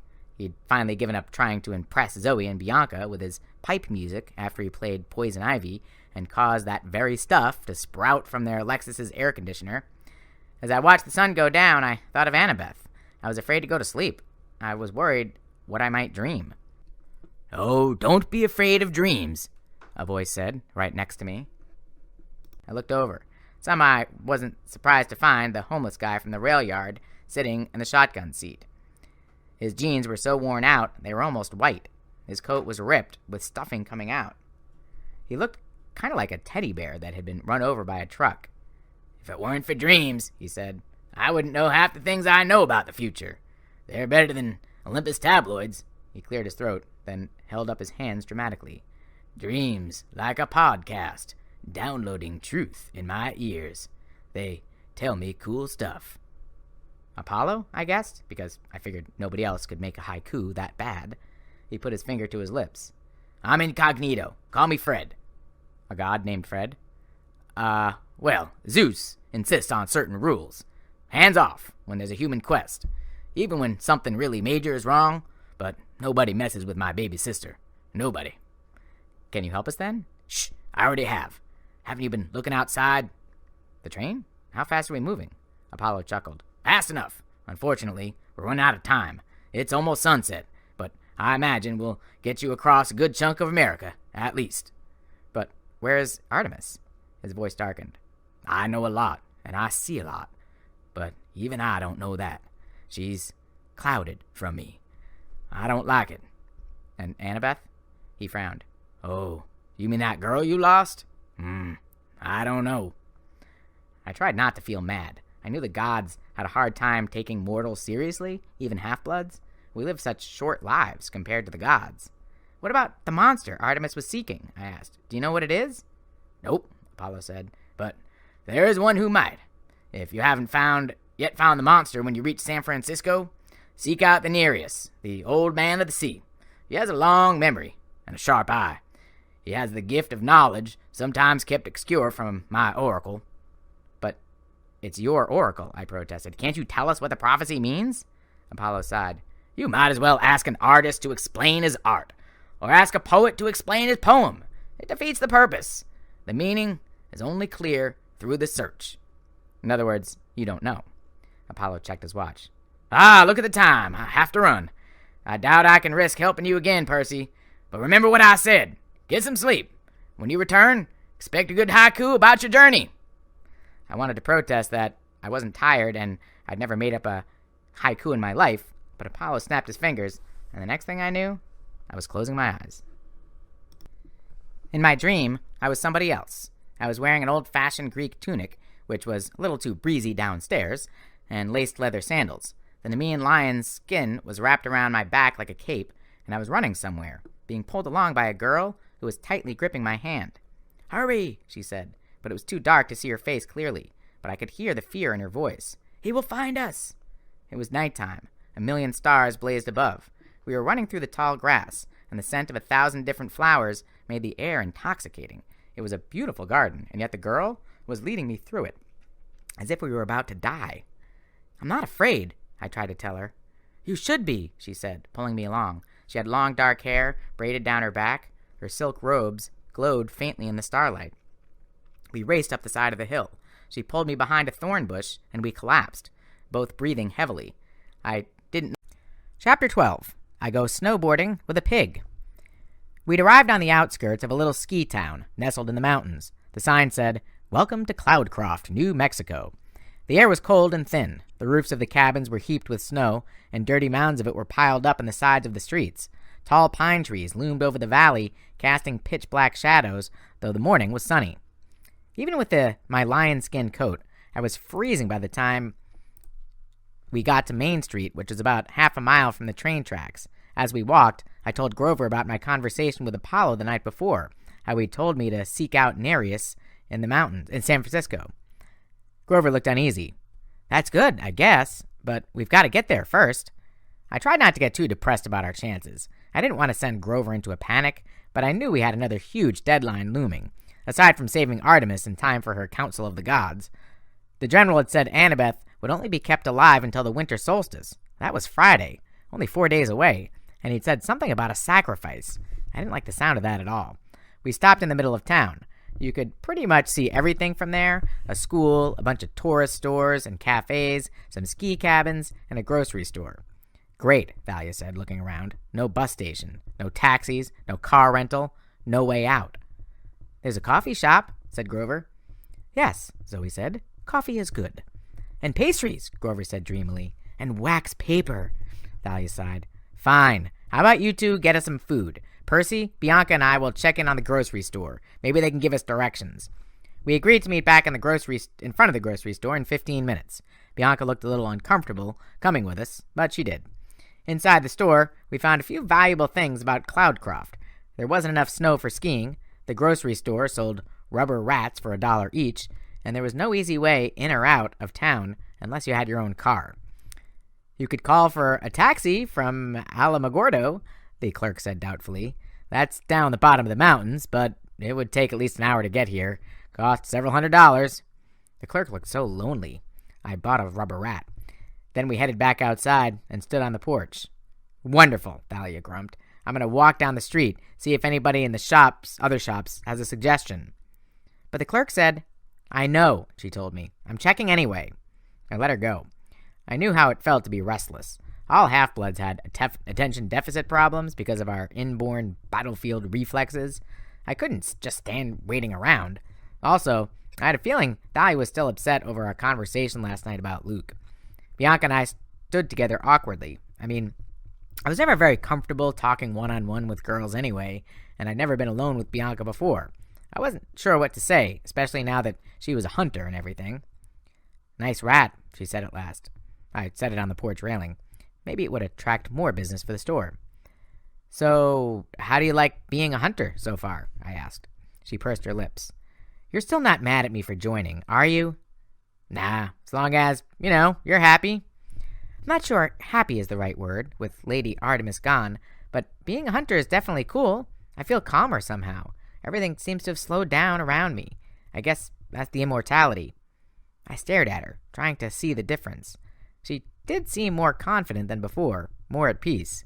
She didn't hide her face under a green cap anymore. She kept her hair tied back, and she looked me right in the eyes when she spoke. With a shiver, I realized that 500 or 1,000 years from now, Bianca D'Angelo would look exactly the same as she did today.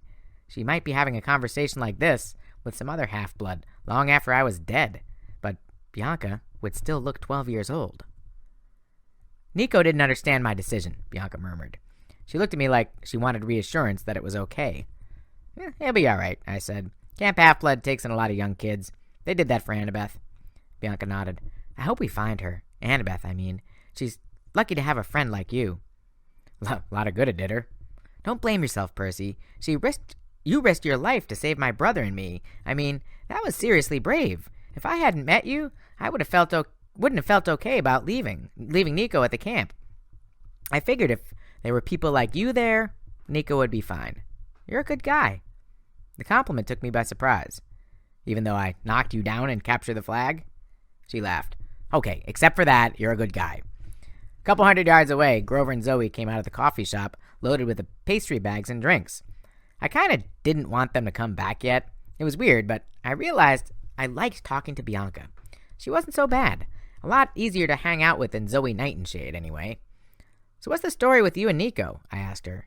Where did you go to school before Westover? She frowned. I think it was a boarding school in D.C. It seems like so long ago. You never lived with your parents? I mean, your mortal parents? We were told our parents were dead. There was a bank trust for us. A lot of money, I think. A lawyer would come by once in a while to check on us. Then Nico and I had to leave that school. Why? She knit her eyebrows. We had to go somewhere. I remember it was important. We traveled a long way, and we stayed in this hotel for a few weeks, and then, I don't know, one day a different lawyer came to get us out. He said it was time for us to leave. He drove us back east, through D.C., then up into Maine, and we started going to Westover. It was a strange story. Then again, Bianca and Nico were half-bloods. Nothing would be normal for them. So, you've been raising Nico pretty much all your life? I asked. Just the two of you? She nodded. That's why I wanted to join the Hunters so bad. I mean, I know it's selfish, but I wanted my own life and friends. I love Nico, don't get me wrong. I just needed to find out what it would be like not to be a big sister 24 hours a day. I thought about last summer, the way I'd felt when I found out I had a Cyclops for a baby brother. I could relate to what Bianca was saying. Zoe seems to trust you, I said. What are you guys talking about anyway? Something dangerous about the quest? When? Yesterday morning on the pavilion, I said, before I could stop myself. Something about the general? Her face darkened. How did you... The invisibility hat? Were you eavesdropping? No, I mean, not really. I was saved from trying to explain when Zoe and Grover arrived with drinks and pastries. Hot chocolate for Bianca and me. Coffee for them. I got a blueberry muffin, and it was so good I could almost ignore the outraged look Bianca was giving me. We should do the tracking spell, Zoe said. Grover, do you have any acorns left? Grover mumbled. He was chewing on a bran muffin, wrapper and all. I think so. I just need to... He froze. I was about to ask what was wrong when a warm breeze rustled past, like a gust of springtime had gotten lost in the middle of winter. Fresh air seasoned with wildflowers and sunshine, and something else, almost like a voice, trying to say something, a warning. Zoe gasped. Grover, thy cup. Grover dropped his coffee cup, which was decorated with pictures of birds. Suddenly the birds peeled off the cup and flew away, a flock of tiny doves. My rubber rat squeaked. It scampered off the railing and into the trees. Real fur, real whiskers. Grover collapsed next to his coffee, which steamed against the snow. We gathered around him and tried to wake him up. He groaned, his eyes fluttering. Hey, Dahlia said, running up from the street. What's wrong with Grover? I don't know, I said. He collapsed. Grover moaned.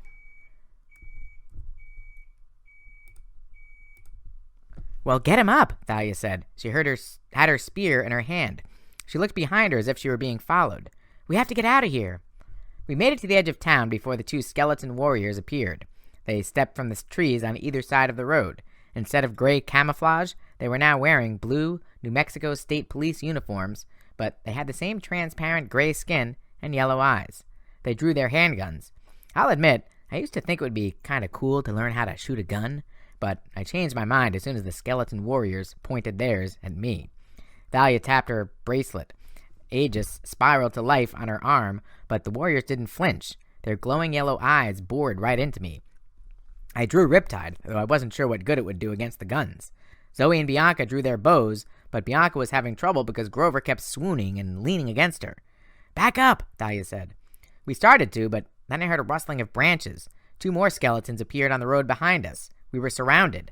I wondered where the other skeletons were. I'd seen a dozen at the Smithsonian.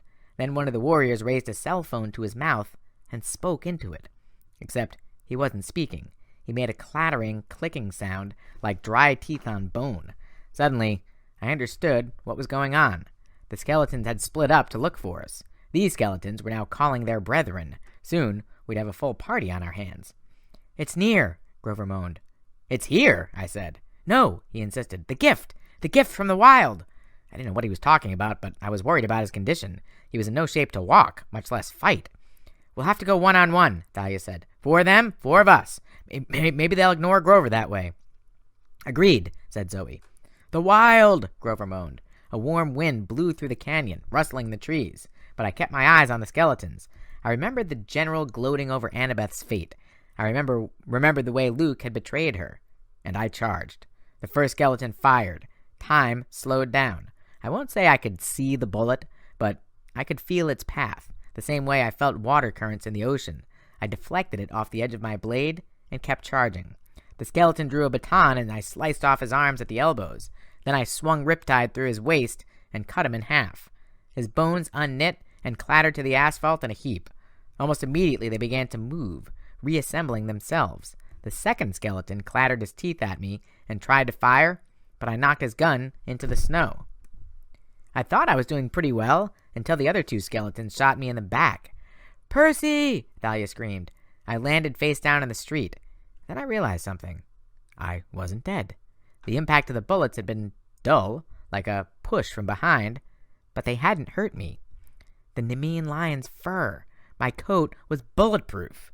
Thalia charged the second skeleton. Zoe and Bianca started firing arrows at the third and fourth. Grover stood there and held his hands out to the trees, looking like he wanted to hug them. There was a crashing sound in the forest to our left, like a bulldozer. Maybe the skeletons' reinforcements were arriving. I got to my feet and ducked a police baton. The skeleton I'd cut in half was already fully reformed and coming after me. There was no way to stop them. Zoe and Bianca fired at their heads point blank, but the arrows just whistled straight through their empty skulls. One lunged at Bianca, and I thought she was a goner, but she whipped out her hunting knife and stabbed the warrior in the chest. The whole skeleton erupted into flames, leaving a little pile of ashes and a police badge. How did you do that? Zoe asked. I don't know, Bianca said nervously. Lucky stab? Well, do it again. Bianca tried, but the remaining 3 skeletons were wary of her now. They pressed us back, keeping us a baton's length. Plan? I said as we retreated.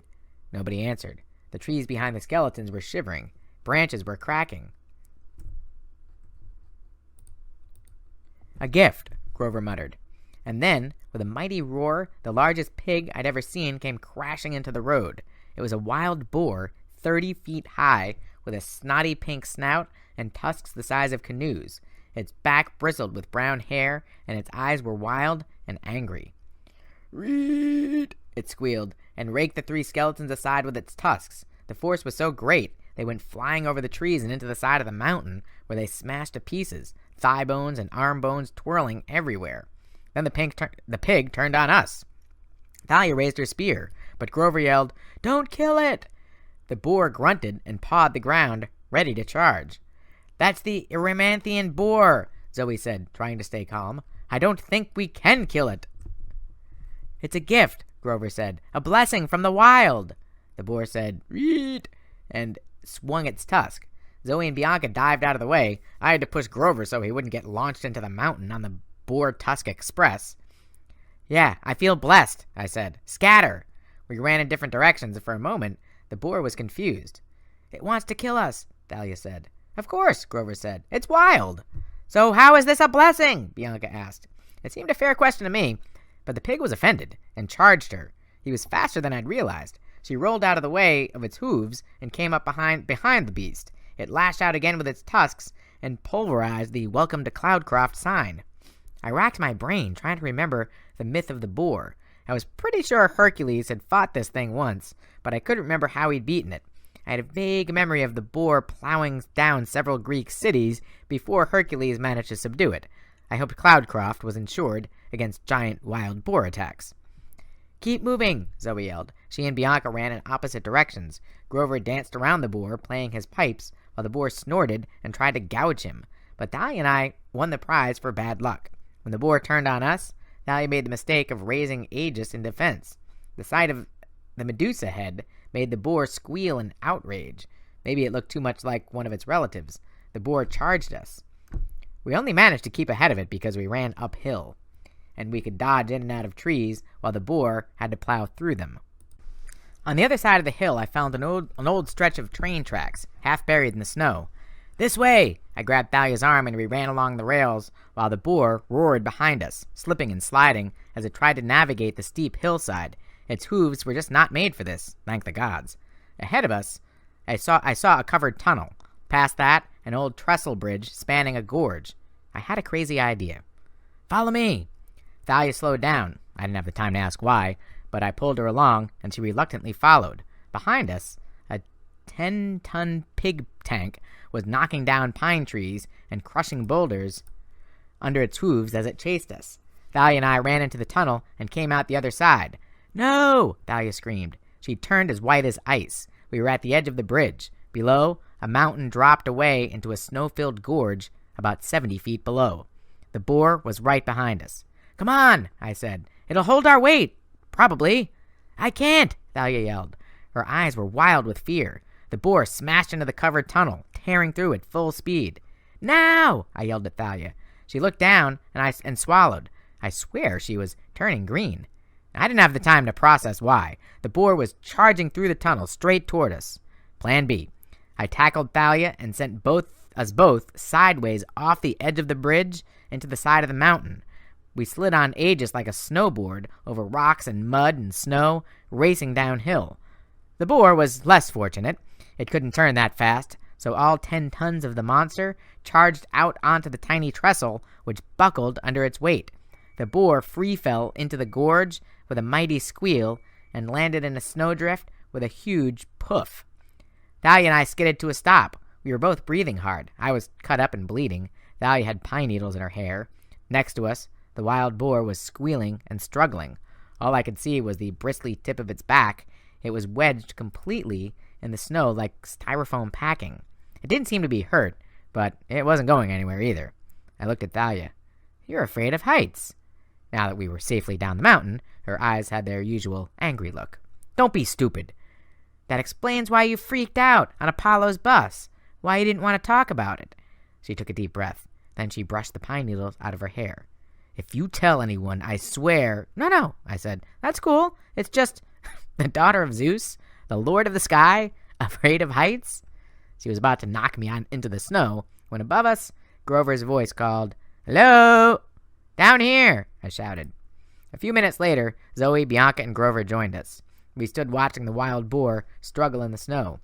"A blessing of the wild," Grover said, though he now looked agitated. "I agree," Zoe said. "We must use it." "Hold up," Thalia said irritably. She still looked like she'd just lost a fight with a Christmas tree.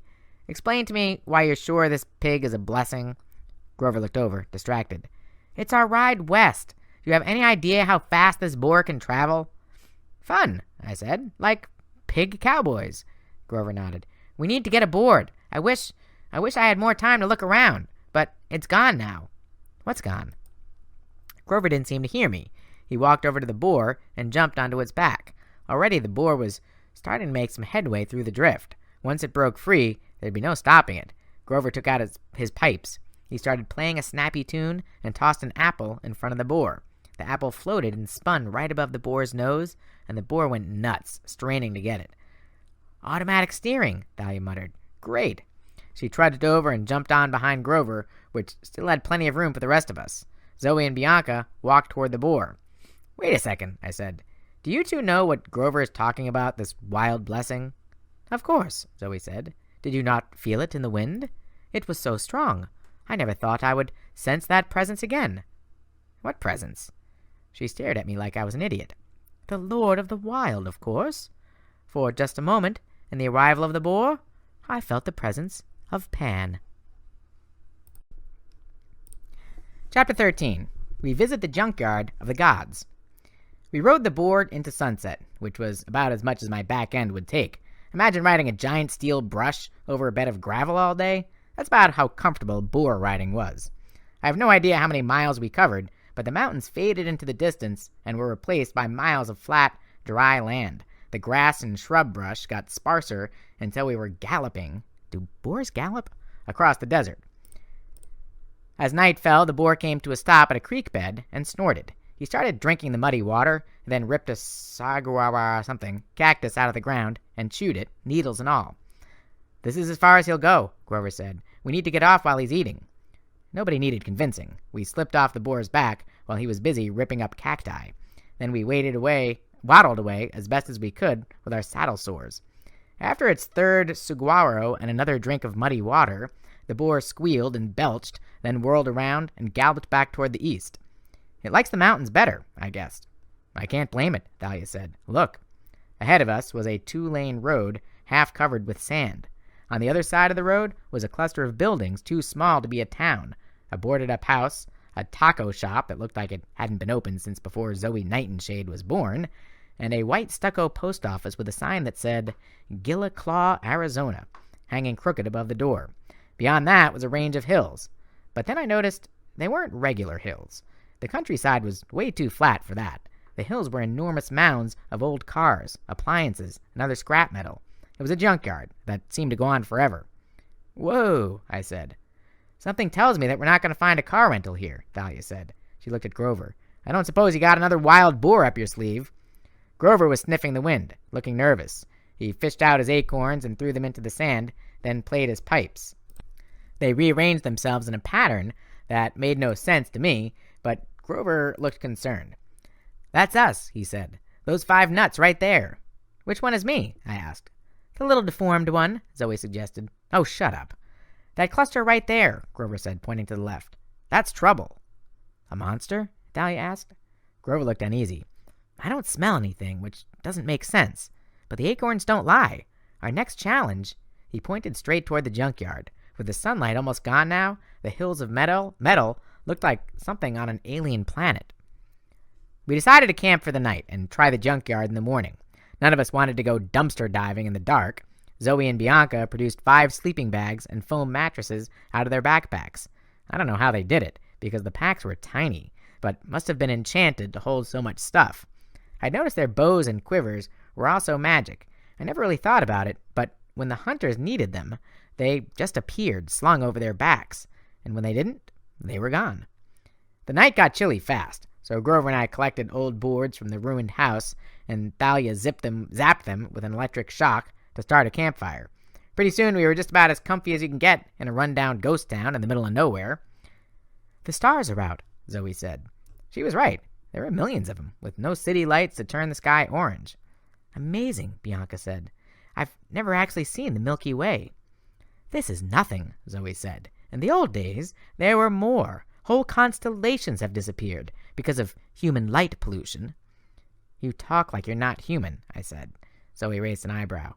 I am a hunter. I care what happens to the wild places of the world. Can the same be said for thee? For you, Thalia corrected, not thee. But you use you at the beginning of a sentence. And the end for the end, Thalia said. Not thou, no thee, just you. Zoe threw up her hands in exasperation. I hate this language. It changes too often. Grover sighed. He was still looking up at the stars like he was thinking about the light pollution problem. If only Pan were here, he would set things right. Zoe nodded sadly. Maybe it was the coffee, Grover said. I was drinking coffee, and the wind came. Maybe if I drank more coffee. I was pretty sure the coffee had nothing to do with what had happened in Cloudcroft, but I didn't have the heart to tell Grover. I thought about the rubber rat and the tiny birds that had suddenly come alive when the wind blew. Grover, do you really think that was Pan? I mean, I know you want it to be. He sent us help, Grover insisted. I don't know how or why, but it was his presence. After this quest is done, I'm going back to New Mexico and drinking a lot of coffee. It's the best lead we've got in 2,000 years. I was so close. I didn't answer. I didn't want to squash Grover's hopes. What I want to know, Thalia said, looking at Bianca, is how you destroyed one of those zombies. There were a lot of them more out there somewhere. We need to figure out how to fight them. Bianca shook her head. I don't know. I just stabbed it, and it went up in flames. Maybe there's something special about your knife, I said. It is the same as mine, Zoe said. Celestial bronze, yes, but mine did not affect the warriors that way. Maybe you have to hit the skeleton in a certain spot, I said. Bianca looked uncomfortable with everybody paying attention to her. Never mind, Zoe told her. We will find the answer. In the meantime, we should plan our next move. When we get through this junkyard, we must continue west. If we can find a road, we can hitchhike to the nearest city. I think that would be Las Vegas. I was about to protest that Grover and I had bad experiences in that town, but Bianca beat us to it. No, she said, not there. She looked really freaked out, like she had just been dropped off the steep end of a roller coaster. Zoe frowned. Why? Bianca took a shaky breath. I think we stayed there for a while, Nico and I, when we were traveling, and then I can't remember. Suddenly, I had a really bad thought. I remembered what Bianca had told me about Nico and her staying in a hotel for a while. I met Grover's eyes, and I got the feeling he was thinking the same thing. Bianca, I said, that hotel you stayed at, was it possibly called the Lotus Hotel and Casino? Her eyes widened. How could you know that? Oh, great, I said. Wait, Thalia said. What is the Lotus Casino? A couple years ago, I said, Grover, Annabeth, and I got trapped there. It's designed so you never want to leave. We stayed for about an hour. When we came out, 5 days had passed. It makes time speed up. No, Bianca said. No, that's not possible. You said somebody came out and got you, I remembered. Yes. What did he look like? What did he say? I don't remember. Please, I really don't want to talk about this. Zoe sat forward, her eyebrows knit with concern. You said that Washington, D.C. had changed when you went back last summer. You didn't remember the subway being there? Yes, but Bianca, Zoe said, can you tell me the name of the President of the United States right now? Don't be silly, Bianca said. She told us the correct name of the President. And who was the President before that? Zoe asked. Bianca thought for a while. Roosevelt. Zoe swallowed. Theodore or Franklin? Franklin, Bianca said. FDR. Like FDR Drive? I asked, but because seriously, that's about all I knew about FDR. Bianca, Zoe said, FDR was not the last president. That was about 70 years ago. That's impossible, Bianca said. I'm not that old. She stared at her hands as if to make sure they weren't wrinkled. Thalia's eyes turned sad. I guess she knew what it was like to get pulled out of time for a while. It's okay, Bianca. The important thing is you and Nico are safe. You made it out. But how? I said. We were only in there for an hour and we barely escaped. How could you have escaped after being there for so long? I told you. Bianca looked about ready to cry. A man came and said it was time to leave But who? Why did he do it? Before she could answer, we were hit with a blazing light from down the road. The headlights of a car appeared out of nowhere. I was half hoping it was Apollo, come to give us a ride again, but the engine was way too silent for the sun chariot, and besides, it was nighttime. We grabbed our sleeping bags and got out of the way as a deathly white limousine slid to a stop in front of us. The back door of the limo opened right next to me. Before I could step away, the point of a sword touched my throat. I heard the sound of Zoe and Bianca drawing their bows. As the owner of the sword got out of the car, I moved back very slowly. I had to because he was pushing the point under my chin. He smiled cruelly. Not so fast now, are you, punk? He was a big man with a crew cut, a black leather biker's jacket, black jeans, and a white muscle shirt, and combat boots. Wraparound shades hid his eyes, but I knew what was behind those glasses. Hollow sockets filled with flames. Ares, I growled. The war god glanced at my friends. At ease, people. He snapped his fingers, and their weapons fell to the ground. This is a friendly meeting. He dug the point of his blade a little farther under my chin. Of course, I'd like to take your head for a trophy, but someone wants to see you, and I never behead my enemies in front of a lady. What lady? Thalia asked. Ares looked over at her. Well, I heard you were back. He lowered his sword and pushed me away. Thalia, daughter of Zeus, Ares mused. You're not hanging out with very good company. What's your business, Ares? She said. Who's in the car? Ares smiled, enjoying the attention. Oh, I doubt she wants to meet the rest of you, particularly not them. He jutted his chin toward Zoe and Bianca. Why don't you all go get some tacos while you wait? Only take Percy a few minutes. We will not leave him alone with thee, Lord Ares, Zoe said. Besides, Grover managed, the taco place is closed. Ares snapped his fingers again. The lights inside the taqueria suddenly blazed to life. The boards flew off the door, and the closed sign flipped open. You were saying, goat boy? Go on, I told my friends. I'll handle this. I tried to sound more confident than I felt. I don't think Ares was fooled. You heard the boy, Ares said. He's big and strong. He got things under control. My friends reluctantly headed over to the taco restaurant. Ares regarded me with loathing, then opened the limousine door like a chauffeur. Get inside, punk, he said, and mind your manners. She's not as forgiving of his rudeness as I am. When I saw her, my jaw dropped. I forgot my name. I forgot where I was. I forgot how to speak in complete sentences.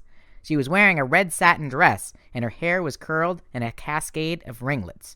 Her face was the most beautiful I'd ever seen. Perfect makeup, dazzling eyes, a smile that would have lit up the dark side of the moon. Thinking back on it, I can't tell you who she looked like, or even what color her hair or her eyes were. Pick the most beautiful actress you can think of. The goddess was 10 times more beautiful than that. Pick your favorite hair color, eye color, whatever. The goddess had that. When she smiled at me, just for a moment, she looked a little like Annabeth. Then, like this television actress I used to have a crush on in 5th grade. Then, well, you get the idea. Ah, there you are, Percy, the goddess said. I am Aphrodite. I slipped into the seat across from her and said something like, She smiled. Aren't you sweet? Hold this, please. She handed me a polished mirror the size of a dinner plate and had me hold it up for her. She leaned forward and dabbed at her lipstick, though I couldn't see anything wrong with it. Do you know why you're here? She asked. I wanted to respond. Why couldn't I form a complete sentence? She was only a lady, a seriously beautiful lady, with eyes like pools of spring water. Whoa. I pinched my own arm hard. I don't know, I managed. Oh, dear, Aphrodite said. Still in denial? Outside the car, I could hear Ares chuckling. I had a feeling he could hear every word we said. The idea of him being out there made me angry, and that helped clear my mind. I don't know what you're talking about, I said. Well then, why are you on this quest? Artemis has been captured. Aphrodite rolled her eyes. Oh, Artemis, please. Talk about a hopeless case. I mean, if they were going to kidnap a goddess, she should be breathtakingly beautiful, don't you think? I pity the poor dears who have to imprison Artemis. Boring. But she was chasing a monster, I protested. A really, really bad monster. We have to find it. Aphrodite made me hold the mirror a little higher. She seemed to have found a microscopic problem at the corner of her eye and dabbed at her mascara. Always some monster, but my dear Percy, that is why the others are on this quest. I'm more interested in you. My heart pounded. I didn't want to answer, but her eyes drew an answer right out of my mouth. Annabeth is in trouble. Aphrodite beamed. Exactly. I have to help her, I said. I've been having these dreams. Ah, you even dream about her. That is so cute. No, I mean, that's not what I meant. She made a tisk-tisk sound. Percy, I'm on your side. I'm the reason you're here, after all. I stared at her. What? The poison T-shirt the Stoll brothers gave Phoebe, she said. Did you think that was an accident? Sending Blackjack to find you? Helping you sneak out of camp? You did that? Of course, because, really, how boring these hunters are. A quest for some monster, blah, blah, blah. Saving Artemis. Let her stay lost, I say. But a quest for true love. Wait a second. I never said, oh, my dear. You needn't say it. You do know. Annabeth was close to joining the hunters. Don't you know that? I blushed. I wasn't sure. She was about to throw her life away. And you, my dear, you can save her from that. It's so romantic. Oh, put the mirror down, Aphrodite ordered. I look fine. I hadn't realized I was holding it, but as soon as I put it down, I noticed my arms were sore. Now listen, Percy, Aphrodite said. The hunters are your enemies. Forget them and Artemis and the monster. That's not important. You just concentrate on finding and saving Annabeth. Do you know where she is? Aphrodite waved her hand irritably. No, I leave the details to you. But it's been ages since we've had a good tragic love story. Whoa, first of all, I never said anything about love. And second, what's up with tragic? Love conquers all, Aphrodite promised. Look at Helen and Paris. Did they let anything come between them? Didn't they start the Trojan War and get thousands of people killed? Poof, that's not the point. Follow your heart! But I don't know where it's going. My heart, I mean. She smiled sympathetically. She really was beautiful, and not just because she had a pretty face or anything. She believed in love so much it was impossible not to feel giddy when she talked about it. Not knowing is half the fun, Aphrodite said. Exquisitely painful, isn't it? Not being sure who you love and who loves you? Oh, you kids! It's so cute I'm going to cry. No, I said, don't do that. Oh, don't worry, she said. I'm not going to let this be easy and boring for you. No, I have some wonderful surprises in store. Anguish, indecision. Oh, you just wait. That's really okay, I told her. Don't go to any trouble. You're so cute. I wish all my daughters could break the heart of a boy as nice as you. Aphrodite's eyes were tearing up. Now you'd better go. And do be careful in my husband's territory, Percy. Don't take anything. He's awfully fussy about his trinkets and trash. What? I asked. You mean Hephaestus? But the car door opened, and Ares grabbed my shoulder, pulling me out of the car and back into the desert night. My audience with the goddess of love was over. You're lucky, punk. Ares pushed me away from the limo. Be grateful. For what? That we're being so nice. If it was up to me. So why haven't you killed me? I shot back. It was a stupid thing to say to the god of war, but being around him always made me feel angry and reckless. Ares nodded, like I'd finally said something intelligent. I'd love to kill you, seriously, he said, but see, I got a situation. Word on Olympus is that you might start the biggest war in history. I can't risk messing that up. Besides, Aphrodite thinks you're some kind of soap opera star or something. I kill you, that makes me look bad with her. But don't worry, I haven't forgotten my promise. Someday soon, kid, real soon, you're gonna raise your sword to fight, and you're gonna remember the wrath of Ares. I balled my fists. Why, wait, I beat you once. How's that ankle healing up? He grinned crookedly. Not bad, punk, but you got nothing on the master of taunts. I'll start the fight when I'm good and ready. Until then, get lost. He snapped his fingers, and the world did a 360, spinning in a cloud of red dust. I fell to the ground. When I stood again, the limousine was gone. The road, the taco restaurant, the whole town of Gila Claw was gone. My friends and I were standing in the middle of the junkyard. The mountains of scrap metal stretched out in every direction. What did she want with you? Bianca asked once I'd told them about Aphrodite. Oh, not sure, I lied. She said to be careful in her husband's junkyard. She said not to pick anything up. Zoe narrowed her eyes. The goddess of love would not make a special trip to tell thee that. Be careful, Percy. Aphrodite has led many heroes astray. Well, for once, I agree with Zoe, Thalia said. You can't trust Aphrodite. Grover was looking at me funny. Being empathetic and all, he could usually read my emotions, and I got the feeling he knew exactly what Aphrodite had talked to me about. So, I said, anxious to change the subject, how do we get out of here?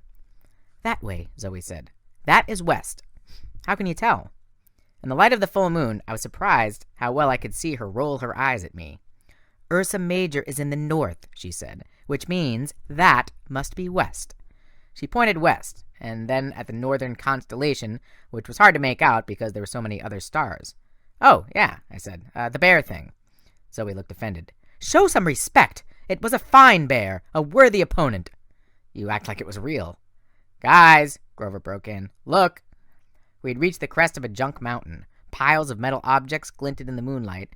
Broken heads of bronze horses, metal legs from human statues, smashed chariots, tons of shields and swords and other weapons, along with more modern stuff like cars that gleamed gold and silver, refrigerators, washing machines, and computer monitors. Whoa, Bianca said. That stuff, some of it looks like real gold. It is, Thalia said grimly. Like Percy said, don't touch anything. This is the junkyard of the gods. Junk? Grover picked up a beautiful crown made of gold, silver, and jewels. It was broken on one side, as if it had been split by an axe. "You call this junk?" He bit off a point and began to chew. "It's delicious!" Thalia swatted the crown out of his hands. "I'm serious!" "Look," Bianca said. She raced down the hill, tripping over bronze coils and golden plates. She picked up a bow that glowed silver in the moonlight. "A hunter's bow!" She yelped in surprise as the bow began to shrink and became a hair clip shaped like a crescent moon. "It's just like Percy's sword!" Zoe's face was grim. "Leave it, Bianca." "But it is here for a reason. Anything thrown away in this junkyard must stay in this yard. It is defective or cursed." Bianca reluctantly set the hair clip down. "I don't like this place," Thalia said. She gripped the shaft of her spear. "You think we're going to get attacked by killer refrigerators?" I asked. She gave me a hard look. "Zoe's right, Percy. Things get thrown away here for a reason. Now come on, let's get across the yard." "That's the second time you've agreed with Zoe," I muttered, but Thalia ignored me. We started picking our way through the hills and valleys of junk. The stuff seemed to go on forever, and if it hadn't been for Ursa Major, we would have gotten lost. All the hills pretty much looked the same. I'd like to say we left the stuff alone, but there was too much cool junk not to check out some of it. I found an electric guitar shaped like Apollo's lyre that was so sweet I had to pick it up. Grover found a broken tree made out of metal. It had been chopped to pieces, but some of the branches still had golden birds on them, and they whirred around when Grover picked them up, trying to flap their wings. Finally, we saw the edge of the junkyard about half a mile ahead of us, the lights of a highway stretching through the desert. But between us and the road... "What is that?" Bianca gasped. Ahead of us was a hill much bigger and longer than the others. It was like a metal mesa, the length of a football field, and as tall as goalposts. At one end of the mesa was a row of 10 thick metal columns wedged tightly together. Bianca frowned. "They look like toes," Grover said. Bianca nodded. "Really, really large toes." Zoe and Thalia exchanged nervous looks. "Let's go around," Thalia said. "Far around." "But the road is right over there," I protested. "Quicker to climb over." Ping. Thalia hefted her spear, and Zoe drew her bow, but then I realized it was only Grover. He had thrown a piece of scrap metal at the toes and hit one, making a deep echo as if the column were hollow. "Why did you do that?" Zoe demanded. Grover cringed. "I don't know. I don't like fake feet." "Come on," Thalia looked at me. "Around." I didn't argue. The toes were starting to freak me out, too. I mean, who sculpts 10-foot-tall metal toes and sticks them in a junkyard? After several minutes of walking, we finally stepped onto the highway, an abandoned but well-lit stretch of black asphalt. "We made it out," Zoe said. "Thank the gods." But apparently the gods didn't want to be thanked. At that moment, I heard a sound like 1,000 trash compactors crushing metal. I whirled around. Behind us, the scrap mountain was boiling, rising up. The 10 toes tilted over, and I realized why they looked like toes. They were toes. The thing that rose up from the metal was a bronze giant in full Greek battle armor. It was impossibly tall, a skyscraper with legs and arms. He gleamed wickedly in the moonlight. He looked down at us, and his face was deformed. The left side was partially melted off. His joints creaked with rust, and across his armored chest, written in thick dust by some giant finger, were the words, "Wash me." "Talos!" Zoe gasped. Who is Talos?" I stuttered. "It's one of Hephaestus's creations," Thalia said. "But that can't be the original. It's too small. A prototype, maybe. A defective model." The metal giant didn't like the word defective. He moved one hand to his sword belt and drew his weapon. The sound of it coming out of its sheath was horrible, metal screeching against metal. The blade was 100 feet long, easy. It looked rusty and dull, but I didn't figure that mattered. Getting hit with that thing would be like getting hit with a battleship. "Someone took something," Zoe said. "Who took something?" She stared accusingly at me. I shook my head. "I'm a lot of things, but I'm not a thief." Bianca didn't say anything. I could swear she looked guilty, but I didn't have much time to think about it, because the giant defective Talos took one step toward us, closing half the distance and making the ground shake. "Run!" Grover yelped. Great advice, except that it was hopeless. At a leisurely stroll, this thing could outdistance us easily. We split up, the way we'd done with the Nemean lion. Thalia drew her shield and held it up as she ran down the highway. The giant swung his sword and took out a row of power lines, which exploded in sparks and scattered across Thalia's path. Zoe's arrows whistled toward the creature's face, but shattered harmlessly against the metal. Grover brayed like a baby goat and went climbing up a mountain of metal. Bianca and I ended up next to each other, hiding behind a broken chariot. "You took something," I said. "That bow." "No," she said, but her voice was quivering. "Give it back," I said. "Throw it down." I didn't take the bow. Besides, it's too late." "What did you take?" Before she could answer, I heard a massive creaking noise, and a shadow blotted out the sky. "Move!" I tore down the hill, Bianca right behind me, as the giant's foot smashed a crater in the ground where we'd been hiding. "Hey, Talos!" Grover yelled, but the monster raised his sword, looking down at Bianca and me. Grover played a quick melody on his pipes. Over at the highway, the downed power lines began to dance. I understood what Grover was going to do a split second before it happened. One of the poles, with power lines still attached, flew toward Talos's back leg and wrapped around his calf.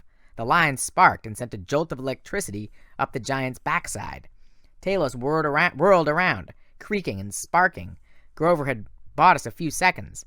"Come on," I told Bianca, but she stayed frozen. From her pocket, she brought out a small metal figurine, a statue of a god. It was for Nico. It was the only statue he didn't have." "How can you think of mytho-magic at a time like this?" I said. There were tears in her eyes. "Throw it down," I said. "Maybe the giant will leave us alone." She dropped it reluctantly, but nothing happened. The giant kept coming after Grover. It stabbed its sword into a junk hill, missing Grover by a few feet, but scrap metal made an avalanche over him, and then I couldn't see him anymore. "No!" Thalia yelled. She pointed her spear, and a blue arc of lightning shot out, hitting the monster in his rusty knee, which buckled. The giant collapsed, but immediately started to rise again. It was hard to tell if it could feel anything. There weren't any emotions in its half-melted face, but I got the sense that it was about as ticked off as a 20-story tall metal warrior could be. He raised his foot to stomp, and I saw his sole was treaded like the bottom of a sneaker. There was a hole in his heel, like a large manhole, and there were red words painted around it, which I deciphered only after the foot came down. "For maintenance only." "Crazy idea time," I said. Bianca looked at me nervously. "Anything." I told her about the maintenance hatch. "There may be a way to control the thing. Switches or something. I'm gonna get inside." "How? You'll have to stand under its foot. You'll be crushed." "Distract it," I said. "I'll have to time it just right." Bianca's jaw tightened. "No, I'll go." "You can't. You're new at this. You'll die." "It's my fault the monster came after us," she said. "It's my responsibility. Here." She picked up the little god statue and pressed it into my hand. "If anything happens, give that to Nico. Tell him I'm sorry." "Bianca, no!" But she wasn't waiting for me. She charged at the monster's left foot. Thalia had its attention for a moment. She'd learned that the giant was big, but slow. If you could stay close to it and not get smashed, you could run around it and stay alive. At least, it was working so far. Bianca got right next to the giant's foot, trying to balance herself on the metal straps that swayed and shifted with his weight. Zoe yelled, "What are you doing?" "Get it to raise its foot," she said. Zoe shot an arrow toward the monster's face, and it flew straight into one nostril. The giant straightened and shook its head. "Hey, junk boy," I yelled. "Down here." I ran up to its big toe and stabbed it with riptide. The magic blade cut a gash in the bronze. Unfortunately, my plan worked. Talos looked down at me and raised his foot to squash me like a bug. I didn't see what Bianca was doing. I had to turn and run. The foot came down about 2 inches behind me, and I was knocked into the air. I hit something hard and sat up, dazed. I'd been thrown into an Olympus Air refrigerator. The monster was about to finish me off, but Grover somehow dug himself out of the junk pile. He played his pipes frantically, and his music sent another power line pole whacking against Talos's thigh. The monster turned. Grover should have run, but he must have been too exhausted from the effort of so much magic. He took 2 steps, fell, and didn't get back up. "Grover!" Thalia and I both ran toward him, but I knew we'd be too late. The monster raised his sword to smash Grover. Then he froze. Talos cocked his head to one side, like he was hearing strange new music. He started moving his arms and legs in weird ways, doing the funky chicken.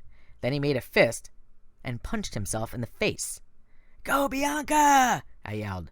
Zoe looked horrified. "She is inside?" The monster staggered around, and I realized we were still in danger. Thalia and I grabbed Grover and ran with him toward the highway. Zoe was already out ahead of us. She yelled, "How will Bianca get out?" The giant hit itself in the head again and dropped his sword. A shudder ran through his whole body, and he staggered toward the power lines. "Look out!" I yelled. But it was too late. The giant's ankle snared the lines, and blue flickers of electricity shot up his body. I hoped the inside was insulated. I had no idea what was going on in there. The giant careened back into the junkyard, and his right hand fell off, landing in the scrap metal with a horrible clang. His left arm came loose, too. He was falling apart at the joints. Talos began to run. "Wait!" Zoe yelled. We ran after him, but there was no way we could keep up. Pieces of the robot kept falling off, getting in our way. The giant crumbled from the top down. His head, his chest, and finally, his legs collapsed. When we reached the wreckage, we searched frantically, yelling Bianca's name. We crawled around in the vast hollow pieces of legs and the head. We searched until the sun started to rise, but no luck. Zoe sat down and wept. I was too stunned to see her cry. Thalia yelled in rage and impaled her sword in the giant's smashed face. "We can keep searching," I said. "It's light now. We'll find her." "No, we won't," Grover said miserably. "It happened just as it was supposed to." "What are you talking about?" I demanded. He looked up at me with big watery eyes. "The prophecy. One shall be lost in the land without rain." Why hadn't I seen it? Why had I let her go instead of me? And here we were in the desert, and Bianca D'Angelo was gone. Chapter 14. I have a damn problem. At the edge of the dump, we found a tow truck so old it might have been thrown away itself, but the engine started and it had a full tank of gas, so we decided to borrow it. Thalia drove. She didn't seem as stunned as Zoe or Grover or me. "The skeletons are still out there," she reminded us. "We need to keep moving." She navigated us through the desert, under clear blue skies, the sand so bright it hurt to look at. Zoe sat up front with Thalia. Grover and I sat in the pickup bed, leaning against the tow wrench. The air was cool and dry, but the nice weather just seemed like an insult after losing Bianca. My hand closed around the little figurine that had cost her life. I still couldn't even tell what god it was supposed to be. Nico would know. Oh, gods, what was I going to tell Nico? I wanted to believe that Bianca was still alive somewhere, but I had a bad feeling that she was gone for good. "It should have been me," I said. "I should have gone into the giant." "Don't say that," Grover panicked. "It's bad enough Annabeth is gone, and now Bianca. Do you think I could stand it if—" He sniffed. "Do you think anybody else would be my best friend?" "Oh, Grover." He wiped under his eyes with an oily cloth that left his face grimy, like he had on war paint. I'm okay." But he wasn't okay. Ever since the encounter in New Mexico, whatever had happened when that wild wind blew through, he seemed really fragile. Even more than usual. I was afraid to talk to him about it because he might start bawling. At least there's one good thing about having a friend who gets freaked out more than you do. I realized I couldn't stay depressed. I had to set aside thinking about Bianca and keep us going forward, the way Thalia was doing. I wondered what she and Zoe were talking about in the front of the truck. The tow truck ran out of gas at the edge of the river canyon. That was just as well because the road dead-ended. Thalia got out and slammed the door. Immediately, one of the tires blew. Great. What now? I scanned the horizon. There wasn't much to see. Desert in all directions, occasional clumps of barren mountains plopped here and there. The canyon was the only thing interesting. The river itself wasn't very big, maybe 50 yards across, green water with a few rapids, but it carved a huge scar out of the desert. The rock cliffs dropped away below us. "There's a path," Grover said. "We could get to the river." I tried to see what he was talking about, and I finally noticed a tiny ledge winding down the cliff face. "That's a goat path," I said. "So?" he asked. "The rest of us aren't goats." "We can make it," Grover said. "I think." I thought about that. I'd done cliffs before, but I didn't like them. Then I looked over at Thalia and saw how pale she'd gotten. Her problem with heights, she'd never be able to do it. No, I said. I think we should go farther upstream. Grover said, but, come on, I said. A walk won't hurt us. I glanced at Thalia. Her eyes said a quick, thank you. We followed the river about half a mile before coming to an easier slope that led down to the water. On the shore was a canoe rental operation that was closed for the season, but I left a stack of golden drachmas on the counter and a note saying, I owe you 2 canoes. We need to go upstream, Zoe said. It was the first time I had heard her speak since the junkyard, and I was worried about how bad she sounded, like somebody with the flu. The rapids are too swift. Leave that to me, I said. We put the canoes in the water. Thalia pulled me aside as we were getting the oars. Thanks for back there. Don't mention it. Can you really? She nodded at the rapids. You know.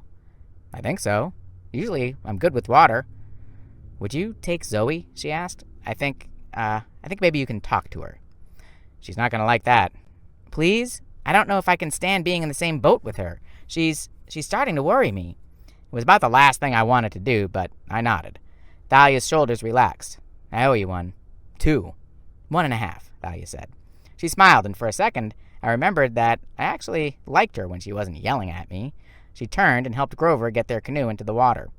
As it turned out, I didn't even need to control the currents. As soon as we got in the river, I looked over the edge of the boat and found a couple of naiads staring at me. They looked like regular teenage girls, the kind you'd see in any mall, except for the fact that they were underwater. Hey, I said. They made a bubbling sound that may have been giggling. I wasn't sure. I had a hard time understanding naiads. We're heading upstream, I told them. Do you think you could... Before I could even finish, the naiads each chose a canoe and began pushing us up the river. We started so fast, Grover fell in his canoe with his hooves sticking up in the air. I hate naiads, Zoe grumbled. A stream of water squirted up from the back of the boat and hit Zoe in the face. She-devils! Zoe went for her bow. Whoa, I said. They're just playing. Cursed water spirits! They've never forgiven me. Forgiven you for what? She slung her bow back over her shoulder. It was a long time ago. Never mind. We sped up the river, the cliffs looming up on either side of us. What happened to Bianca wasn't your fault, I told her. It was my fault. I let her go. I figured this would give Zoe an excuse to start yelling at me. At least that might shake her out of feeling depressed. Instead, her shoulders slumped. No, Percy. I pushed her into going on the quest. I was too anxious. She was a powerful half-blood. She had a kind heart as well. I thought she would be the next lieutenant. But you're the lieutenant. She gripped the strap of her quiver. She looked more tired than I'd ever seen her. Nothing can last forever, Percy. Over 2,000 years, I have led the hunt, and my wisdom has not improved. Now Artemis herself is in danger. Look, you can't blame yourself for that. If I had insisted on going with her, you think you could have fought something powerful enough to kidnap Artemis? There's nothing you could have done. Zoe didn't answer. The cliffs along the river were getting taller. Long shadows fell across the water, making it a lot colder, even though the day was bright. Without thinking about it, I took Riptide out of my pocket. Zoe looked at the pen, and her expression was pained. You made this? I said. Who told thee? I had a dream about it. She studied me. I was sure she was going to call me crazy, but she just sighed. It was a gift. And a mistake. Who was the hero? I asked. Zoe shook her head. Do not make me say his name. I swore never to speak it again. You act like I should know him. I'm sure you do, hero. Don't all you boys want to be just like him? Her voice was so bitter, I decided not to ask what she meant. I looked down at Riptide, and for the first time, I wondered if it was cursed. Your mother was a water goddess, I asked. Yes, Pliny. She had 5 daughters, my sisters and I, the Hesperides. Those were the girls who lived in the garden at the edge of the west, with the golden apple tree and a dragon guarding it? Yes, Zoe said wistfully. Laden. But weren't there only 4 sisters? There are now. I was exiled, forgotten, blotted out as if I never existed. Why? Zoe pointed to my pen. Because I betrayed my family and helped a hero. You won't find that in legend either. He never spoke of me. After his direct assault on Leyden failed, I gave him the idea of how to steal the apples, how to trick my father, but he took all the credit. But, gurgle, gurgle, the naiad spoke in my mind. The canoe was slowing down. I looked ahead, and I saw why. This was as far as they could take us. The river was blocked. A dam the size of a football stadium stood in our path. Hoover Dam, Thalia said. It's huge. We stood at the river's edge, looking up at the curve of concrete that loomed between the cliffs. People were walking along the top of the dam. They were so tiny, they looked like fleas. The naiads had left with a lot of grumbling, not in words I could understand, but it was obvious they hated this dam blocking up their nice river. Our canoes floated back downstream, swirling in the wake from the dam's discharge vents. 700 feet tall, I said, built in the 1930s. 5 million cubic acres of water, Thalia said. Grover sighed. Largest construction project in the United States. Zoe stared at us. How do you know all that? Annabeth, I said. She liked architecture. She was nuts about monuments, Thalia said. Spouted facts all the time, Grover sniffled. So annoying. I wish she were here, I said. The others nodded. Zoe was still looking at us strangely, but I didn't care. It seemed like cruel fate that we'd come to the Hoover Dam, one of Annabeth's personal favorites, and she wasn't here to see it. We should go up there, I said, for her sake, just to say we've been. You are mad, Zoe decided, but that's where the road is. She pointed to a huge parking garage next to the top of the dam. And so, sightseeing it is. We had to walk for almost an hour before we found a path that led up to the road. It came up on the east side of the river. Then we straggled back toward the dam. It was cold and windy on top. On one side, a big lake spread out, ringed by barren desert mountains. On the other side, the dam dropped away like the world's most dangerous skateboard ramp down to the river 700 feet below, and water that churned from the dam's vents. Thalia walked in the middle of the road, far away from the edges. Grover kept sniffing the wind and looking nervous. He didn't say anything, but I knew he smelled monsters. How close are they? I asked him. He shook his head. Maybe not close.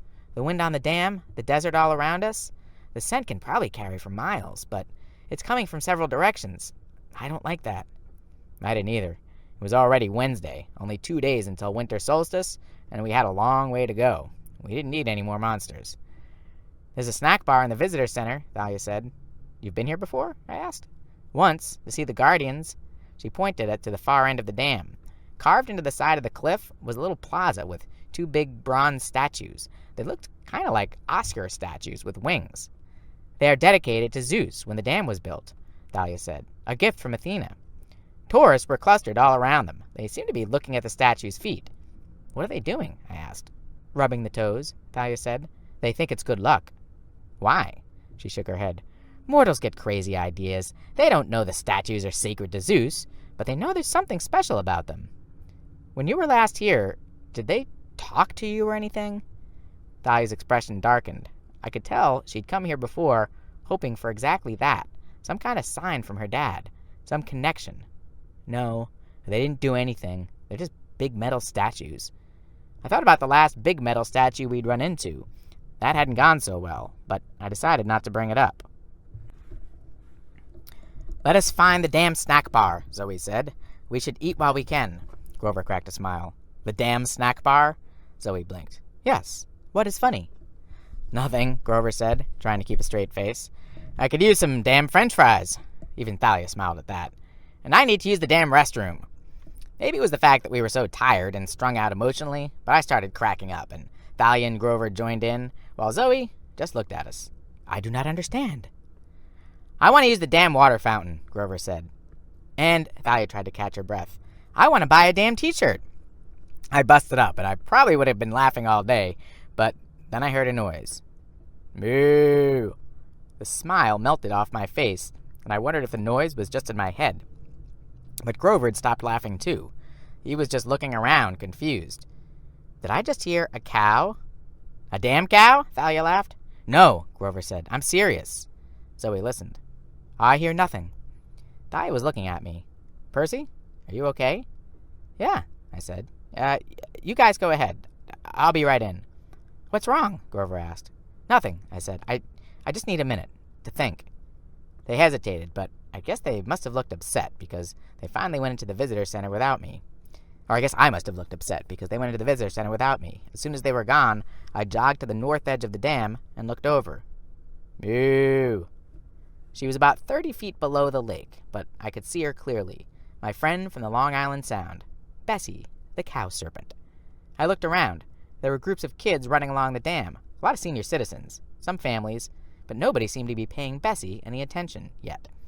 "What are you doing here?" I asked her. "Moo." Her voice was urgent, like she was trying to warn me of something. "How did you get here?" I asked. "We were thousands of miles from Long Island, hundreds of miles inland. There was no way she could have swum all the way here, and yet, here she was." Bessie swam in a circle and butted her head against the side of the dam. "Moo!" She wanted me to come with her. She was telling me to hurry. "I can't," I told her. "My friends are inside." She looked at me with her sad brown eyes. Then she gave one more urgent "moo" and did a flip and disappeared into the water. I hesitated. Something was wrong. She was trying to tell me that. I considered jumping over the side and following her, but then I tensed. The hair on my arms bristled. I looked down at the dam road to the east, and I saw two men walking slowly toward me. They wore gray camouflage outfits that flickered over skeletal bodies. They passed through a group of kids and pushed them to the side. A kid yelled, "Hey!" and one of the warriors turned, his face changing momentarily into a skull. "Ah!" the kid yelled, and his whole group backed away. I ran for the visitor center. I was almost to the stairs when I heard tires squeal. On the west side of the dam, a black van swerved to a stop in the middle of the road, nearly plowing into some old people. The van doors opened, and more skeletal warriors piled out. I was surrounded. I bolted down the stairs and through the museum entrance. The security guard at the metal detector yelled, "Hey, kid!" But I didn't stop. I ran through the exhibits and ducked behind a tour group. I looked for my friends, but I couldn't see them anywhere. Where was the damn snack bar? "Stop!" the metal detector guy yelled. There was no place to go but into an elevator with a tour group. I ducked inside just as the door closed. "We'll be going down 700 feet, our tour guide said cheerfully. She was a park ranger, with long black hair pulled back in a ponytail and tinted glasses. I guess she hadn't noticed that I was being chased. "Don't worry, ladies and gentlemen, the elevator hardly ever breaks." "Does this go to the snack bar?" I asked her. A few people behind me chuckled. The tour guide looked at me. Something about her gaze made my skin tingle. "To the turbines, young man," the lady said. "Weren't you listening to my fascinating presentation upstairs?" "Oh, sure. Is there any other way out of the dam?" "It's a dead end," a tourist behind me said. "For heaven's sake, the only way out is the other elevator." The doors opened. "Go right ahead, folks," the tour guide told us. "Another ranger is waiting for you at the end of the corridor." I didn't have much choice but to go with the group. "And young man," the tour guide called. I looked back. She'd taken off her glasses. Her eyes were startlingly gray, like storm clouds. "There's always a way out for those clever enough to find it." The doors closed with the tour guide still inside, leaving me alone. Before I could think too much about the woman in the elevator, a ding came from around the corner. The second elevator was opening, and I heard an unmistakable sound, the clattering of skeleton teeth. I ran after the tour group through a tunnel carved out of solid rock. It seemed to run forever. The walls were moist, and the air hummed with electricity and the roar of water. I came out of the U-shaped balcony that overlooked this huge warehouse area. 50 feet below, enormous turbines were running. It was a big room, but I didn't see any other exit unless I wanted to jump into the turbines and get churned up to make electricity. I didn't. Another tour guide was talking over the microphone, telling the tourists about water supplies in Nevada. I prayed that Thalia, Zoe, and Grover were okay. They might already be captured, or eating at the snack bar, completely unaware that we were being surrounded. And stupid me, I trapped myself in a hole hundreds of feet below the surface. I worked my way around the crowd, trying not to be too obvious about it. There was a hallway at the other side of the balcony, maybe some place I could hide. I kept my hand on Riptide, ready to strike. By the time I got to the opposite side of the balcony, my nerves were shot. I backed into the little hallway and watched the tunnel I'd come from. Then, right behind me, I heard a sharp tsk, tsk, like the voice of a skeleton. Without thinking, I uncapped Riptide and spun, slashing with my sword. The girl I'd just tried to slice in half yelped and dropped her Kleenex. "Oh my God!" she shouted. "Do you always kill people when they blow their nose?" The first thing that went through my head was that the sword hadn't hurt her. It had passed clean through her body, harmlessly. "You're mortal!" She looked at me in disbelief. "What's that supposed to mean? Of course I'm mortal. How did you get that sword past security?" "I didn't... Wait, you can see it's a sword?" The girl rolled her eyes, which were green like mine. She had frizzy reddish-brown hair. Her nose was also red, like she had a cold. She wore a big maroon Harvard sweatshirt and jeans that were covered with marker stains and little holes, like she spent her free time poking them with a fork. "Well, it's either a sword or the biggest toothpick in the world," she said. "And why didn't it hurt me? I mean, not that I'm complaining. Who are you? And whoa, what is that you're wearing? Is that made of lion fur?" She asked so many questions so fast it was like she was throwing rocks at me. I couldn't think of what to say. I looked at my sleeves to see if the Nemean lion pelt had somehow changed back to fur, but it still looked like a brown winter coat to me. I knew the skeleton warriors were still chasing me. I had no time to waste, but I just stared at the red-headed girl. Then I remembered what Thalia had done at Westover Hall to fool the teachers. Maybe I could manipulate the mist. I concentrated hard and snapped my fingers. "You don't see a sword," I told the girl. "It's just a ballpoint pen." She blinked. No, it's a sword, weirdo." "Who are you?" I demanded. She huffed indignantly. "Rachel Elizabeth Dare. Now, are you going to answer my questions, or should I scream for security?" "No," I said. I'm kind of in a hurry. I'm in trouble." "In a hurry or in trouble?" Sort of both." She looked over my shoulder, and her eyes widened. "Bathroom!" "What?" "Bathroom! Behind me! Now!" I don't know why, but I listened to her. I slipped inside the boys' bathroom and left Rachel Elizabeth Dare standing outside. Later, that seemed cowardly to me. I'm also pretty sure it saved my life. I heard the clattering, hissing sounds of skeletons as they came closer. My grip tightened on Riptide. What was I thinking? I'd left a mortal girl out there to die? I was preparing to burst out and fight when Rachel Elizabeth Dare started talking in that rapid-fire machine gun way of hers. "Oh my God, did you see that kid? It's about time you got here. He tried to kill me. He had a sword, for God's sake. You security guys let a sword-swinging lunatic inside a national landmark? I mean, geez. He ran that way toward those turbine thingies. I think he went over the side or something. Maybe he fell." The skeletons clattered excitedly. I heard them moving off. Rachel opened the door. "All clear, but you better hurry." She looked shaken. Her face was gray and sweaty. I peeked around the corner. 3 skeleton warriors were turning toward the other end of the balcony. The way to the elevator was clear for a few seconds. "I owe you one, Rachel Elizabeth Dare." "What are those things?" she asked. "They looked like skeletons." She nodded uneasily. "Do yourself a favor," I said. "Forget it. Forget you ever saw me." "Forget you tried to kill me?" "Yeah, that too." "But who are you?" "Percy," I started to say. Then the skeletons turned around. "Gotta go." "What kind of name is Percy Gotta Go?" I bolted for the exit. The cafe was packed with kids enjoying the best part of the tour, the damn lunch. Thalia, Zoe, and Grover were just sitting down with their food. "We need to leave," I gasped. "Now." "But we just got our burritos," Thalia said. Zoe stood up, muttering an ancient Greek curse. "He's right. Look." The cafe windows wrapped all the way around the observation floor, which gave us a beautiful panoramic view of the skeletal army that had come to kill us. I counted 2 on the east side of the damn road, blocking the way to Arizona. 3 more on the west side, guarding Nevada. All of them were armed with batons and pistols. But our immediate problem was a lot closer.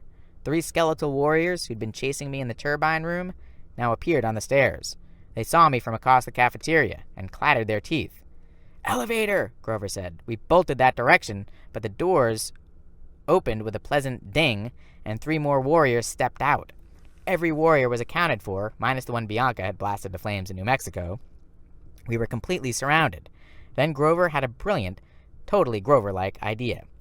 "Burrito fight!" he yelled, and flung his guacamole grand at the nearest skeleton. Now, if you've never been hit by a flying burrito, count yourself lucky. In terms of deadly projectiles, it's right up there with grenades and cannonballs. Grover's lunch hit the skeleton and knocked his skull clean off his shoulders. I'm not sure what the other kids in the cafe saw, but they went crazy and started throwing their burritos and baskets of chips and sodas at each other, shrieking and screaming. The skeletons tried to aim their guns, but it was hopeless. Bodies and food and drinks were flying everywhere.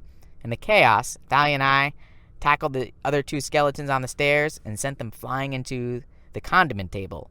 Then we all raced downstairs, guacamole grands whizzing past our heads. "What now?" Grover asked as we burst outside. I didn't have an answer. The warriors on the road were closing in from either direction. We ran across the street to the pavilion with the winged bronze statues, but that just put our backs to the mountain. The skeletons moved forward, forming a crescent around us. Their brethren from the cafe were running up to join them. One was still putting its skull back on its shoulders. Another was covered in ketchup and mustard. 2 more had burritos lodged in their rib cages. They didn't look happy about it. They drew batons and advanced. 4 against 11, Zoe muttered, and they cannot die. It's been nice adventuring with you guys, Grover said, his voice trembling. Something shiny caught the corner of my eye. I glanced behind me at the statue's feet. Whoa, I said. Their toes are really bright. Percy, Dahlia said, this isn't the time. But I couldn't help staring at the 2 giant bronze guys with tall bladed wings like letter openers. They were weathered brown, except for their toes, which shone like new pennies from all the times people had rubbed them for good luck. Good luck. The blessing of Zeus. I thought about the tour guide in the elevator, her gray eyes and her smile. What had she said? There's always a way for those clever enough to find it. Dahlia, I said, pray to your dad. She glared at me. He never answers. Just this once, I pleaded. Ask for help. I think the statues can give us some luck. 6 skeletons raised their guns. The other 5 came toward us with batons, 50 feet away, 40 feet. Do it, I yelled. No, Thalia said. He won't answer me. This time is different. Who says? I just hesitated. Athena, I think. Thalia scowled like she was sure I'd gone crazy. Try it, Grover pleaded. Thalia closed her eyes. Her lips moved in silent prayer. I put in my own prayer to Annabeth's mom, hoping I was right, that it had been her in the elevator, that she was trying to help us save her daughter. And nothing happened. The skeletons closed in. I raised Riptide to defend myself. Thalia held her shield. Zoe pushed Grover behind her and aimed an arrow at a skeleton's head. A shadow fell over me. I thought maybe it was the shadow of death. Then I realized it was the shadow of an enormous wing. The skeletons looked up too late. A flash of bronze, and all 5 of the baton wielders were swept aside. The other skeletons opened fire. I raised my lion coat for protection, but I didn't need it. The bronze angels stepped in front of us and folded their wings like shields. Bullets pinged off them like rain off a corrugated roof. Both angels slashed outward, and the skeletons went flying across the road. Man, it feels good to stand up, the first angel said. His voice sounded tinny and rusty, like he hadn't had a drink since he'd been built. Will you look at my toes? The other said. Holy Zeus, what were those tourists thinking? As stunned as I was by the angels, I was more concerned with the skeletons. A few of them were getting up again, reassembling, bony hands groping for their weapons. Trouble, I said. Get us out of here, Thalia yelled. Both angels looked down at her. Zeus's kid? Yes. Could I get a please, Miss Zeus's kid? An angel asked.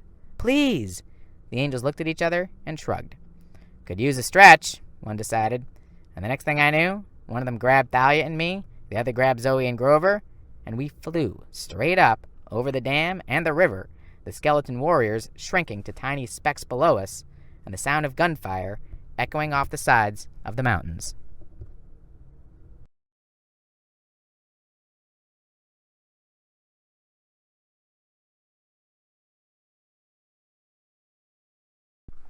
Chapter 15. I Wrestle Santa's Evil Twin. Tell me when it's over, Thalia said. Her eyes were shut tight. The statue was holding on to us so we couldn't fall, but still, Thalia clutched his arm like it was the most important thing in the world. Everything's fine, I promised. Are we very high? I looked down. Below us, a range of snowy mountains zipped by. I stretched out my foot and kicked snow off one of the peaks. Nah, I said. Not that high. We're in the Sierras, Zoe yelled. She and Grover were hanging from the arms of the other statue. I've hunted here before. At this speed, we should be in San Francisco in a few hours. Hey, Frisco, our angel said. Yo, Chuck, we could visit those guys at the Mechanics Monument again. They know how to party. Oh, man, the other angel said. I am so there. You guys have visited San Francisco? I asked. We automatons gotta have some fun once in a while, right? Our statue said. Those mechanics took us over to the DeYoung Museum and introduced us to these marble lady statues, see? And Hank, the other statue, Chuck, cut in. They're kids, man. Oh, right. If bronze statues could blush, I swear Hank did. Back to flying. We sped up, so I could tell the angels were excited. The mountains fell away into hills, and then we were zipping along over farmland and towns and highways.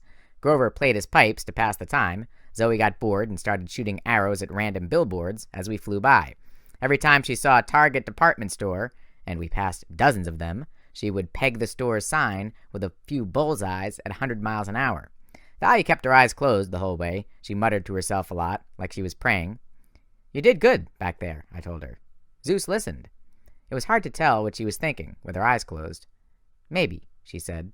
"How did you get away from the skeletons in the generator room, anyway? You said they cornered you." I told her about the weird mortal girl, Rachel Elizabeth Dare, who seemed to be able to see right through the mist. I thought Thalia was going to call me crazy, but she just nodded. "Some mortals are like that," she said. "Nobody knows why." Suddenly I flashed on something I'd never considered. My mom was like that. She had seen the Minotaur on Half-Blood Hill and knew exactly what it was. She hadn't been surprised at all last year when I told her my friend Tyson was really a Cyclops. Maybe she'd known all along. No wonder she was so scared for me as I was growing up. She saw through the mist even better than I did. "Well, the girl was annoying," I said, "but I'm glad I didn't vaporize her. That would have been bad." Thalia nodded. "Must be nice to be a regular mortal." She said that as if she'd given it a lot of thought. "Where you guys want to land?" Hank asked, waking me up from a nap. I looked down and said, "Whoa." I'd seen San Francisco in pictures before, but never in real life. It was probably the most beautiful city I'd ever seen. Kind of a smaller, cleaner Manhattan, if Manhattan had been surrounded by green hills and fog. There was a huge bay, and ships, islands, and sailboats, and the Golden Gate Bridge sticking up out of the fog. I felt like I should take a picture of something. "Greetings from Frisco. Haven't died yet. Wish you were here." "There," Zoe suggested. "By the Emericararo building." "Good thinking," Chuck said. "Me and Hank can blend in with the pigeons." We all looked at him. "Kidding," he said. "Sheesh, can't statues have a sense of humor?" As it turned out, there wasn't much need to blend in. It was early morning, and not many people were around. We freaked out a homeless guy on the ferry dock when we landed. He screamed when he saw Hank and Chuck and ran off yelling something about metal angels from Mars. We said our goodbyes to the angels, who flew off to a party with their statue friends. That's when I realized I had no idea what we were going to do next. We'd made it to the West Coast. Artemis was here somewhere. Annabeth, too, I hoped. But I had no idea how to find them. And tomorrow was the winter solstice. Nor did I have any clue what monster Artemis had been hiding. It was supposed to find us on the quest. It was supposed to show the trail, but it never had. Now we were stuck on the ferry dock with not much money, no friends, and no luck. After a brief discussion, we agreed that we needed to figure out just what this mystery monster was. "But how?" I asked. "Nereus," Grover said. I looked at him. "What? Isn't that what Apollo told you to do? Find Nereus?" I nodded. I'd completely forgotten my last conversation with the sun god. "The old man of the sea," I remembered. "I'm supposed to find him and force him to tell us what he knows. But how do I find him?" Zoe made a face. "Old Nereus, huh?" "Do you know him?" Thalia asked. "My mother was a sea goddess. Yes, I know him. Unfortunately, he is never very hard to find. Just follow the smell." "What do you mean?" I asked. "Come," she said, without enthusiasm. "I will show thee." I knew I was in trouble when we stopped at the Goodwill drop box. 5 minutes later, Zoe had me outfitted in a ragged flannel shirt and jeans 3 sizes too big, bright red sneakers, and a floppy rainbow hat. "Oh yeah," Grover said, trying not to bust out laughing. "You look completely inconspicuous now." Zoe nodded with satisfaction. "A typical male vagrant." "Thanks a lot," I grumbled. "Why am I doing this again?" "I told thee to blend in." She led the way back to the waterfront. After a long time spent searching the docks, Zoe finally stopped in her tracks. She pointed down a pier where a bunch of homeless guys were huddled together in blankets, waiting for the soup kitchen to open for lunch. "He will be down there somewhere," Zoe said. "He never travels very far from the water. He likes to sun himself during the day." "How do I know which one is him?" "Sneak up," she said. "Act homeless. You will know him. He will smell, different." Great. I didn't want to ask for particulars. "And once I find him?" "Grab him," she said, "and hold on. He will try anything to get rid of thee. Whatever he does, do not let go. Force him to tell thee about the monster." "We've got to get back," Thalia said. She picked up something off the back of my shirt, a big clump of fuzz that came from who knows where. "Ew. On second thought, I don't want your back. We'll be rooting for you." Grover gave me a big thumbs up. I grumbled how nice it was to have super powerful friends. Then I headed toward the dock. I pulled my hat down and stumbled like I was about to pass out, which wasn't hard, considering how tired I was. I passed our homeless friend from the Embarcadero, who was trying to warn the other guys about the metal angels from Mars. He didn't smell good, but he didn't smell different. I kept walking. A couple of grimy dudes with plastic grocery bags for hats checked me out as I came close. "Beat it, kid," one of them muttered. I moved away. They smelled pretty bad, but just regular old bad, nothing unusual. There was a lady with a bunch of plastic flamingos sticking out a shopping cart. She glared at me like I was going to steal her birds. At the end of the pier, a guy who looked about 1,000,000 years old was passed out in a patch of sunlight. He wore pajamas and a fuzzy bathrobe that used to be white. He was fat, with a white beard that had turned yellow, kind of like Santa Claus if Santa had been rolled out of bed and dragged through a landfill. And his smell? As I got closer, I froze. He smelled bad, all right, but ocean bad, like hot seaweed and dead fish and brine. If the ocean had an ugly side, this guy was it. I tried not to gag as I sat down near him like I was tired. Santa opened one eye suspiciously. I could feel him staring at me, but I didn't look. I muttered something about stupid school and stupid parents, figuring that might sound reasonable. Santa Claus went back to sleep. I tensed. I knew this was going to look strange. I didn't know how the other homeless people would react. But I jumped Santa Claus. "Ah!" he screamed. I meant to grab him, but he seemed to grab me instead. It was as if he'd never been asleep at all. He certainly didn't act like a weak old man. He had a grip like steel. "Help me!" he screamed as he squeezed me to death. "That's a crime!" one of the other homeless guys yelled. "Kid rolling an old man like that!" I rolled all right, straight down the pier into my head until my head slammed into a post. I was dazed for a second, and Nereus's grip slackened. He was making a break for it. Before I could, I regained my senses and tackled him from behind. "I don't have any money!" He tried to get up and run, but I locked my arms around his chest. His rotten fish smell was awful, but I held on. "I don't want any money," I said as he fought. "I'm a half-blood. I want information." That just made him struggle harder. "Heroes, why do you always pick on me?" "Because you know everything." He growled and tried to shake me off his back. It was like holding onto a roller coaster. He thrashed around, making it impossible for me to keep on my feet, but I gritted my teeth and squeezed tighter. We staggered toward the edge of the pier, and I got an idea. "Oh no," I said. "Not the water." My plan worked. Immediately, Nereus yelled in triumph and jumped off the edge. Together, we plunged into San Francisco Bay. He must have been surprised when I tightened my grip, the ocean filling me with extra strength. But Nereus had a few tricks left, too. He changed shape until he was holding a sleek black seal. I've heard people make jokes about trying to hold a greased pig, but I'm telling you, holding onto a seal in the water is harder. Nereus plunged straight down, wiggling and thrashing and spiraling through the dark water. If I hadn't been Poseidon's son, there's no way I could have stayed with him.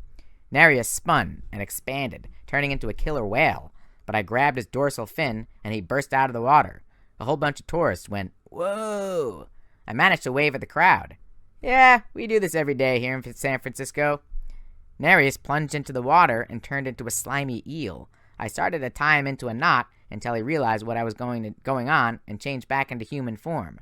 "Why won't you drown?" he wailed, pummeling me with his fists. "I'm Poseidon's son," I said. "Curse that upstart! I was here first!" Finally, he collapsed on the edge of the boat dock. Above us was one of those tourist piers lined with shops, like a mall on water. Nereus was heaving and gasping. I was feeling great. I could have gone on all day, but I didn't tell him that. I wanted him to feel like he'd put up a good fight. My friends ran down the step from the pier. "You got him," Zoe said.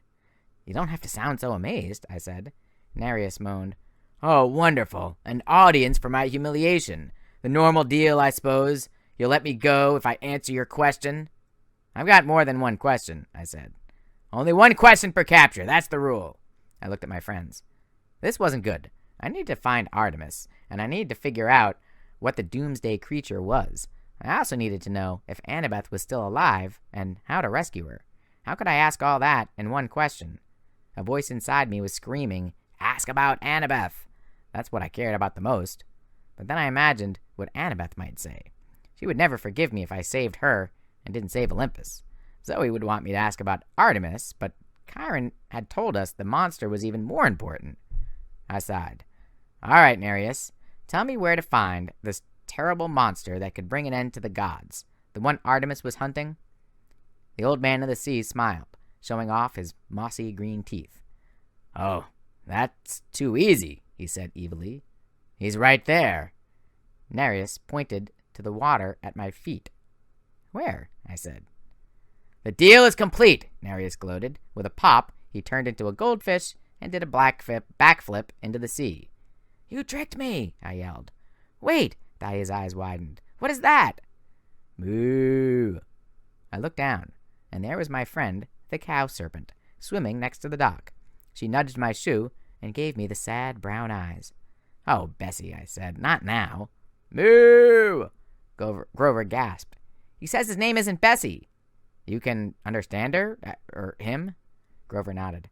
"It's a very old form of animal speech, but he says his name is Ophiutorus." "Ophia what?" "It means serpent bull in Greek," Thalia said. "But what's it doing here?" "Moo!" "He says Percy is his protector," Grover announced. "And he's running from the bad people. He says they are close." I was wondering how you got all that out of a single moo. "Wait," Zoe said, looking at me. "You know this cow?" I was feeling impatient, but I told them the story. Thalia shook her head in disbelief. "And you just forgot to mention this before?" "Well, yeah. It seems silly, now that she said it, but things had been happening so fast. Bessie, the Ophiutorus, seemed like a minor detail." "I am a fool," Zoe said suddenly. "I know this story." "What story?"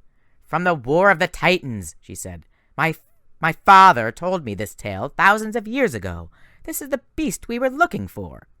"Bessie?" I looked down at the bull serpent. "But he's too cute. He couldn't destroy the world."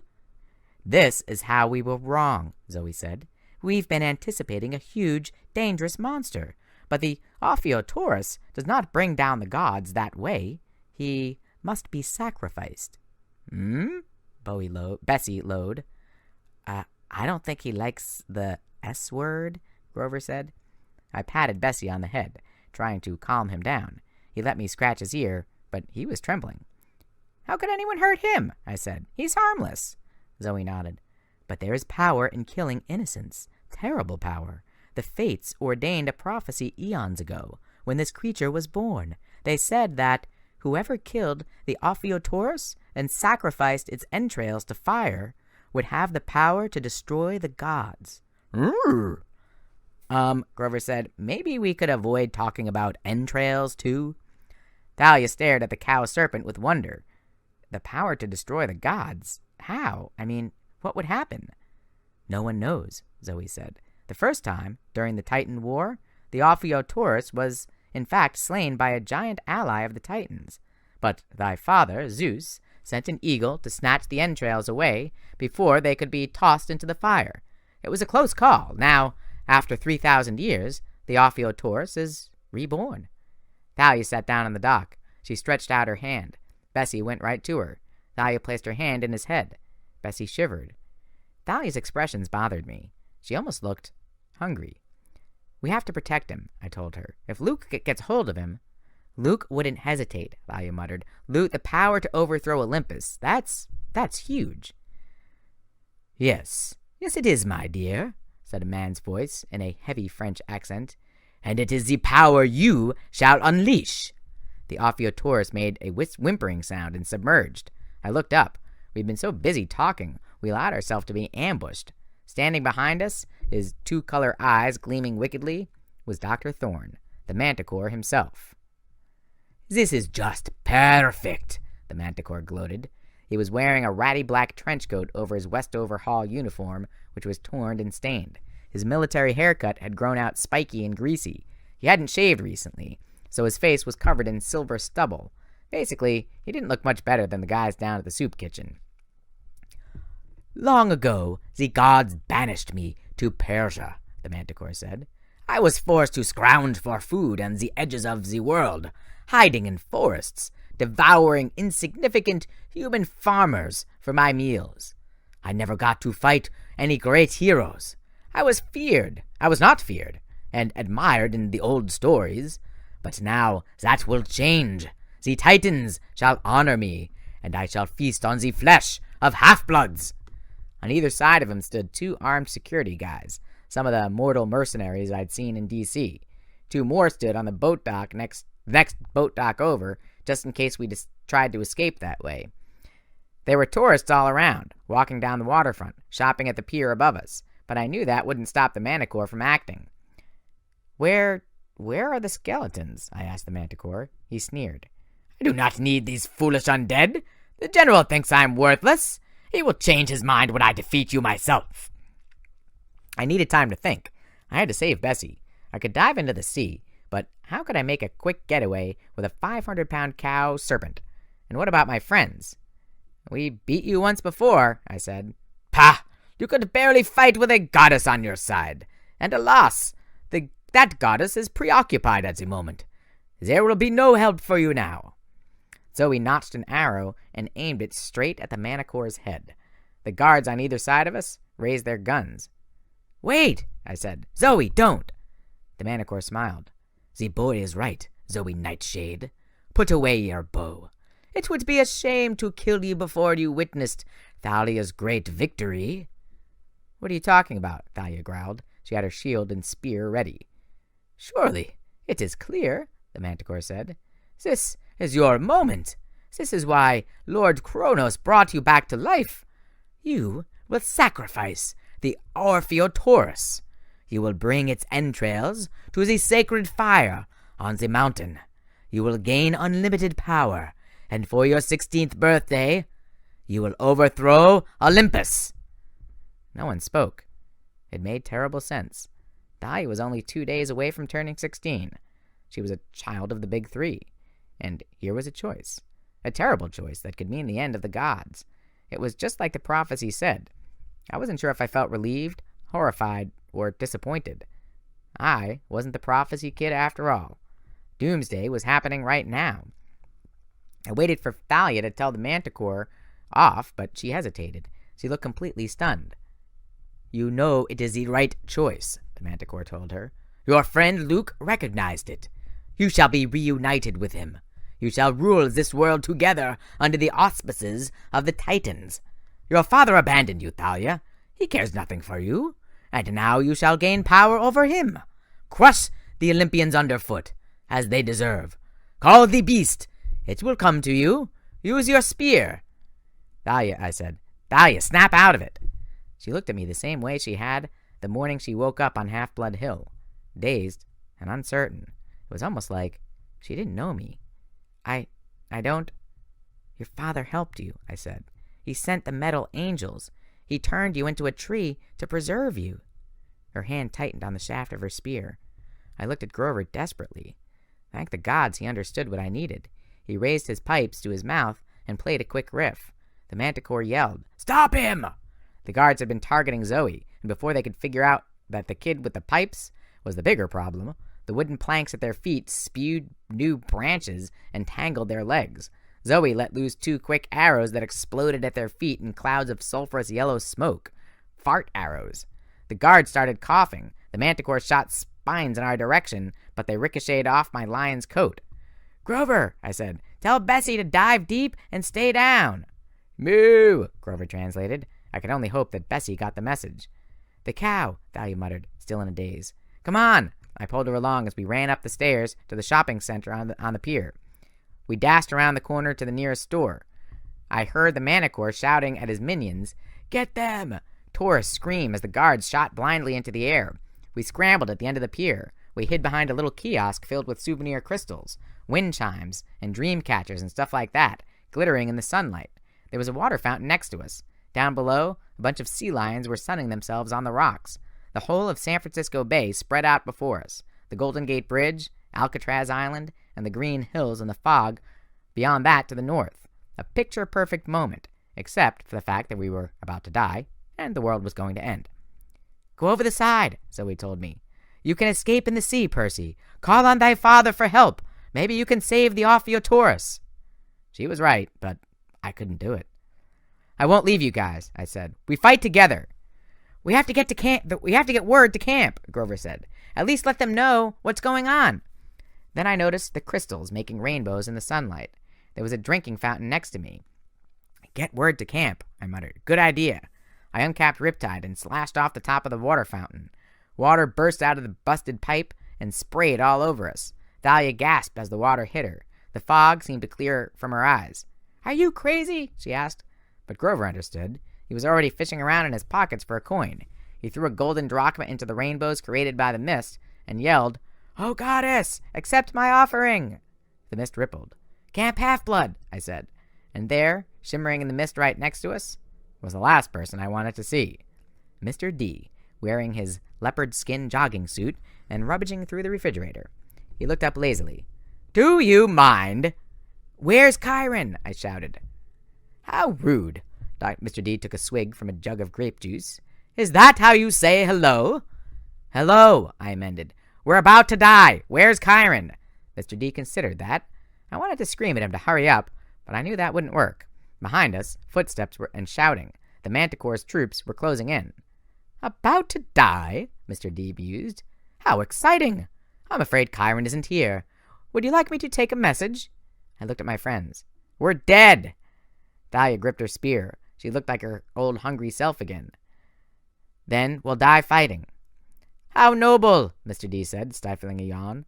"So, what is the problem exactly?" I didn't see that it would make any difference, but I told him about the Ophiutorus.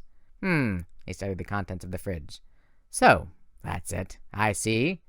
"You don't even care?" I screamed. "You'd just as soon watch us die." "Let's see. I think I'm in the mood for pizza tonight." I wanted to slash through the rainbow and disconnect, but I didn't have the time. The Manticore screamed, "There!" and we were surrounded. 2 of the guards stood behind him. The other 2 appeared on roofs of the pier shops above us. The Manticore threw off his coat and transformed into his true self, his lion claws extended and his spiky tail bristling with poison barbs. "Excellent," he said. He glanced at the apparition in the midst and snorted. "Alone, without any real help. Wonderful." "You could ask for help," Mr. D murmured to me, as if this were an amusing thought. "You could say please." When wild boars fly, I thought. There was no way I was going to die begging a slob like Mr. D, just so we could laugh as we all got gunned down. Zoe readied her arrows. Grover lifted his pipes. Thalia raised her shield, and I noticed a tear running down her cheek. Suddenly it occurred to me. This had happened to her before. She had been cornered on Half-Blood Hill. She'd willingly given her life for her friends. But this time, she couldn't save us. How could I let that happen to her? "Please, Mr. D," I muttered. "Help!" Of course, nothing happened. The Manticore grinned. "Spare the daughter of Zeus. She will join us soon enough. Kill the others." The men raised their guns, and something strange happened. You know how you feel when all the blood rushes to your head? Like if you hang upside down and turn right side up too quickly? There was a rush like that all around me, and a sound like a huge sigh. The sunlight tinged with purple. I smelled grapes, and something more sour. Wine. Snap! It was the sound of many minds breaking at the same time. The sound of madness. One guard put his pistol between his teeth like it was a bone and ran around on all fours. 2 others dropped their guns and started waltzing with each other. The 4th began doing what looked like an Irish clogging dance. It would have been very funny if it hadn't been so terrifying. "No!" screamed the Manticore. "I will deal with you myself!" His tail bristled, but the planks under his claws erupted into grapevines, which immediately began wrapping around the monster's body, sprouting new leaves and clusters of baby green grapes that ripened in seconds as the Manticore shrieked until he was engulfed in a huge mass of vines, leaves, and a full cluster of purple grapes. Finally, the grapes stopped shivering, and I had a feeling that somewhere inside there, the Manticore was no more. "Well," said Dionysus, closing his refrigerator, "that was fun." I stared at him, horrified. How did you... Such gratitude," he muttered. "The mortals will come out of it. Too much explaining to do if I made their condition permanent. I hate writing reports to father." He stared resentfully at Thalia. "I hope you learned your lesson, girl. It isn't easy to resist power, is it?" Thalia blushed as if she were ashamed. "Mr. D," Grover said in amazement, You saved us." Don't make me regret it, Satyr. Now get going, Percy Jackson. I've bought you a few hours at most." "The Ophiutorus," I said. Can you get it to camp?" Mr. D sniffed. "I do not transport livestock. That is your problem." "But where do we go?" Dionysus looked at Zoe. "Oh, I think the huntress knows. You must enter at sunset, you know, or all is lost. Now goodbye. My pizza is waiting." "Mr. D," I said. He raised his eyebrow. "You called me by my right name," I said. "You called me Percy Jackson." "I most certainly did not, Peter Johnson. Now off with you." He waved his hand, and his image disappeared in the mist. All around us, the Manticore's minions were still acting completely nuts.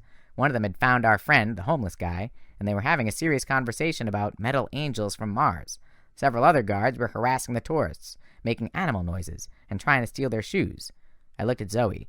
What did he mean, "You know where to go"? Her face was the color of the fog. She pointed across the bay, past the Golden Gate. In the distance, a single mountain rose up above the cloud layer. "The garden of my sisters," she said. "I must go home."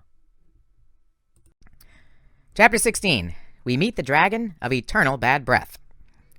"We will never make it," Zoe said. "We're moving too slow, but we cannot leave the Ophiuchus." "Moo," Bessie said. He swam next to me as we jogged along the waterfront. We'd left the shopping center pier far behind. We were heading toward the Golden Gate Bridge, but it was a lot farther than I'd realized. The sun was already dipping in the west. "I don't get it," I said. "Why do we have to get there at sunset?" "The Hesperides are the nymphs of the sunset," Zoe said. "We can only enter the garden as the day changes to night." "What happens if we miss it?" "Tomorrow is the winter solstice. If we miss sunset tonight, we would have to wait until tomorrow evening, and by then the Olympian Council will be over. We must free Lady Artemis tonight." Or Annabeth will be dead, I thought, but I didn't say that. "We need a car," Thalia said. "But what about Bessie?" I asked. Grover stopped in his tracks. "I've got an idea. The Ophiuchus can appear in different bodies of water, right?" "Well, yeah," I said. "I mean, he was in the Long Island Sound, then he just popped into the water at Hoover Dam, and now he's here." "So maybe we could coax him back to Long Island Sound," Grover said. "Then Chiron could help him get to Olympus." "But he was following me," I said. "If I'm not there, would he know where he was going?" "Moo," said Bessie, forlornly. I can show him," Grover said. "I'll go with him." I stared at him. Grover was no fan of the water. He'd almost drowned last summer in the Sea of Monsters, and he couldn't swim very well with his goat hooves. "I'm the only one who can talk to him," Grover said. "It makes sense." He bent down and said something in Bessie's ear. Bessie shivered, then made a contented, lowing sound. "The blessing of the wild," Grover said. "That should help with safe passage. Percy, pray to your dad, too. See if he will grant us safe passage through the seas." I didn't understand how they could possibly swim back to Long Island from California. Then again, monsters didn't travel the same way as humans. I'd seen plenty of evidence of that. I tried to concentrate on the waves, the smell of the ocean, the sound of the tide. "Dad," I said, "help us. Get the Ophiuchus and Grover safely to camp. Protect them at sea." "A prayer like that needs a sacrifice," Thalia said. "Something big." I thought for a second. Then I took off my coat. "Percy," Grover said, "are you sure? That lion skin? That's really helpful. Hercules used it." As soon as he said that, I realized something. I glanced at Zoe, who was watching me carefully. I realized I did know who Zoe's hero had been, the one who'd ruined her life, gotten her kicked out of her family, and never even mentioned how she'd helped him. Hercules, a hero I admired all my life. "If I'm going to survive," I said, "it won't be because I've got a lion skin cloak. I'm not Hercules." I threw my coat into the bay. It turned back into the golden lion skin, flashing in the light. Then, as it began to sink beneath the waves, it seemed to dissolve in the sunlight on the water. A sea breeze picked up. Grover took a deep breath. Well, no time to lose. He jumped in the water and immediately began to sink. Bessie glided next to him and let Grover take hold of his neck. "Be careful," I told them. "We will," Grover said. "Okay, Bessie, we're going to Long Island. It's east, over that way." "Moo?" Bessie said. "Yes," Grover answered. "Long Island. It's this island, and it's long. Okay, just start." "Moo!" Bessie lurched forward. He started to submerge, and Grover said, "I can't breathe underwater. I just thought I'd mention..." Under they went, and I hoped my father's protection would extend to little things, like breathing. "Well, that is one problem addressed," Zoe said. "But how can we get to my sister's garden?" "Thalia's right," I said. "We need a car. But there's nobody to help us here, unless we borrowed one." I didn't like that option. I mean, sure, there was a life or death situation, but still, it was stealing, and it was bound to get us noticed. Wait, Thalia said. She started riffling through her backpack. There is somebody in San Francisco who can help us. I've got the address somewhere. Who? I asked. Thalia pulled out a crumpled piece of notebook paper and held it up. Professor Chase, Annabeth's dad. After hearing Annabeth gripe about her dad for 2 years, I was expecting him to have devil horns and fangs. I was not expecting him to be wearing an old-fashioned aviator's cap and goggles. He looked so weird, with his eyes bugging out through his glasses, that we all took a step back on the front porch. "Hello," he said in a friendly voice. "Are you delivering my airplanes?" Thalia, Zoe, and I looked at each other warily. No, sir," I said. "Drat," he said. "I need 3 more sop with camels." "Right," I said, though I had no clue what he was talking about. "We're friends of Annabeth?" "Annabeth?" He straightened as if we'd just given him an electric shock. "Is she all right? Has something happened?" None of us answered, but our faces must have told him that something was very wrong. He took off his cap and goggles. He had sandy-colored hair like Annabeth and intense brown eyes. He was handsome, I guess, for an older guy, but it looked like he hadn't shaved in a couple of days, and his shirt was buttoned wrong, so one side of his collar stuck up higher than the other. "You'd better come in." It didn't look like a house they'd just moved into. There were Lego robots on the stairs and 2 cats sleeping on the sofa in the living room. The coffee table was stacked with magazines, and a little kid's winter coat was spread on the floor. The whole house smelled like fresh-baked chocolate chip cookies. There was jazz music coming from the kitchen. It seemed like a messy, happy kind of home, the kind of place that had been lived in forever. "Dad!" a little boy screamed. "He's taking apart my robots!" "Bobby!" Dr. Chase called absently. "Don't take apart your brother's robots!" "I'm Bobby!" the little boy protested. "He's Matthew!" "Matthew!" Dr. Chase called. "Don't take apart your brother's robots!" "Okay, Dad!" Dr. Chase turned to us. "We'll go upstairs to my study. This way." "Honey," the woman called. Annabeth's stepmom appeared in the living room, wiping her hands on a dish towel. She was a pretty Asian woman with red, highlighted hair tied in a bun. "Who are our guests?" she asked. "Oh," Dr. Chase said. "This is—" He stared at us blankly. "Frederick," she chided, "you forgot to ask them their names?" We introduced ourselves a little uneasily, but Mrs. Chase seemed really nice. She asked if we were hungry. We admitted we were, and she told us she'd bring us some cookies and sandwiches and sodas. "Dear," Dr. Chase said, "they came about Annabeth." I half expected Mrs. Chase to turn into a raving lunatic at the mention of her stepdaughter, but she just pursed her lips and looked concerned. "All right, go on up to the study, and I'll bring you some food." She smiled at me. "Nice meeting you, Percy. I've heard a lot about you." Upstairs, we walked into Dr. Chase's study, and I said, "Whoa!" The room was wall-to-wall books, but what really caught my attention were war toys. There was a huge table with miniature tanks and soldiers fighting along a blue-painted river, with hills and fake trees and stuff. Old-fashioned biplanes hung on strings from the ceiling, tilted at crazy angles like they were in the middle of a dogfight. Dr. Chase smiled. "Yes, the Third Battle of Ypres. I'm writing a paper, you see, on the use of sop with camels to strafe enemy lines. I believe they played a much greater role than they've been given credit for." He plucked a biplane from its string and swept it across the battlefield, making airplane engine noises as he knocked down little German soldiers. "Oh, right," I said. I knew Annabeth's dad was a professor of military history. She'd never mentioned he played with toy soldiers. Zoe came over and studied the battlefield. "The German lines were farther across the river." Dr. Chase stared at her. "How'd you know that?" "I was there," she said, matter-of-factly. "Artemis wanted to show us how horrible the war was, and the way mortal men fight each other, and how foolish, too. The battle was a complete waste." Dr. Chase opened his mouth in shock. "She's a hunter, sir," Thalia said. "But that's not why we're here. We need—" "You saw the sop with camels?" Dr. Chase said. "How many were there? What formations did they fly?" "Sir," Thalia broke in again, "Annabeth is in danger." That got his attention. He set the biplane down. "Of course," he said. "Tell me everything." It wasn't easy, but we tried. Meanwhile, the afternoon light was fading outside. We were running out of time. When we'd finished, Dr. Chase collapsed on his leather recliner. He laced his hands. "My poor, brave Annabeth. We must hurry." "Sir, we need transportation to Mount Tamalpais," Zoe said, "and we need it immediately." "I'll drive you. It would be faster to fly in my camel, but it only seats 2. Whoa, you have an actual biplane? I said. Down at Crissy Field, Dr. Chase said proudly. That's the reason I had to move here. My sponsor is a private collector with some of the world's finest war relics, World War I relics in the world. He let me restore the Sopwith camel. Sir, Thalia said, just a car would be great, and it might be better if we went without you. It's too dangerous. Dr. Chase frowned uncomfortably. Now, wait a minute, young lady. Annabeth is my daughter. Dangerous or not, I just can't. Snacks, Mrs. Chase announced.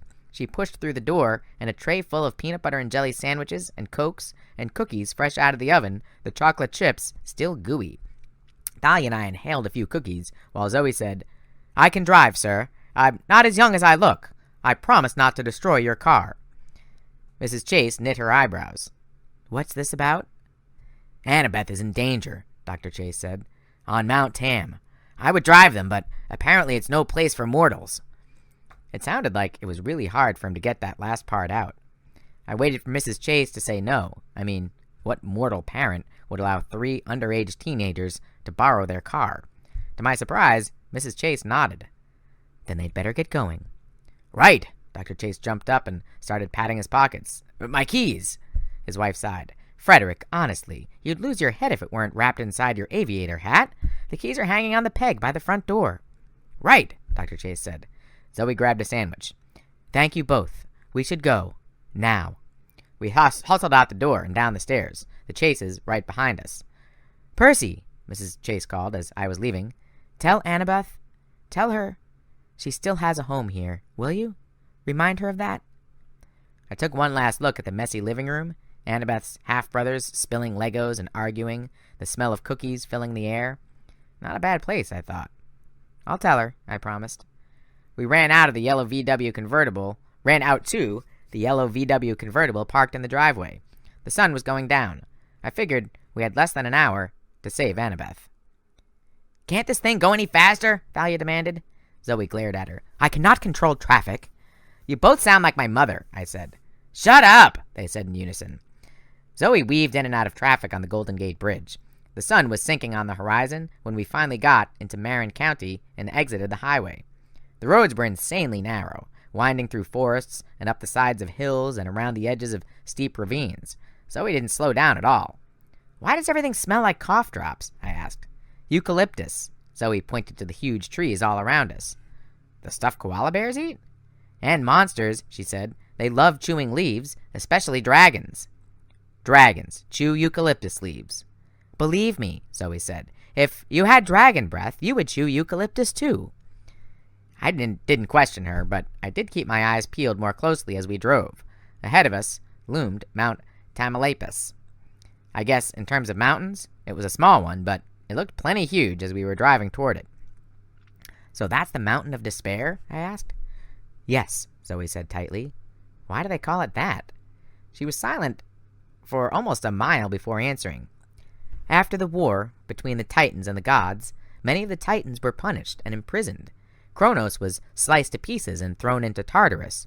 Kronos' right-hand man, the general of his forces, was imprisoned up there, on the summit, just beyond the garden of Hesperides. The general, I said. Clouds seemed to be swirling around its peak, as though the mountain was drawing them in, spinning them like a top. What's going on up there? A storm? Zoe didn't answer. I got the feeling she knew exactly what the clouds meant, and she didn't like it. We have to concentrate, Thalia said. The mist is really strong here. The magical kind or the natural kind? I asked. Both. The gray clouds swirled even thicker over the mountain, and we kept driving straight toward them. We were out of the forest now, into wide open spaces of cliffs and grass and rocks and fog. I happened to glance down at the ocean as we passed a scenic curve, and I saw something that made me jump out of my seat. Look! But we turned a corner, and the ocean disappeared behind the hills. What? Thalia asked. A big white ship, I said, docked near the beach. It looked like a cruise ship. Her eyes widened. Luke's ship? I wanted to say I wasn't sure. It might be a coincidence, but I knew better. The Princess Andromeda, Luke's demon cruise ship, was docked at that beach. That's why he'd sent his ship, all the way down to the Panama Canal. It was the only way to sail it from the East Coast to California. We will have company then. We will have company then, Zoe said grimly. Kronos' army. I was about to answer when suddenly the hairs on the back of my neck stood up. Thalia shouted, "Stop the car! Now!" Zoe must have sensed that something was wrong because she slammed on the brakes without a question. The yellow VW spun twice before coming to a stop at the edge of the cliff. Out! Thalia opened the door and pushed me hard. We both rolled onto the pavement. The next second, boom! Lightning flashed and Dr. Chase's Volkswagen erupted like a canary yellow grenade. I probably would have been killed by shrapnel except for Thalia's shield, which appeared over me. I heard a sound like metal rain, and when I opened my eyes, we were surrounded by wreckage. Part of the VW's fender had impaled itself in the street. The smoking hood was spinning in circles. Pieces of yellow metal were strewn across the road. I swallowed the taste of smoke out of my mouth and looked at Thalia. "You saved my life." "One shall perish by a parent's hand," she muttered. "Curse him. He would destroy me." "Me?" It took me a second to realize she was talking about her dad. "Oh, hey, that couldn't have been Zeus's lightning bolt. No way." "Whose, then?" Thalia demanded. "I don't know. Zoe said Kronos' name. Maybe he—" Thalia shook her head, looking angry and stunned. "No, that wasn't it." "Wait," I said. "Where's Zoe?" "Zoe?" We both got up and ran around the blasted VW. Nothing inside. Nothing either direction down the road. I looked down the cliff. No sign of her. "Zoe!" I shouted. Then she was standing right next to me, pulling me by the arm. "Silence, fool! Do you want to wake Layden?" "You mean we're here?" "Very close," she said. "Follow me." Sheets of fog were drifting right across the road. Zoe stepped into one of them, and when the fog passed, she was no longer there. Thalia and I looked at each other. "Concentrate on Zoe," Thalia advised. "We're following her. Go straight into the fog and keep that in mind."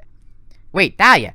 About what happened back on the pier? I mean, with the manticore and the sacrifice." "I don't want to talk about it." "You wouldn't actually have, She hesitated. "I was just shocked, that's all."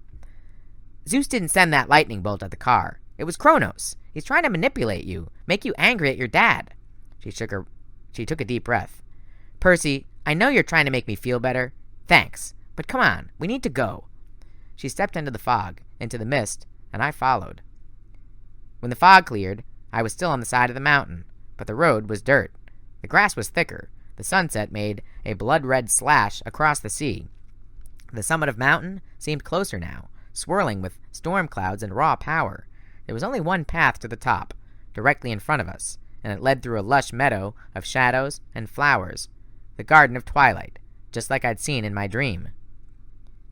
If it hadn't been for the enormous dragon, the garden would have been the most beautiful place I'd ever seen. The grass shimmered with silvery evening light, and the flowers were such brilliant colors they almost glowed in the dark. Stepping stones of polished black marble led around either side of a 5-story tall apple tree, every bough glittering with golden apples. And I don't mean yellow golden apples like at the grocery store. I mean real golden apples. I can't describe why they were so appealing, but as soon as I smelled their fragrance, I knew that one bite would be the most delicious thing I'd ever tasted. "The apples of immortality," Thalia said. "Hera's wedding gift from Zeus." I wanted to step right up and pluck one, except for the dragon coiled around the tree. Now, I don't know what you think when I say dragon. Whatever it is, it's not scary enough. The serpent's body was as thick as a booster rocket, glinting with coppery scales. He had more heads than I could count, as if 100 deadly pythons had been fused together. He appeared to be asleep. The heads lay curled in a big spaghetti-like mound on the grass, all the eyes closed. Then the shadows in front of us began to move. There was a beautiful, eerie singing, like voices from the bottom of a well. I reached for Riptide, but Zoe stopped my hand. 4 figures shimmered into existence. 4 young women who looked very much like Zoe. They were all white Greek chitons. Their skin was like caramel. Silky black hair tumbled loose around their shoulders. It was strange, but I never realized how beautiful Zoe was until I saw her siblings, the Hesperides. They looked just like Zoe, gorgeous and probably very dangerous. "Sisters," Zoe said. "We do not see any sister," one of the girls said coldly. we see 2 half-bloods and a hunter, all of whom shall soon die." "You've got it wrong," I stepped forward. "Nobody's going to die." The girls studied me. They had eyes like volcanic rock, glassy and completely black. "Perseus Jackson," one of them said. Yes, mused another. "I do not see why he is a threat." "Who said I was a threat?" The first Hesperid glanced behind her, toward the top of the mountain. "They fear thee. They are unhappy that this one has not yet killed thee." She pointed at Thalia. "Tempting, sometimes," Thalia admitted. "But no, thanks. He's my friend." "There are no friends here, daughter of Zeus," the girl said. "Only enemies. Go back." "Not without Annabeth," Thalia said. "And Artemis," Zoe said. "We must approach the mountain." "You know he will kill thee," the girl said. "You are no match for him." "Artemis must be freed," Zoe insisted. "Let us pass." The girl shook her head. "You have no rights here any more. We have only to raise our voices, and Ladon will wake." "He will not hurt me," Zoe said. "No? And what about thy so-called friends?" Then Zoe did the last thing I expected. She shouted, "Ladon, wake!" The dragon stirred, glittering like a mound of pennies. The Hesperides yelled and scattered. The lead girl said to Zoe, "Are you mad?" "You never had any courage, sister," Zoe said. "That is thy problem." The dragon Ladon was writhing now, 100 heads whipping around, tongues flickering and tasting the air. Zoe took a step forward, her arms raised. "Zoe, don't," Thalia said. "You're not a Hesperid anymore. He'll kill you." "Ladon is trained to protect the tree," Zoe said. "Skirt around the edges of the garden. Go up the mountain. As long as I'm a bigger threat, he should ignore thee." "Should," I said. "Not exactly reassuring." "It is the only way," she said. "Even the 3 of us together cannot fight him." Ladon opened his mouths. The sound of 100 heads hissing at once sent a shiver down my back, and that was before his breath hit me. The smell was like acid. It made my eyes burn, my skin crawl, and my hair stand on end. I remember the time a rat had died inside our apartment wall in New York in the middle of summer. This stench was like that, except 100 times stronger, and mixed with the smell of chewed eucalyptus. I promised myself right then that I would never ask a school nurse for another cough drop. I wanted to draw my sword, but then I remembered my dream of Zoe and Hercules and how Hercules had failed in a head-on assault. I decided to trust Zoe's judgment. Thalia went left. I went right. Zoe walked straight toward the monster. "It's me, my little dragon," Zoe said. "Zoe has come back." Ladon shifted forward, then back. Some of the mouths closed. Some kept hissing. Dragon confusion. Meanwhile, the Hesperides shimmered and turned into shadows. The voice of the eldest whispered, "Fool." "I used to feed thee by hand," Zoe continued, speaking in a soothing voice as she stepped toward the golden tree. "Do you like lamb's meat? Do you still like lamb's meat?" The dragon's eyes glinted. Thalia and I were about halfway around the garden. Ahead, I could see a single rocky trail leading to the black peak of the mountain. The storm swirled above it, spinning on the summit like it was the axis for the whole world. We'd almost made it out of the meadow when something went wrong. I felt the dragon's mood shift. Maybe Zoe got too close. Maybe the dragon realized he was hungry. Whatever the reason, he lunged at Zoe. 2,000 years of training kept her alive. She dodged one set of slashing fangs and tumbled under another, weaving through the dragon's heads as he ran in our direction, gagging from the monster's horrible breath. I drew Riptide to help. "No!" Zoe panted. "Run!"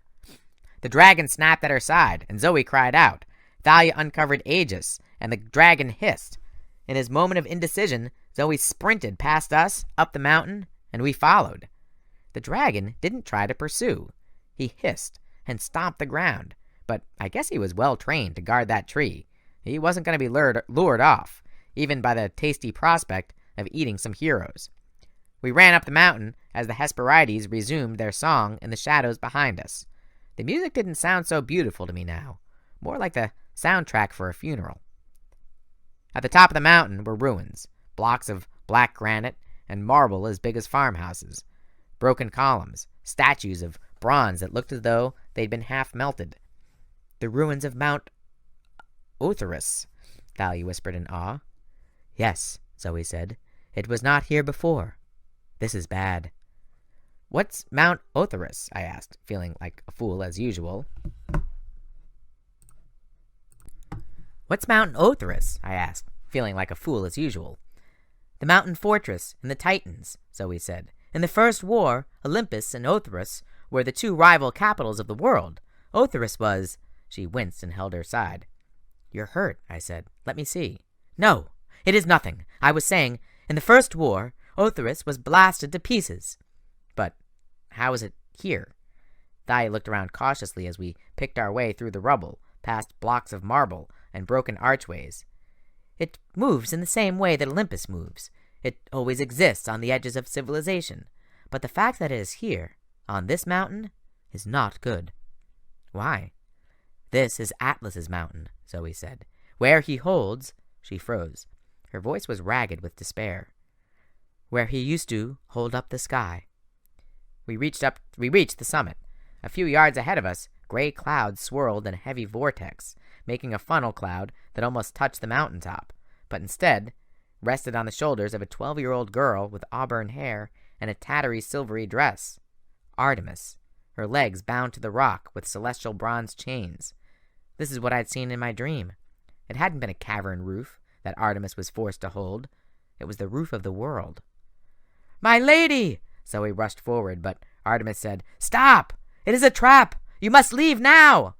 Her voice was strained. She was drenched in sweat. I'd never seen a goddess in pain before, but the weight of the sky was clearly too much for Artemis. Zoe was crying. She ran forward despite Artemis's protest and tugged at the chains. A booming voice behind us spoke. "Ah, how touching!" We turned. The general was standing there in his brown silk suit. At his side were Luke and half a dozen Dracanae bearing the golden sarcophagus of Kronos. Annabeth stood at Luke's side. She had her hands cuffed behind her back, a gag in her mouth, and Luke was holding the point of his sword to her throat. I met her eyes, trying to ask her 1,000 questions. There was just one message she was sending me. Run. "Luke!" Thalia snarled. "Let her go!" Luke's smile was weak and pale. He looked even worse than he had 3 days ago in D.C. "That is the general's decision, Thalia, but it's good to see you again." Thalia spat at him. The general chuckled.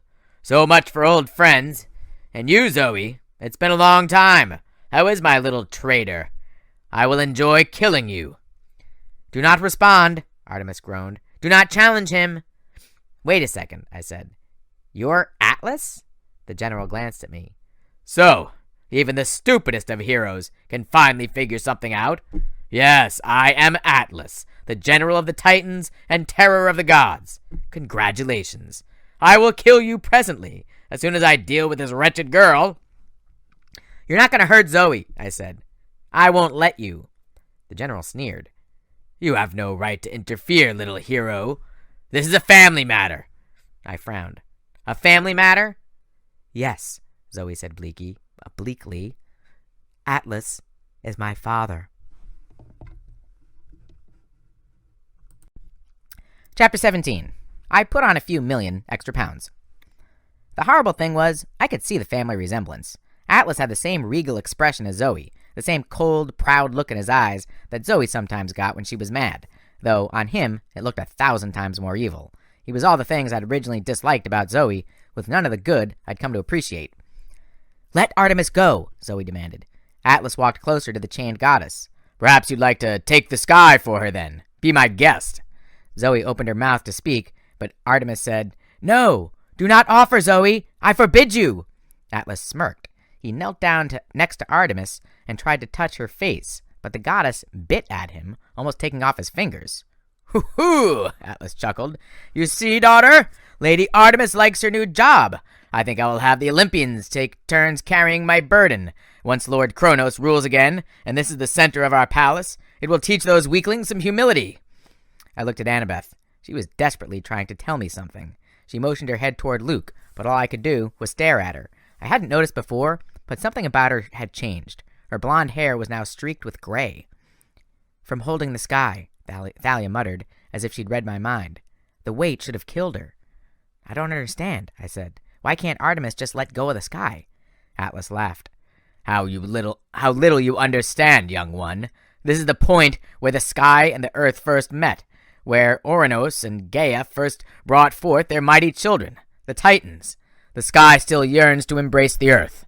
Someone must hold it at bay, or else it would crush down upon this place, instantly flattening the mountain and everything within 100 leagues. Once you have taken the burden, there's no escape. Atlas smiled. Unless someone else takes it from you. He approached us, studying Thalia and me. So, these are the best heroes of the age? Not much of a challenge. Fight us, I said, and let's see. Have the gods taught you nothing? An immortal does not fight a mere mortal directly. It is beneath our dignity. I will have Luke crush you instead. So, you're another coward, I said. Atlas's eyes glowed with hatred. With difficulty, he turned his attention to Thalia.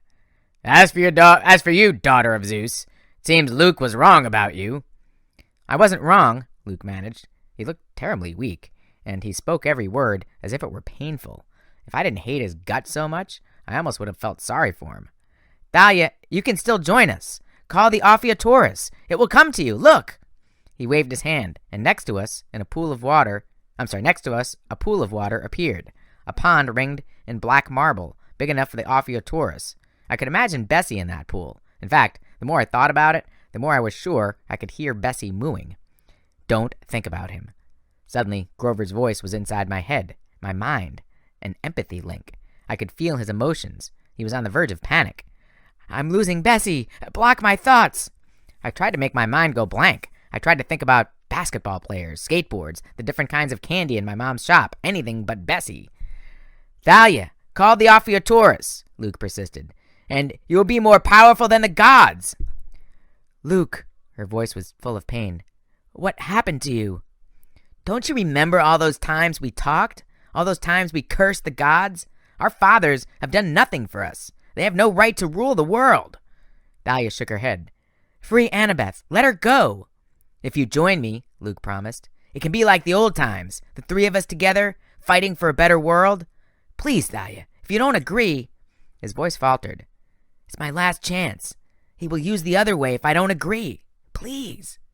I didn't know what he meant, but the fear in his voice sounded real enough. I believed that Luke was in danger. His life depended on Thalia's joining his cause, and I was afraid Thalia might believe it too. Do not, Thalia, Zoe warned. We must fight them. Luke waved his hand again, and a fire appeared, a bronze brazier, just like the one at camp, a sacrificial flame. Thalia, I said, no. Behind Luke, the golden sarcophagus began to glow. As it did, I saw images in the mist all around us, black marble walls rising, the ruins becoming whole, a terrible and beautiful palace rising around us, made of fear and shadow. We will raise Mount Othrius right here, Luke promised, in a voice so strained it was hardly his. Once more, it will be stronger and greater than Olympus. Look, Thalia, we're not weak. He pointed toward the ocean, and my heart fell. Marching up the side of the mountain, from the beach where the Princess Andromeda was docked, was a great army. Draconae and Lastrygonians, monsters and half-bloods, hellhounds, harpies, and other things I couldn't even name. The whole ship must have been emptied, because there were hundreds, many more than I'd seen on board last summer, and they were marching toward us. In a few minutes, they would be here. This is only a taste of what's to come, Luke said. Soon, we'll be ready to storm Camp Half-Blood, and after that, Olympus itself. All we need is your help. For a terrible moment, Thalia hesitated. She gazed at Luke, her eyes full of pain, as if the only thing she wanted in the world was to believe him. Then she leveled her spear. You aren't Luke. I don't know you anymore. Yes, you do, Thalia, he pleaded. Please, don't make him destroy you. There was no time. If that army got to the top of the hill, we would be overwhelmed.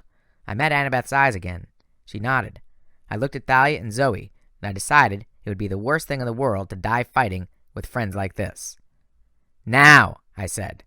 Together, we charged. Thalia went straight for Luke. The power of her shield was so great that his dragon women bodyguards fled in a panic, dropping the golden coffin and leaving him alone. But despite his sickly appearance, Luke was still quick with his sword. He snarled like a wild animal and counterattacked. When his sword, Backbiter, met Thalia's shield, a ball of lightning erupted between them, frying the air with yellow tendrils of power.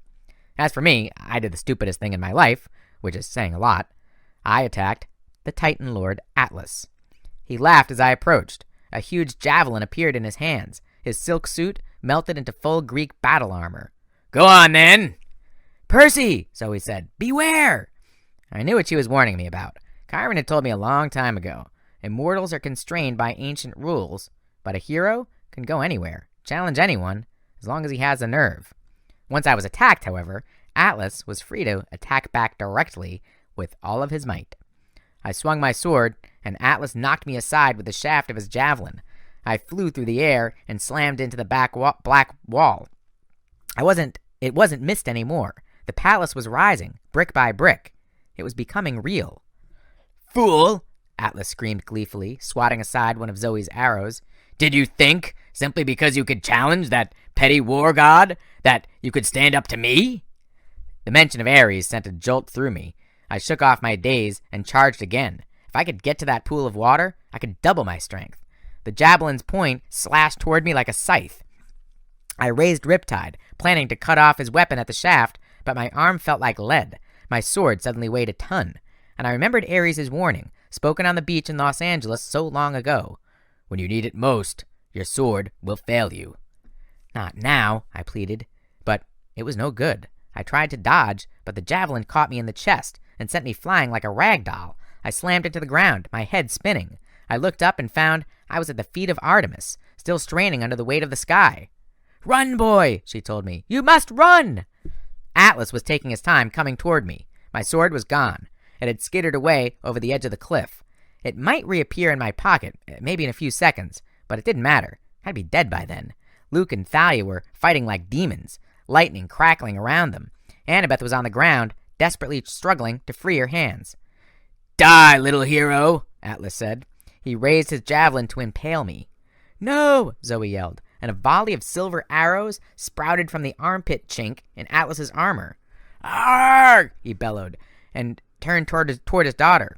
She reached down and felt Riptide back, and I felt Riptide back in my pocket. I couldn't fight Atlas, even with my sword. And then a chill went down my back. I remembered the words of the prophecy. The Titan's curse must one withstand. I couldn't hope to beat Atlas, but there was someone else who might stand a chance. "The sky," I told the goddess. "Give it to me." "No, no, boy," Artemis said. Her forehead was beaded with metallic sweat, like quicksilver. "I don't know what you're asking. You don't know what you're asking. It will crush you. Annabeth took it. She barely survived. She had the spirit of a true huntress. You will not last so long." "I'll die anyway," I said. "Give me the weight of the sky." I didn't wait for her answer. I took out Riptide and slashed through her chains.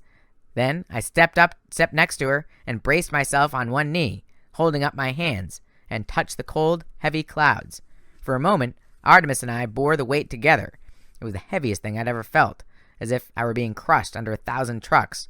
I wanted to black out from the pain, but I breathed deeply. I can do this. Then Artemis slipped out from under the burden, and I held it alone. Afterward, I tried many times to explain what it felt like. I couldn't. Every muscle in my body turned to fire. My bones felt like they were melting. I wanted to scream, but I didn't have the strength to open my mouth. I began to sink lower and lower to the ground, the sky's weight crushing me. "Fight back," Grover's voice said inside my head. "Don't give up." I concentrated on breathing. If I could just keep the sky aloft for a few more seconds. I thought about Bianca, who had given her life so I could get here. If she could do that, I could hold the sky. My vision turned fuzzy. Everything was tinged with red. I caught glimpses of the battle, but I wasn't sure if I was seeing clearly. There was Atlas, in full battle armor, jabbing with his javelin, laughing insanely as he fought, and Artemis, a blur of silver. She had 2 wicked hunting knives, each as long as her arm, and she slashed wildly at the Titan, dodging and leaping with unbelievable grace. She seemed to change form as she maneuvered. She was a tiger, a gazelle, a bear, a falcon. Or perhaps that was just my fevered brain. Zoe shot arrows at her father, aiming for the chinks in his armor. He roared each time one found its mark, and they affected him like bee stings. He just got madder and kept fighting. Thalia and I went spear on sword, lightning still flashing around them. Thalia pressed Luke back with the aura of her shield. Even he was not immune to it. He retreated, wincing and growling in frustration. "Yield!" Thalia yelled. "You never could beat me, Luke!" He bared his teeth. "We'll see, my old friend." Sweat poured down my face. My hands were slippery. My shoulders would have screamed with agony if they could. It felt like the vertebrae in my spine were being welded together by a blowtorch. Atlas advanced, pressing Artemis. She was fast, but his strength was unstoppable. His javelin slammed into the earth where Artemis had been a split second before, and a fissure opened up in the rocks. He leaped over it and kept pursuing her. She was leading him back toward me. "Get ready," she spoke in my mind. I was losing the ability to think through the pain. My response was something like, "No!" "You fight well for a girl," Atlas laughed, "but you're no match for me." He feinted with the tip of his javelin, and Artemis dodged. I saw the trick coming. Atlas's javelin swept around and knocked Artemis's legs off the ground. She fell, and Atlas brought up his javelin tip for the kill. "No!" Zoe screamed. She leaped between her father and Artemis and shot an arrow straight into the Titan's forehead, where it lodged like a unicorn's horn. Atlas bellowed in rage. He swept aside his daughter with the back of his hand, sending her flying into the black rocks. I wanted to shout her name, run to her aid, but I couldn't even speak or move. I couldn't even see where Zoe had landed. Then Atlas turned on Artemis with a look of triumph in his face. Artemis seemed to be wounded. She didn't get up. "The first blood in a new war," Atlas gloated, as he stabbed downward. As fast as thought, Artemis grabbed his javelin shaft. It hit the earth right next to her, and she pulled backward, using the javelin like a lever, kicking the Titan Lord and sending him flying over her. I saw him coming down on top of me, and I realized what would happen. I loosened my grip on the sky, and as Atlas slammed into me, I didn't try to hold on. I let myself be pushed out of the way and rolled for all I was worth. The weight of the sky dropped onto Atlas's back, almost smashing him flat until he managed to get to his knees, struggling to get out from under the crushing weight of the sky. But it was too late. "No!" he bellowed so hard it shook the mountain. "Not again!" Atlas was trapped under his old burden. I tried to stand and fell back again, dazed from pain. My body felt like it was burning up. Thalia backed Luke to the edge of a cliff, but they still fought on, next to the golden coffin. Thalia had tears in her eyes. Luke had a bloody slash across his chest, and his pale face glistened with sweat. He lunged at Thalia, and she slammed him with her shield. Luke's sword spun out of his hands and clattered to the rocks. Thalia put her spear point to his throat. For a moment, there was silence. "Well," Luke said. He tried to hide it, but I could hear the fear in his voice. Thalia trembled with fury. Behind her, Annabeth came scrambling, finally free from her bonds. Her face was bruised and streaked with dirt. "Don't kill him!" "He's a traitor," Thalia said. "A traitor!" In my daze, I realized that Artemis was no longer with me. She had run off toward the black rocks where Zoe had fallen. "We'll bring Luke back," Annabeth pleaded, "to Olympus. He'll be useful." "Is that what you want, Thalia?" Luke sneered. "To go back to Olympus in triumph? To please your dad?" Thalia hesitated, and Luke made a desperate grab for her spear. "No!" Annabeth shouted. But it was too late. Without thinking, Thalia kicked Luke away. He lost his balance, terror on his face, and then fell. "Luke!" Annabeth screamed. We rushed to the cliff's edge. Below us, the army from the Princess Andromeda had stopped in amazement. They were staring at Luke's broken form on the rocks. Despite how much I hated him, I couldn't stand to see it. I wanted to believe he was still alive, but that was impossible. The fall was 50 feet at least, and he wasn't moving. One of the giants looked up and growled, "Kill them!" Thalia was stiff with grief, tears streaming down her cheeks. I pulled her back as a wave of javelins sailed over our heads. We ran for the rocks, ignoring the curses and threats of Atlas as we passed. "Artemis!" I yelled. The goddess looked up, her face almost as grief-stricken as Thalia's. Zoe lay in the goddess's arms. She was breathing. Her eyes were open, but still. "The wound is poisoned," Artemis said. "Atlas poisoned her?" I asked. "No," the goddess said. "Not Atlas." She showed us the wound in Zoe's side. I'd almost forgotten her scrape with Ladin the dragon. The bite was much worse than Zoe had let on. I could barely look at the wound. She had charged into battle against her father with a horrible cut, already sapping her strength. "The stars," Zoe murmured. "I cannot see them." "Nectar and ambrosia," I said. "Come on, we have to get her some." No one moved. Grief hung in the air. The army of Kronos was just below the rise. Even Artemis was too shocked to stir. We might have met our doom right there, but then I heard a strange buzzing noise. Just as the army of monsters came over the hill, a Sopwith camel swooped down out of the sky. "Get away from my daughter!" Dr. Chase called, and his machine guns burst to life, peppering the ground with bullet holes and startling the whole group of monsters into scattering. "Dad?" yelled Annabeth in disbelief. "Run!" he called back, his voice growing fainter as the biplane swooped by. This shook Artemis out of her grief. She stared up at the antique plane, which was now banking around for another strafe. "A brave man," Artemis said with a grudging approval. "Come, we must get Zoe away from here." She raised her hunting horn to her lips, and its clear sound echoed down the valleys of Marin. Zoe's eyes were fluttering. "Hang in there," I told her. "It'll be all right." The Sopwith camel swooped down again. A few giants threw javelins, and one flew right between the wings of the plane, but the machine guns blazed. I realized with amazement that somehow Dr. Chase must have gotten hold of celestial bronze to fashion his bullets. The first row of snake women wailed as the machine gun's volley blew them into sulphurous yellow powder. "That's my dad," Annabeth said in amazement.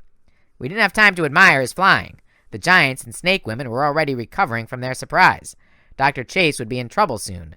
Just then, the moonlight brightened, and a silver chariot appeared from the sky, drawn by the most beautiful deer I'd ever seen. It landed right next to us. "Get in," Artemis said. Annabeth helped me get Thalia on board. Then I helped Artemis with Zoe. We wrapped Zoe in a blanket as Artemis pulled the reins and the chariot sped away from the mountain, straight into the air. "Like Santa Claus's sleigh," I murmured, still dazed with pain. Artemis took time to look back at me. "Indeed, young half-blood. And where do you think that legend came from?" Seeing us safely away, Dr. Chase turned his biplane and followed us like an honor guard. It must have been one of the strangest sights ever, even for the Bay Area. A silver flying chariot pulled by deer, escorted by a Sopwith camel. Behind us, the army of Kronos roared in anger as they gathered on the summit of Mount Tamalpleus.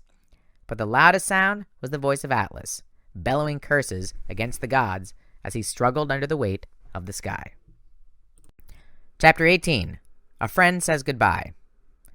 We landed at Crissy Field after nightfall. As soon as Dr. Chase stepped out of his Sopwith camel, Annabeth ran to him and gave him a huge hug. "Dad, you flew! You shot! Oh my gods! That was the most amazing thing I've ever seen!" Her father blushed. "Well, not bad for a middle-aged mortal, I suppose." "But the celestial bronze bullets! How did you get those?" Well, you did leave quite a few half-blood weapons in your room in Virginia the last time you left." Annabeth looked down, embarrassed. I noticed Dr. Chase was very careful not to say ran away.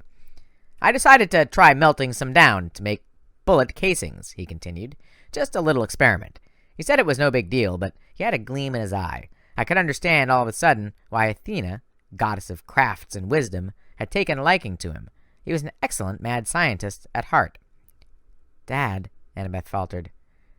"Annabeth! Percy!" Thalia interrupted. Her voice was urgent. She and Artemis were kneeling at Zoe's side, binding the huntress's wounds.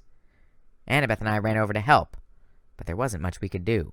We had no ambrosia or nectar. No regular medicine would help. It was dark, but I could see that Zoe didn't look good. She was shivering, and the faint glow that usually hung around her was fading. "Can't you heal her with magic?" I asked Artemis. "I mean, you're a goddess." Artemis looked troubled. "Life is a fragile thing, Percy. If the fates will the string to be cut, there's little I can do. But I can try." She tried to set her hand on Zoe's side, but Zoe gripped her wrist. She looked into the goddess's eyes, and some kind of understanding passed between them. "Have I served thee well?" Zoe whispered. "With great honor," Artemis said softly. "The finest of my attendants." Zoe's face relaxed. "Rest, at last." "I can try to heal the poison," my brave one?" But in that moment, I knew it wasn't just the poison that was killing her. It was her father's final blow. Zoe had known all along that the oracle's prophecy was about her. She would die by a parent's hand. And yet, she'd taken the quest anyway. She'd chosen to save me, and Atlas's fury had broken her inside. She saw Thalia and took her hand. "I'm sorry we argued," Zoe said. "We could have been sisters." "It's my fault," Thalia said, blinking hard. "You were right about Luke, about heroes, men, everything." "Perhaps not all men," Zoe murmured. She smiled weakly at me. "Do you still have the sword, Percy?" I couldn't speak, but I brought out Riptide and put the pen in her hand. She grasped it contentedly. "You spoke the truth, Percy Jackson. You are nothing like Hercules. I am honored that you carry this sword." A shudder ran through her body. "Zoe," I said. "Stars," she whispered. "I can see the stars again, my lady." A tear trickled down Artemis's cheek. "Yes, my brave one. They are beautiful tonight." "Stars," Zoe repeated, her eyes fixed on the night sky. And she did not move again. Thalia lowered her head. Annabeth gulped down a sob, and her father put his hands on her shoulders. I watched as Artemis cupped her hand above Zoe's mouth and spoke a few words in ancient Greek. The silvery wisp of smoke exhaled from Zoe's lips and was caught in the hand of the goddess. Zoe's body shimmered and disappeared. Artemis stood, said a kind of blessing, breathed into her cupped hand, and released the silver dust to the sky. It flew up, sparkling, and vanished. For a moment, I didn't see anything different. Then Annabeth gasped. Looking up in the sky, I saw that the stars were brighter now. They made a pattern I'd never noticed before, a gleaming constellation that looked a lot like a girl's figure, a girl with a bow running across the sky. "Let the world honor you, my huntress," Artemis said. "Live forever in the stars." It wasn't easy saying our goodbyes. The thunder and lightning were still boiling over Mount Tamalpais in the north. Artemis was so upset she flickered with silver light. This made me nervous because if she suddenly lost control and appeared in her fully divine form, we would disintegrate just by looking at her. "I must go to Olympus immediately," Artemis said. "I will not be able to take you, but I will send help." The goddess sent her hand on Annabeth's shoulder. "You are brave beyond measure, my girl. You will do what is right." Then she looked quizzically at Thalia, as if she weren't sure what to make of this younger daughter of Zeus. Thalia seemed reluctant to look up, but something made her, and she held the goddess's eyes. I wasn't sure what passed between them, but Artemis's gaze softened with sympathy. Then she turned to me. "You did well," she said, "for a man." I wanted to protest, but then I realized it was the first time she hadn't called me a boy. She mounted her chariot, which began to glow. We averted our eyes. There was a flash of silver, and the goddess was gone. "Well," Dr. Chase sighed, "she was impressive, though I must say I still prefer Athena." Annabeth turned toward him. "Dad, I'm sorry that—" "Shh," he hugged her. "Do what you must, my dear. I know this isn't easy for you." His voice was a little shaky, but he gave Annabeth a brave smile. Then I heard a whoosh of large wings. 3 Pegasi descended through the fog, 2 white-winged horses, and 1 pure black one. "Blackjack!" I called. "Yo, boss!" he called. "You managed to stay alive okay without me?" It was rough, I admitted. "I brought Guido and pork pie with me." "How you doing?" the other 2 Pegasi spoke in my mind. Blackjack looked me over with concern, then checked out Dr. Chase, Thalia, and Annabeth. "Any of these goons you want us to stampede?" "Nah," I said aloud. "These are my friends. We need to get to Olympus pretty fast." "No problem," Blackjack said. "Except for the mortal over there. Hope he's not going." I assured him Dr. Chase was not. The professor was staring open-mouthed at the Pegasi. "Fascinating," he said. "Such maneuverability. How does the wingspan compensate for the weight of the horse's body, I wonder?" Blackjack cocked his head. "What?" "Why, if the British had had these Pegasi in the cavalry charges on the Crimea," Dr. Chase said, "the charge of the Light Brigade—" "Dad!" Annabeth interrupted. Dr. Chase blinked. He looked at his daughter and managed a smile. I'm sorry, my dear. I know you must go. He gave her one last awkward, well-meaning hug. As she turned to climb aboard the Pegasus Guido, Dr. Chase called, Annabeth, I know San Francisco's a dangerous place for you, but please remember, you always have a home with us. We will keep you safe. Annabeth didn't answer, but her eyes were red as she turned away. Dr. Chase started to say more, then apparently thought better of it. He raised his hand in a sad farewell and trudged away across the dark field. Thalia and Annabeth and I mounted our Pegasi. Together, we soared over the bay and flew toward the eastern hills. Soon San Francisco was only a glittering crescent behind us, with an occasional flicker of lightning in the north. Thalia was so exhausted she fell asleep on Pork Pie's back. I knew she had to be really tired to sleep in the air, despite her fear of heights, but she didn't have much to worry about. Her Pegasus flew with ease, adjusting himself every once in a while, so Thalia stayed safely on his back. Annabeth and I flew along side by side. Your dad seems cool, I told her. It was too dark to see her expression. She looked back, even though California was far behind us now. I guess so, she said. We've been arguing for so many years. Yeah, you said. You think I was lying about that? It sounded like a challenge, but a pretty half-hearted one, like she was asking it of herself. I didn't say you were lying. It's just, he seems okay. Your stepmom, too. Maybe they've gotten cooler since he saw them last. She hesitated. They're still in San Francisco, Percy. I can't live so far from camp. I didn't want to ask my next question. I was scared to know the answer, but I asked it anyway. So, what are you going to do now? We flew over a town, an island of lights in the middle of the dark. It whisked by so fast, we might have been in an airplane. I don't know, she admitted, but thank you for rescuing me. Hey, no big deal. We're friends. You didn't believe I was dead? Never. She hesitated. Neither is Luke, you know. I mean, he isn't dead. I stared at her. I didn't know if she was cracking under the stress or what. Annabeth, that fall was pretty bad. There's no way. He isn't dead, she insisted. I know it.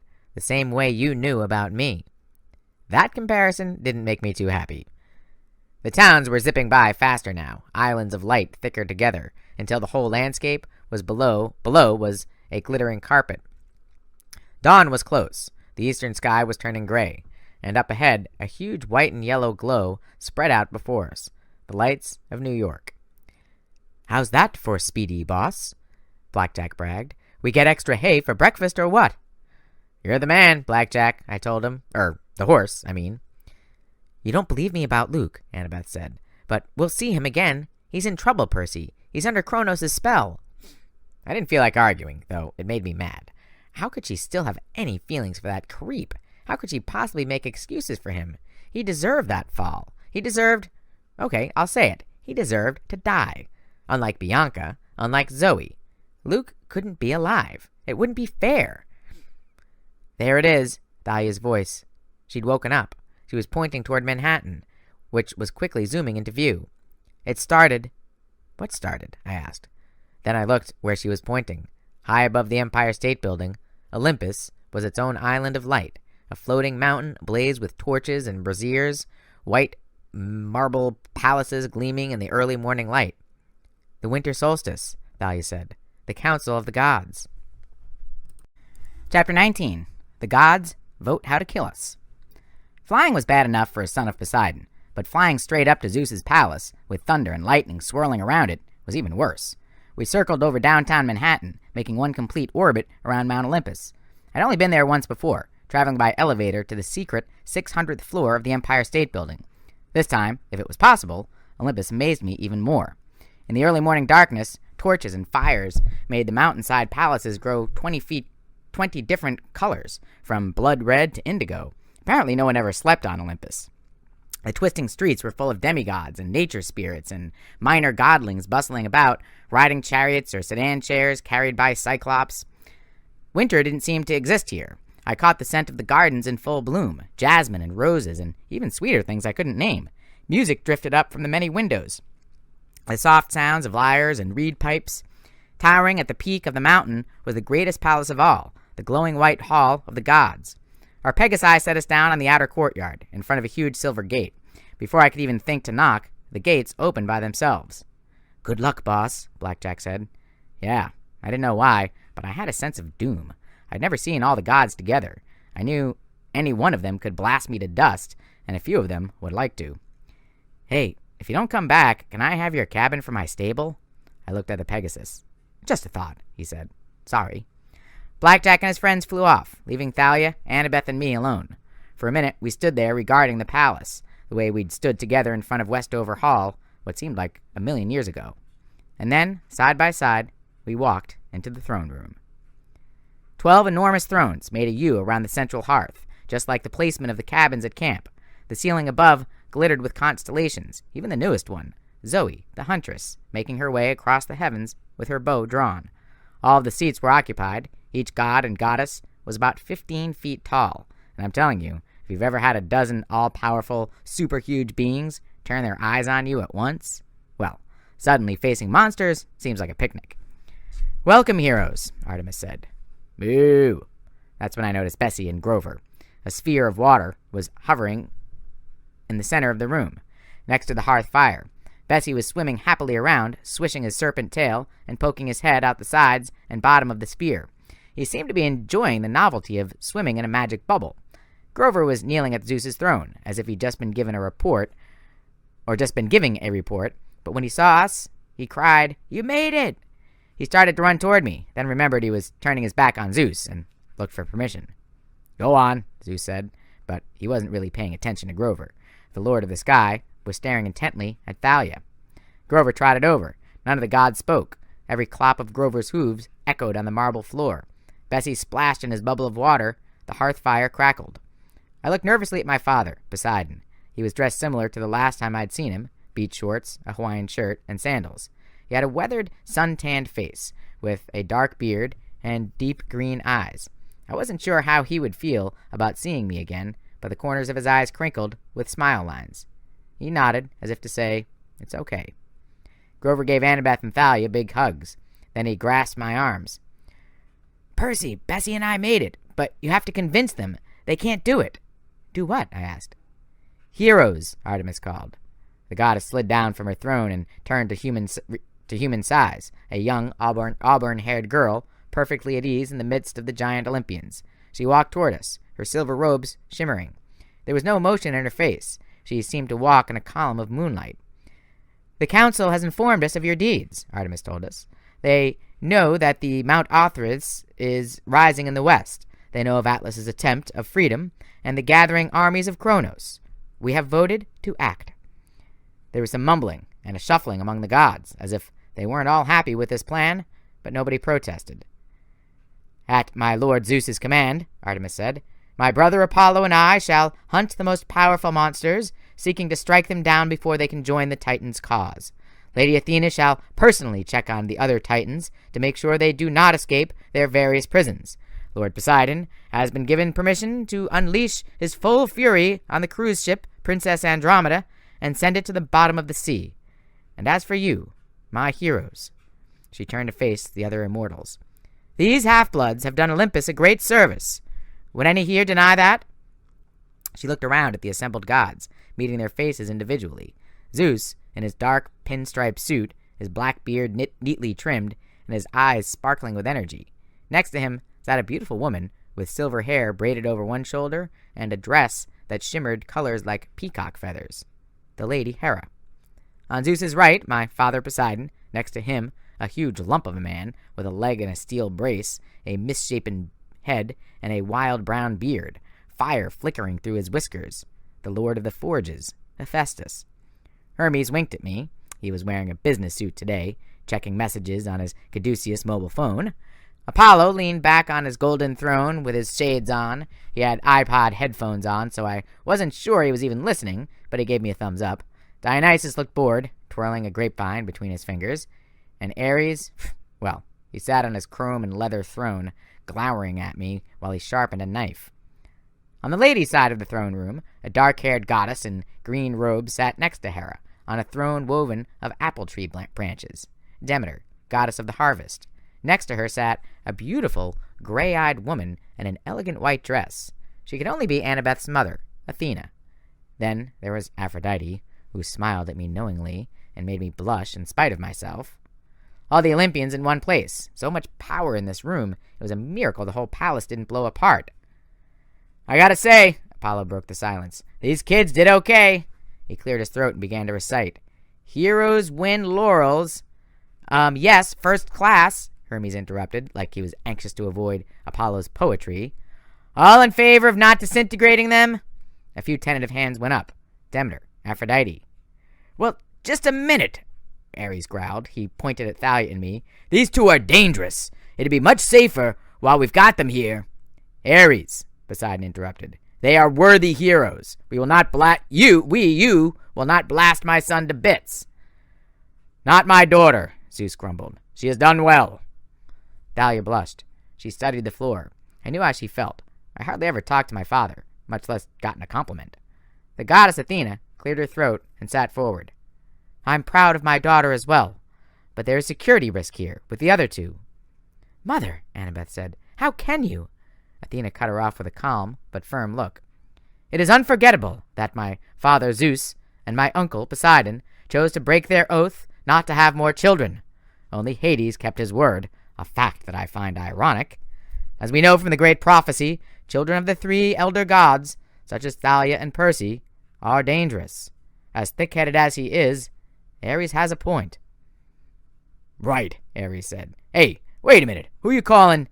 He started to get up, but a grapevine grew around his waist like a seatbelt and pulled him back down. Oh, please, Ares, Dionysus sighed. Save the fighting for later. Ares cursed and ripped away the vine. You're one to talk, you old drunk. You seriously want to protect these brats? Dionysus gazed down at us warily. I have no love for them, Athena. Do you truly think it is safest to destroy them? I do not pass judgment, Athena said. I only point out the risk. What we do, the council must decide.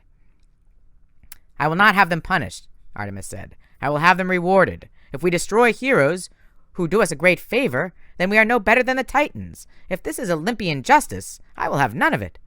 Calm down, sis, Apollo said. Geez, you need to lighten up. Don't call me sis. I will reward them. Well, Zeus grumbled, perhaps. But the monster at least must be destroyed. We have agreed on that. A lot of nodding heads. It took me a second to realize what they were saying. Then my heart turned to lead. Bessie? You want to destroy Bessie? Moo! Bessie protested. My father frowned. You have named the Ophiuchorus Bessie? Dad, I said, he's just a sea creature. A really nice sea creature. You can't destroy him. Poseidon shifted uncomfortably. Perse, the monster's power is considerable. If the Titans were to steal it, or... You can't, I insisted. I looked at Zeus. I probably should have been afraid of him, but I stared him right in the eye. Controlling the prophecies never works. Isn't that true? Besides, the Ophiuchorus is innocent. Killing something like that is wrong. It's just as wrong as Kronos eating his children just because of something they might do. It's wrong. Zeus seemed to consider this. His eyes drifted to his daughter, Thalia. And what of the risk? Kronos knows fully well, if one of you were to sacrifice the beast's entrails, you would have the power to destroy us. Do you think we can let that possibility remain? You, my daughter, will turn 16 on the morrow, just as the prophecy says. You have to trust them, Annabeth spoke up. Sir, you just have to trust them. Zeus scowled. Trust a hero? Annabeth is right, Artemis said, which is why I must first make a reward. My faithful companion, Zoe Nightingale, has passed into the stars. I must have a new lieutenant, and I intend to choose one. But first, Father Zeus, I must speak to you privately. Zeus beckoned Artemis forward. He leaned down and listened as she spoke in his ear. A feeling of panic seized me. Annabeth, I said under my breath. Don't. She frowned at me. What? Look, I need to tell you something, I continued. The words came stumbling out of me. I couldn't stand it if... I don't want you to... Perse, she said. You look like you're going to be sick. And that's how I felt. I wanted to say more, but my tongue betrayed me. It wouldn't move because of the fear in my stomach. And then Artemis turned. I shall have a new lieutenant, she announced, if she will accept it. No, I murmured. Thalia, Artemis said, daughter of Zeus, will you join the hunt? Stunned silence filled the room. I stared at Thalia, unable to believe what I was hearing. Annabeth smiled. She squeezed Thalia's hand and let it go as if she'd been expecting this all along. "I will," Thalia said firmly. Zeus rose, his eyes full of concern. "My daughter, consider well." "Father," she said, "I will not turn 16 tomorrow. I will never turn 16. I won't let this prophecy be mine. I stand with my sister, Artemis. Kronos will never tempt me again." She knelt before the goddess and began the words I remembered from Bianca's oath, what seemed like so long ago. "I pledge myself to the goddess Artemis. I turn my back on the company of men." Afterward, Thalia did something that surprised me almost as much as the pledge. She came over to me, smiled, and in front of the whole assembly, she gave me a big hug. I blushed. When she pulled away and gripped my shoulders, I said, aren't you supposed to not do that anymore? Hug boys, I mean." "I'm honoring a friend," she corrected. "I must join the hunt, Percy. I haven't known peace since Half-Blood Hill. I finally feel like I have a home. But you're a hero. You will be the one of the prophecy." "Great," I muttered. "I'm proud to be your friend." She hugged Annabeth, who was trying hard not to cry. Then she even hugged Grover, who looked ready to pass out, like somebody had just given him an all-you-can-eat enchilada coupon. Then Thalia went to stand by Artemis's side. "Now for the Ophiuchorus," Artemis said.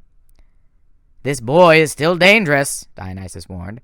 "The beast is a temptation to great power, even if we spare the boy." "No," I looked around at all the gods. "Please, keep the Ophiuchorus safe. My dad can hide him under the sea somewhere, or keep him in an aquarium here in Olympus, but you have to protect him."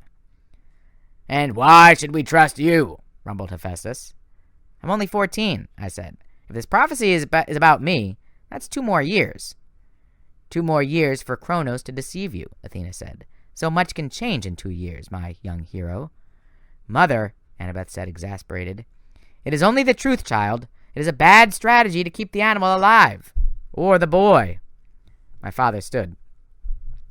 "I will not have a sea creature destroyed, if I can help it. And I can help it." He held out his hand, and a trident appeared in it, a 20-foot-long bronze shaft with 3 spear tips that shimmered with blue, watery light. "I will vouch for the boy, and the safety of the Ophiuchorus." "You don't take it under the sea?" Zeus said suddenly. I won't have that kind of bargaining chip in your possession." "Brother, please," Poseidon sighed. Zeus's lightning bolt appeared in his hand, a shaft of electricity that filled the whole room with the smell of ozone. "Fine," Poseidon said. "I will build an aquarium for the creature here. Hephaestus can help me. The creature will be safe. You shall protect it with our powers. We shall protect it with our powers. The boy will not betray us.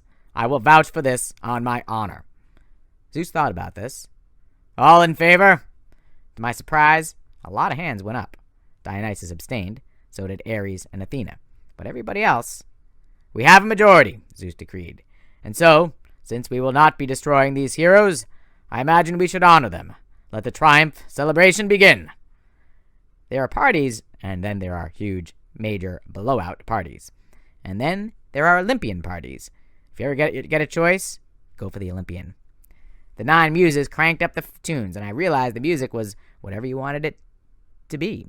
The gods could listen to classical, and the younger demigod heard hip-hop or whatever, and it was all the same soundtrack. No arguments, no fights to change the radio station, just requests to crank it up.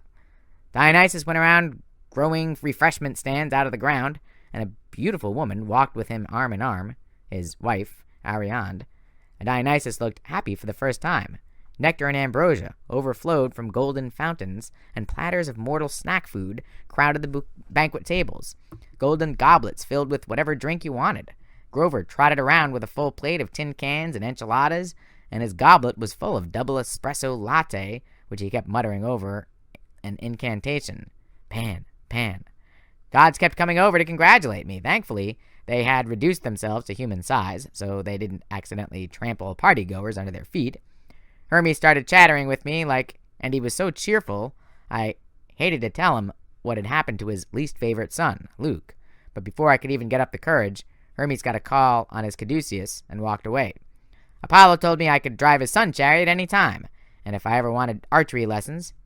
"Thanks," I told him, "but seriously, I'm no good at archery." "Ah, nonsense," he said. Target practice from the chariot as we fly over the U.S. Best fun there is." I made some excuses and wove through the crowds that were dancing in the palace courtyards. I was looking for Annabeth. Last I saw her, she'd been dancing with some minor godling. Then a man's voice behind me said, "You won't let me down, I hope." I turned and found Poseidon, smiling at me. "Dad, hi." "Hello, Percy. You've done well." His praise made me uneasy. I mean, it felt good, but I knew just how much he'd put himself on the line, vouching for me. It would have been a lot easier to let the others disintegrate me. "I won't let you down, I promise." He nodded. I had trouble reading God's emotions, but I wondered if he had some doubts. "Your friend, Luke." "He's not my friend," I blurted out. Then I realized it was probably rude to interrupt. Sorry."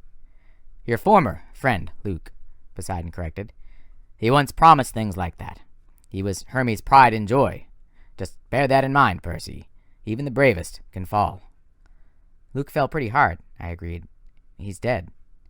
Poseidon shook his head. "No, Percy, he's not." I stared at him. "What?" "I believe Annabeth told you this. Luke still lives. I've seen it. His boat sails from San Francisco with the remains of Kronos even now. He will retreat and regroup before assaulting you again. I will do my best to destroy his boat with storms, but he's making alliances with my enemies, the older spirits of the ocean. They will fight to protect him." "How can he be alive?" I said. "That fall should have killed him." Poseidon looked troubled. "I don't know, Percy, but beware of him. He's more dangerous than ever, and the golden coffin is still with him, still growing in strength." "What about Atlas?" I said. "What's to prevent him from escaping again? Couldn't he just force some giant or something to take the sky for him?" My father snorted in derision. "If it were so easy, he would have escaped long ago. No, my son, the curse of the sky can only be forced upon a Titan, one of the children of Gaia and Uranus. Anyone else must choose to take the burden of their own free will. Only a hero, someone with strength, a true heart, and great courage, would do such a thing. No one in Kronos' army would dare try to bear that weight, even upon pain of death." "Luke did it," I said. "He let Atlas go, then he tricked Annabeth into saving him and used her to convince Artemis to take the sky." "Yes," Poseidon said. "Luke is an interesting case." I think he wanted to say more, but just then Bessie started mooing from across the courtyard. Some demigods were playing with his water sphere, joyously pushing it back and forth over the top of the crowd. "I'd better take care of that," Poseidon grumbled. "We can't have Ophiutorus tossed around like a beach ball.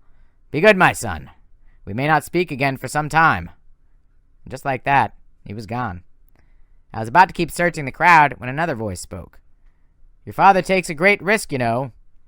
I found myself face to face with a gray-eyed woman who looked much like Annabeth. So much like Annabeth, I almost called her that.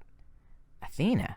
I tried not to sound resentful after the way she'd written me off in the council, but I guess I didn't hide it very well. She smiled dryly. "Do not judge me too harshly, half-blood. Wise counsel is not always popular, but I spoke the truth. You are dangerous." "You never take risks?" She nodded.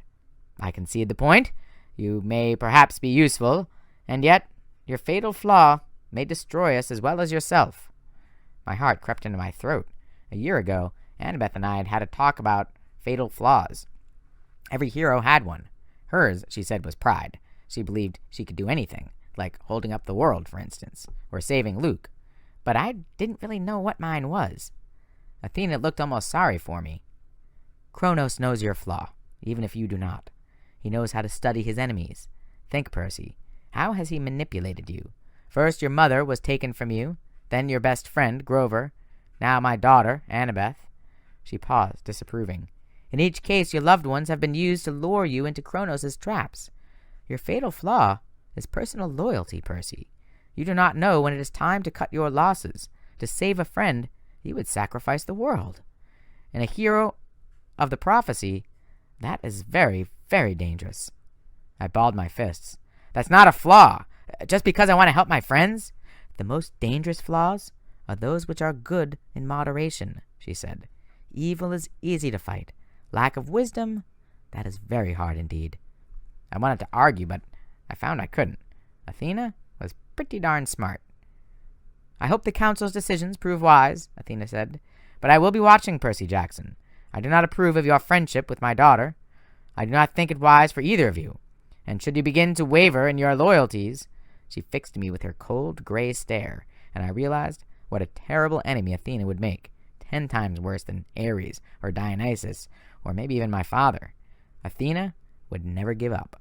She would never do something rash or stupid just because she hated you, and if she made a plan to destroy you, it would not fail. "Percy," Annabeth said, running through the crowd. She stopped short when she saw who I was talking to. "Oh, Mom." "I will leave you," Athena said, "for now." She turned and strode through the crowds, which parted before her as if she were carrying Aegis. "Was she giving you a hard time?" Athena asked. "No," I said, "it's fine." She studied me with concern. She touched the new streak of gray in my hair that matched hers exactly, our painful souvenir from holding Atlas's burden. There was a lot I'd wanted to say to Annabeth, but Athena had taken the confidence out of me. I'd felt like I'd been punched in the gut. "I do not approve of your friendship with my daughter." "So," Annabeth said, "what did you want to tell me earlier?" "The music was playing. People were dancing in the streets," I said. I was thinking we got interrupted at Westover Hall, and I think I owe you a dance." She smiled slowly. "All right, seaweed brain." So I took her hand, and I don't know what everybody else heard, but to me, it sounded like a slow dance. A little sad, but maybe a little hopeful, too.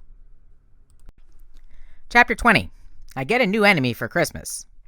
Before I left Olympus, I decided to make a few calls. It wasn't easy, but I finally found a quiet fountain in a corner garden and sent an iris message to my brother, Tyson, under the sea.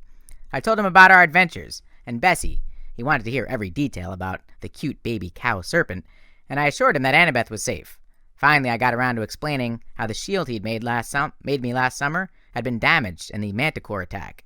"Yay!" Tyson said. "That means it was good. It saved your life." "It sure did, big guy," I said. "But now it's ruined." "Not ruined," Tyson promised. "I will visit and fix it next summer." The idea picked me up instantly. I guess I hadn't realized how much I missed having Tyson around. "Seriously?" I asked. "They'll let you take time off?" "Yes. I've made 2,741 magic swords," Tyson said proudly, showing me the newest blade. "The boss says good work. He will let me take the whole summer off. I will visit camp." We talked for a while about war preparations and our dad's fight with the old sea gods and all the cool things we could do together next summer. But then Tyson's boss started yelling at him, and he had to get back to work. I dug out my last golden drachma and made one more iris message. "Sally Jackson," I said. "Upper East Side, Manhattan." The mist shimmered, and there was my mom at our kitchen table, laughing and holding hands with her friend, Mr. Blowfish. I felt so embarrassed. I was about to wave my hand through the mist and cut the connection, but before I could, my mom saw me. Her eyes got wide. She let go of Mr. Blowfish's hand real quick.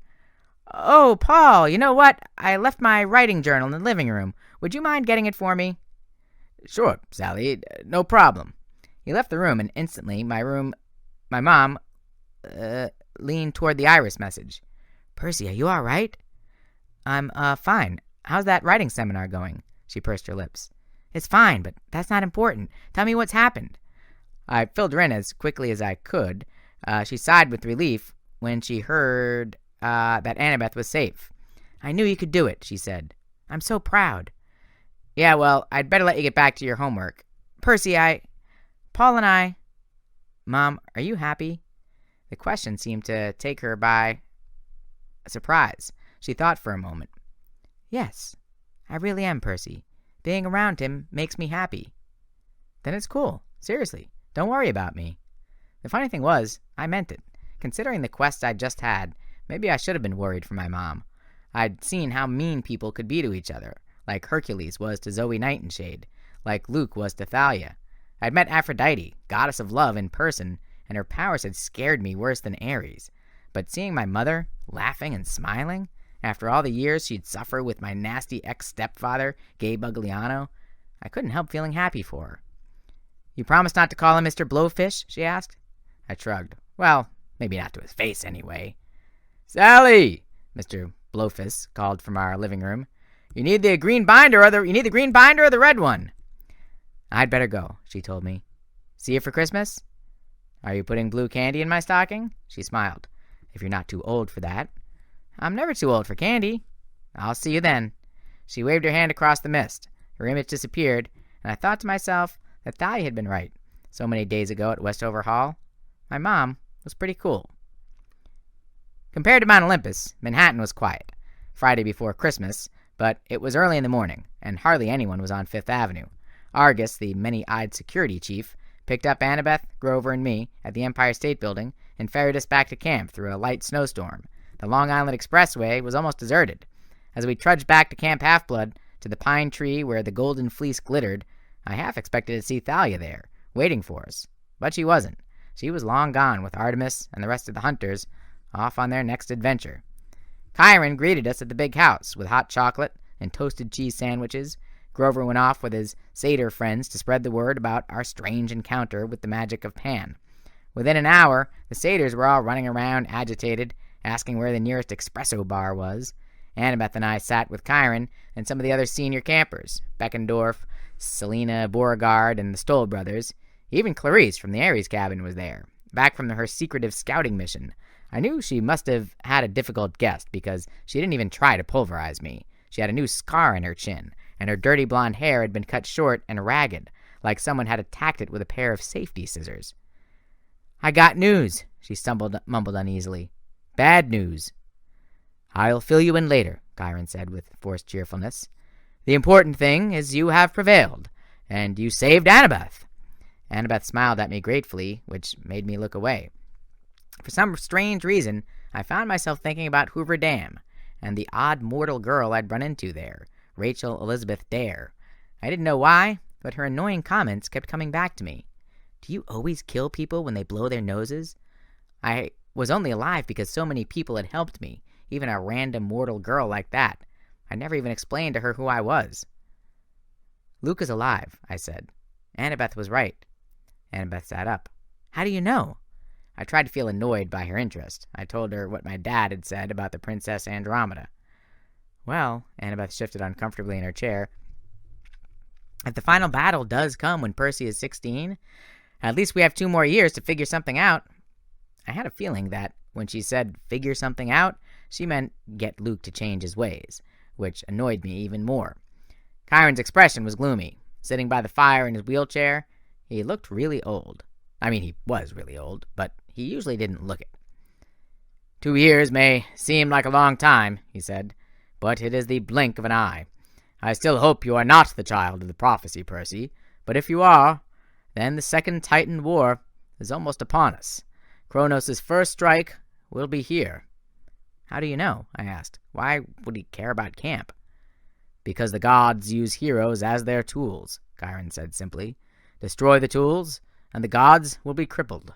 Luke's forces will come here. Mortal, demigod, monstrous, we must be prepared. Clarice's news may give us a clue as to how they will attack, but—" There was a knock on the door, and Nico D'Angelo came huffing into the parlor, his cheeks bright red from the cold. He was smiling, but he looked around anxiously. "Hey, where's my sister?" Dead silence. I stared at Chiron. I couldn't believe nobody had told him yet, and then I realized why. They'd been waiting for us to appear, to tell Nico in person. That was the last thing I wanted to do, but I owed it to Bianca. "Hey, Nico?" I got up from my comfortable chair. "Let's take a walk, okay? We need to talk." He took the news in silence, which somehow made it worse. I kept talking, trying to explain how it happened, how Bianca had sacrificed herself to save the quest, but I felt like I was only making things worse. "She wanted you to have this." I brought out the little god figurine Bianca had found in the junkyard. Nico held it in his palm and stared at it. We were standing at the dining pavilion, just where we'd last spoken before I went on the quest. The wind was bitter cold, even with the camp's magical weather protection. Snow fell lightly against the marble steps. I figured outside the camp borders, there must have been a blizzard happening. "You promised you would protect her," Nico said. He might as well have stabbed me with a rusty dagger. It would have hurt less than reminding me of my promise. "Nico," I said, "I tried, but Bianca gave herself up to save the rest of us. I told her not to, but she—" "You promised!" He glared at me, his eyes rimmed with red. He closed his small fist around the god statue. "I shouldn't have trusted you!" His voice broke. "You lied to me! My nightmares were right!"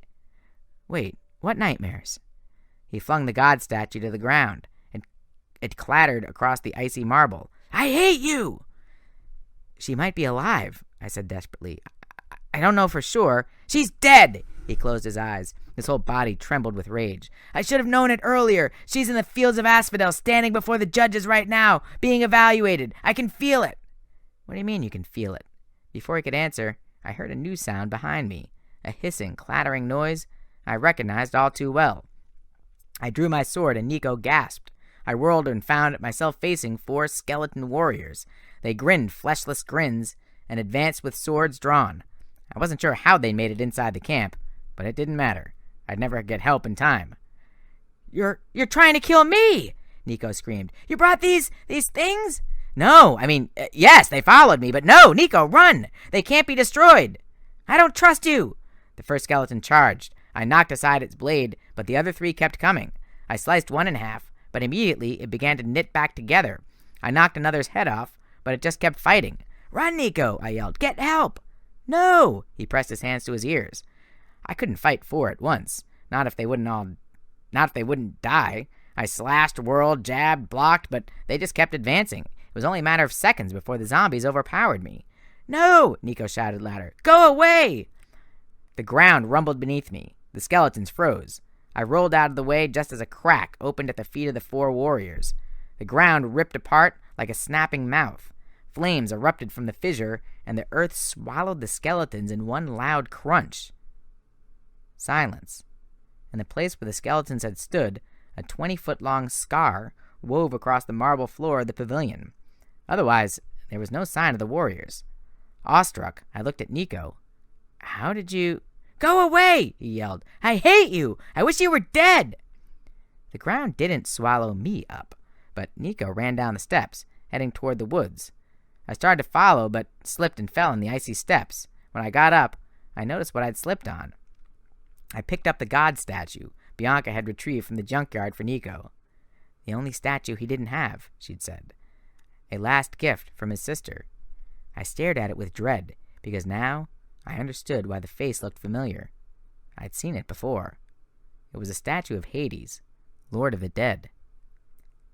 Annabeth and Grover helped me search the woods for hours, but there was no sign of Nico D'Angelo. "We have to tell Chiron," Annabeth said, out of breath.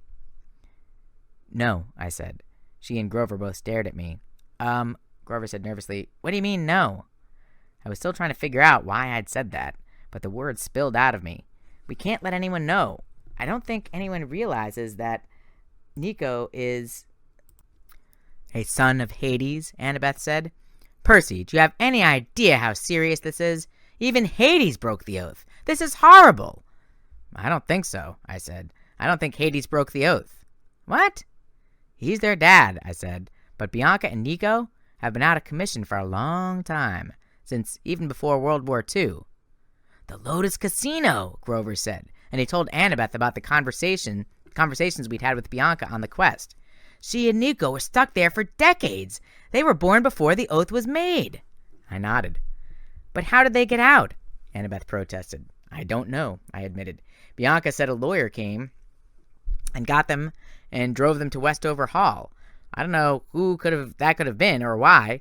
Maybe it's part of this great stirring thing. I don't think Nico understands who he is. But we can't go telling anyone, not even Chiron.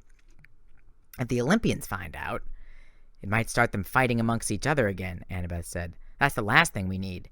Grover looked worried. "But you can't hide things from the gods, not forever." "I don't need forever," I said. "Just 2 years, until I'm 16. Annabeth paled. "But Percy, this means the prophecy might not be about you. It might be about Nico. We have to—" "No," I said. "I choose the prophecy. It will be about me." "Why are you saying that?"